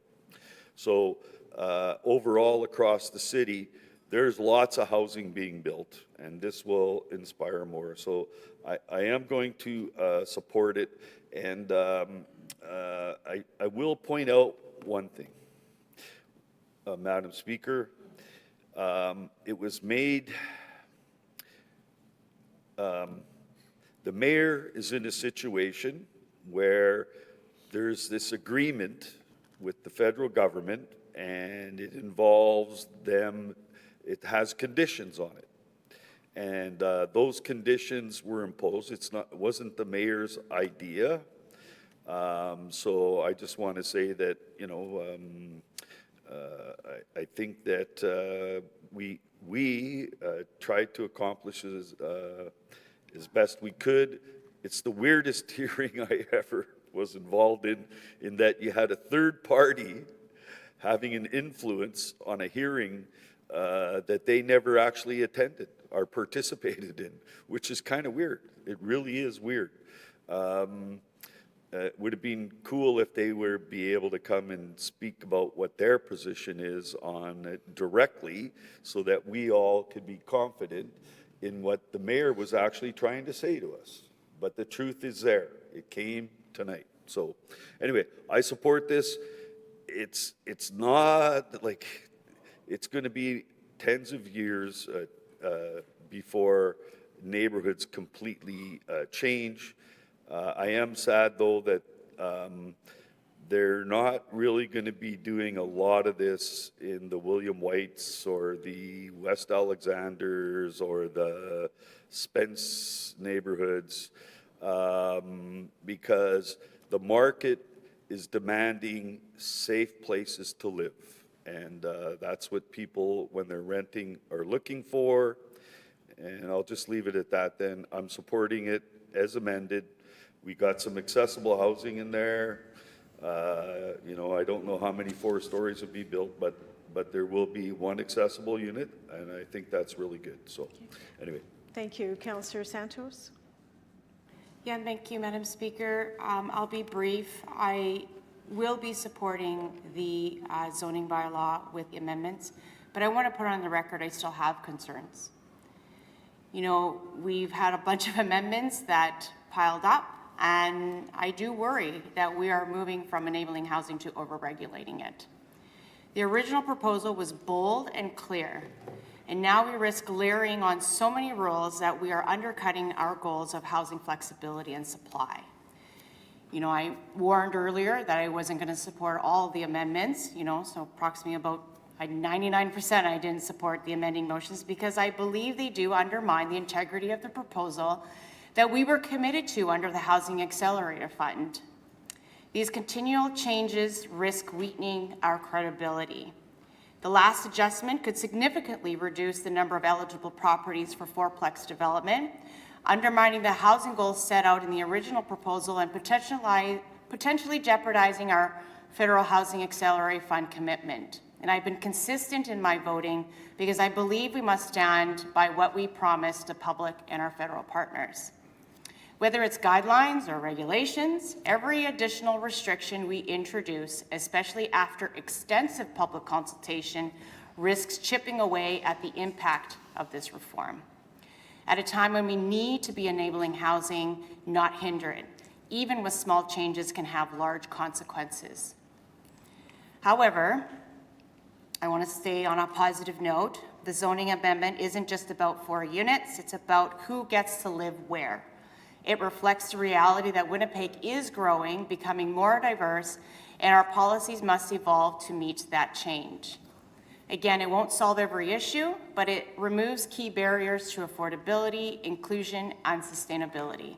It's not perfect, but it is a necessary step forward. That's why, again, I'll be supporting the bylaw today, because progress means saying yes to change that opens more doors for more people. Thank you, Madam Speaker. Thank you. Councillor Dobson? Yes, thank you very much. I will not be supporting this. I feel that we're going down the wrong path. I feel that the residents in the affected areas are still against this, and I would prefer if we would focus more on home ownership instead of this rentalship. Those are my comments. Thank you. Thank you. Councillor Wyatt? But I am going to support it. Reason being is because of the fact that the biggest hindrance that's still going to affect homeowners or developers or builders, I should say, that can't be overcome quite easily yet is the cost of the price of a lot with a home on it, and then to simply turn around and demolish that home. That's a big expense.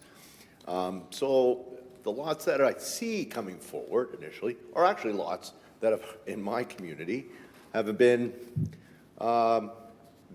already, this has already been happening. I could drive you down street after street in old downtown Transcona, or old Transcona, south of Kildare, north of Pandora, basically from Hoka, maybe Bismarck, all the way down to Victoria, or sorry, all the way down to Wayota. And I could take you down those streets and show you where infills occur. Many of them is because I've encouraged it on a double wide lot. The opportunity's there. And actually, it doesn't come to me. It never came to me. It would actually just automatically be able to pull person. They do a subdivision. Often it was without having to have a hearing or at a board of adjustment or have you. And they were able to build and go ahead. And sometimes we had to deal with them. But it was never really had a lot of opposition in the community. And partly it was, I think, because they were sold, or even in case where they're rented, it actually met a demand in the area. And I see homes right now where this is taking place. So I don't see a big challenge. Where the challenge is going to be in the coming years is if the price keeps going up, and then you'll see subdivisions that were built in the 60s and 70s. That will be the harder transition to occur. I don't see that happening right away. But when it happens, I have a feeling that the demand will be such that folks will also understand why it's taking place. So I'm going to be supporting this, and I'm looking forward to the mayor's office also following up in terms of what's happening with regards to the Winnipeg Housing Project. And I'd just like to extend an invitation, if we get out of here in time, karaoke tonight at Club 200. I think goes on to about 1:30. And the prize is, if you win, you get picked out of a hat randomly. If you win, it's like a $100 gift card. But anyway, you're all welcome to come if you have the energy. Okay. Thank you. Thank you. No further speakers. Councillor Allard? Thank you, Madam Speaker. I guess I wanted to put my thoughts on the record, given I had been actively engaged in certain parts of the debate. So I will be supporting this, this motion as amended.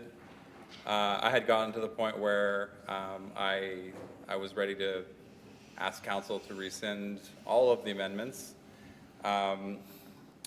given that I felt that the ad hoc nature of the way amendments were coming in seemed to me arbitrary and well, it potentially weakening the application to the CMHC, given the information we were provided with the letter from the CMHC.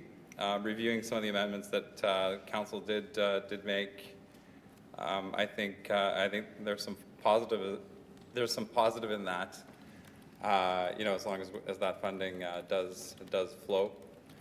So I wanted to thank the public service, members of the public, Mr. Mayor, council colleagues, for this process, and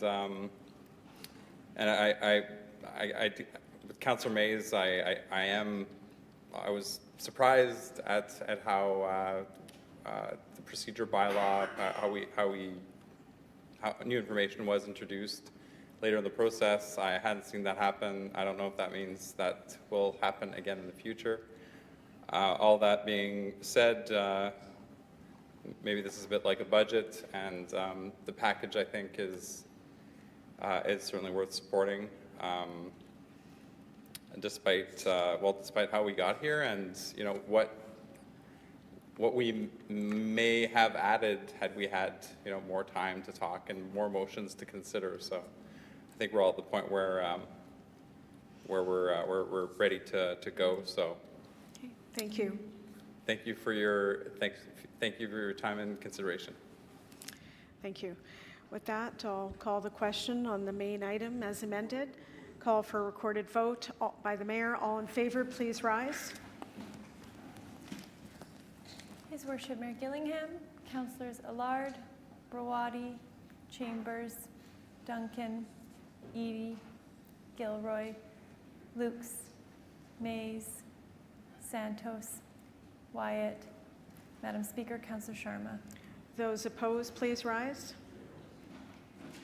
Councillors Dobson, Mays, Orlico, and Rowlands.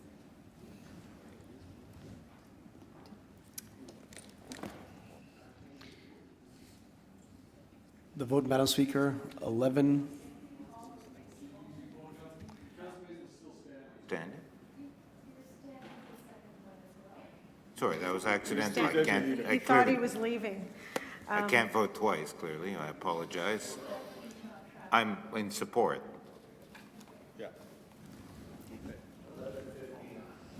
The vote, Madam Speaker, yeas 12, nays 3. Item 1 passes as amended. Mr. Mayor, will you move that the public hearing with respect to this application be concluded? So moved, Madam Speaker. All in favor? Aye. Contrary? Carried. Mr. Clerk? Please note that council has made a final decision on this matter. The corresponding bylaws will be submitted for first reading at a special meeting of council.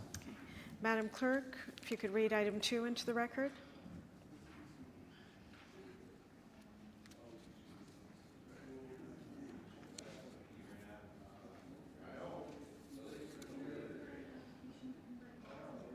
Secondary plan, application to convert the Dawson Trail Precinct J plan to secondary plan bylaw, file SP2 of 2025. Madam Speaker, if I may, Thank you, Mr. I would Mayor. move that the report of the Winnipeg Public Service be taken as read. All in favor? Aye. Contrary? Carried. I move that receipt of the public representations be concluded. All in favor? Aye. Contrary? Carried. I move the recommendation of the Winnipeg Public Service be concurred in as amended. Just be, that's on this one, just be concurred in, Thank you. same supporting reasons. Thank you. Councillor Mays?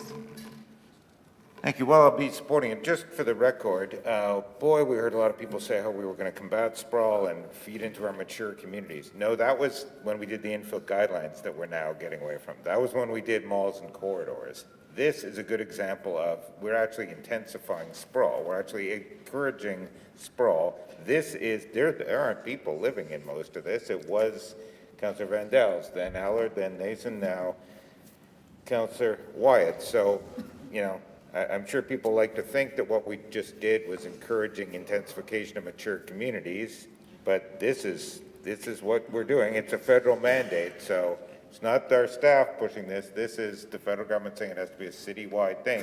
So what we're doing here is upzoning areas that haven't even been built. So please, the next time somebody says, no, we're not going to have to build pipes and roads. Yeah, we're going to have to build bigger pipes, bigger roads, because we're going to have more intense communities. So not to mention the $900 million we're authorizing to, or hoping to get to build out and liberate those 3 precincts up in the northwest. Thank So, you. thank you. Mr. Mayor, I'll call the question. Call the question, Okay. please. All in favor? Aye. Contrary? Carried. Ma- Councillor Rollins noted in opposition. And I move then that the public hearing with respect to this application be concluded. All in favor? Aye. Contrary? Carried. Mr. Clerk? Please note that council has made a final decision on this matter. The corresponding bylaws will be submitted for first reading at a special meeting of council. Madam Clerk, if you could read item 3 into the record. Secondary plan, application to convert the North Point Village Precinct F plan to a secondary plan bylaw, file SP3 of 2025. Mr. Mayor, I move the report of the public service be taken as read. all in favor? Aye. Contrary, carried. I move that the receipt of the public representations be concluded. All in favor? Aye. Contrary, carried. I move the recommendation of the Winnipeg Public Service be concurred in, same supporting reasons. All in favor? Aye. Contrary, carried. Councillor Rowlands and Orlico noted in opposition. And I move that the public hearing with respect to this application be concluded. All in favor? 3. Contrary, carried. Mr. Clerk? Please note that council has made a final decision on this matter. The corresponding bylaws will be submitted for first reading at a special meeting of council. Thank you. Madam Clerk, item 4, if you please read that into the record. Secondary plan, application to convert the Waterford Green Precinct C plan to a secondary plan bylaw, file SP4 of 2025. Okay. Mr. Mayor? Sorry, to get back to this here. I move that the report of the Winnipeg Public Service be taken as read. All in favor? Aye. Contrary, carried. I move the receipt of the public representations be concluded. All in favor? Aye. Contrary, carried. Move the recommendation of the Winnipeg Public Service be concurred in with same supported reasons. All in favor? Aye. Contrary, carried. And Councillor Mays, Orlico, and Rowlands noted in opposition. 3? Okay, 2 noted in opposition. Thank you. And I Mr. move Mayor? the public hearing with respect to this application be concluded. All in favor? Aye. Contrary, carried. Mr. Clerk? Please note that council has made a final decision on this matter. The corresponding bylaws will be submitted for first reading at a special meeting of council. On the final report, Madam Clerk, please read it into the record. Secondary plan amendment, amendment to complete communities direction strategy 2.0 and 21 secondary plans, file SPA 3 of 2025. Mr. Mayor? I move the report of the Winnipeg Public Service be taken as read. All in favor? Aye. Contrary, carried.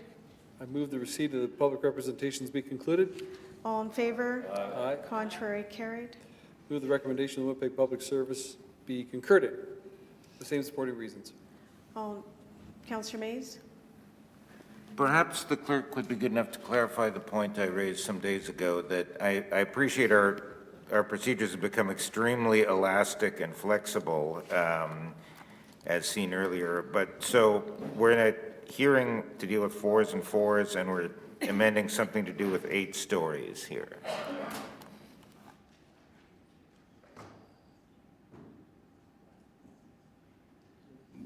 The question, Councillor? How on earth can, let me rephrase that. How is it that we can be amending provisions about buildings up to 6 stories and taller buildings up to 8 stories and up to 6 stories with 5 to 8 stories when we're in a hearing in which the jurisdiction of this group arises from the council motion of 2023. This hearing's about 4s and 4s. Never, I withdraw the question. Let's just plow it all through. Plow it all through. 8 stories. So I'll call the question on the mayor's motion. All in favor? Contrary, carried. Councillor Orlico noted in opposition. And Councillor Rowlands. And this may not be the right time, but Madam Clerk, just before I move that this hearing be concluded, I want to, on behalf of all of us, thank you as a speaker for 4 days of what what you've guided us through. So thank you very much to you, Madam Speaker. And I move then that the public hearing with respect to this application be concluded. All in favor? Aye. Contrary, carried. Mr. Clerk? Please note that council has made a final decision on this matter. The corresponding bylaws will be submitted for first reading at a special meeting of council. Thank you. And just to add on, Mr. Mayor, to what your remarks there, I'd like to thank our public service, our clerk's department for their dedication over the last several days on this very long public hearing that we had. I want to thank you very much on behalf of council. And our CAO, Mr. Sherwood Armbruster, who's also been with us every minute that we've been in this chamber. Thank you. And Bill. And various support staff. Thank you to all of you. Mr. Mayor, you will move adjournment. Madam Speaker, I move adjournment. All in favor? Contrary, carried. Please stay for roll call, and then after, please stay for a moment in the chamber for an announcement. Roll call, Madam Clerk. Matt? Madam Speaker, Councillor Sharma, His Worship Mayor Gillingham, Councillors Allard, Brawadi, Chambers, Dobson, Duncan, Edie, Gilroy, Lukes, Mays, Orlico, Rollins, Santos, and Wyatt. Meeting adjourned. If you could just stay in the chamber for a moment, there's an announcement.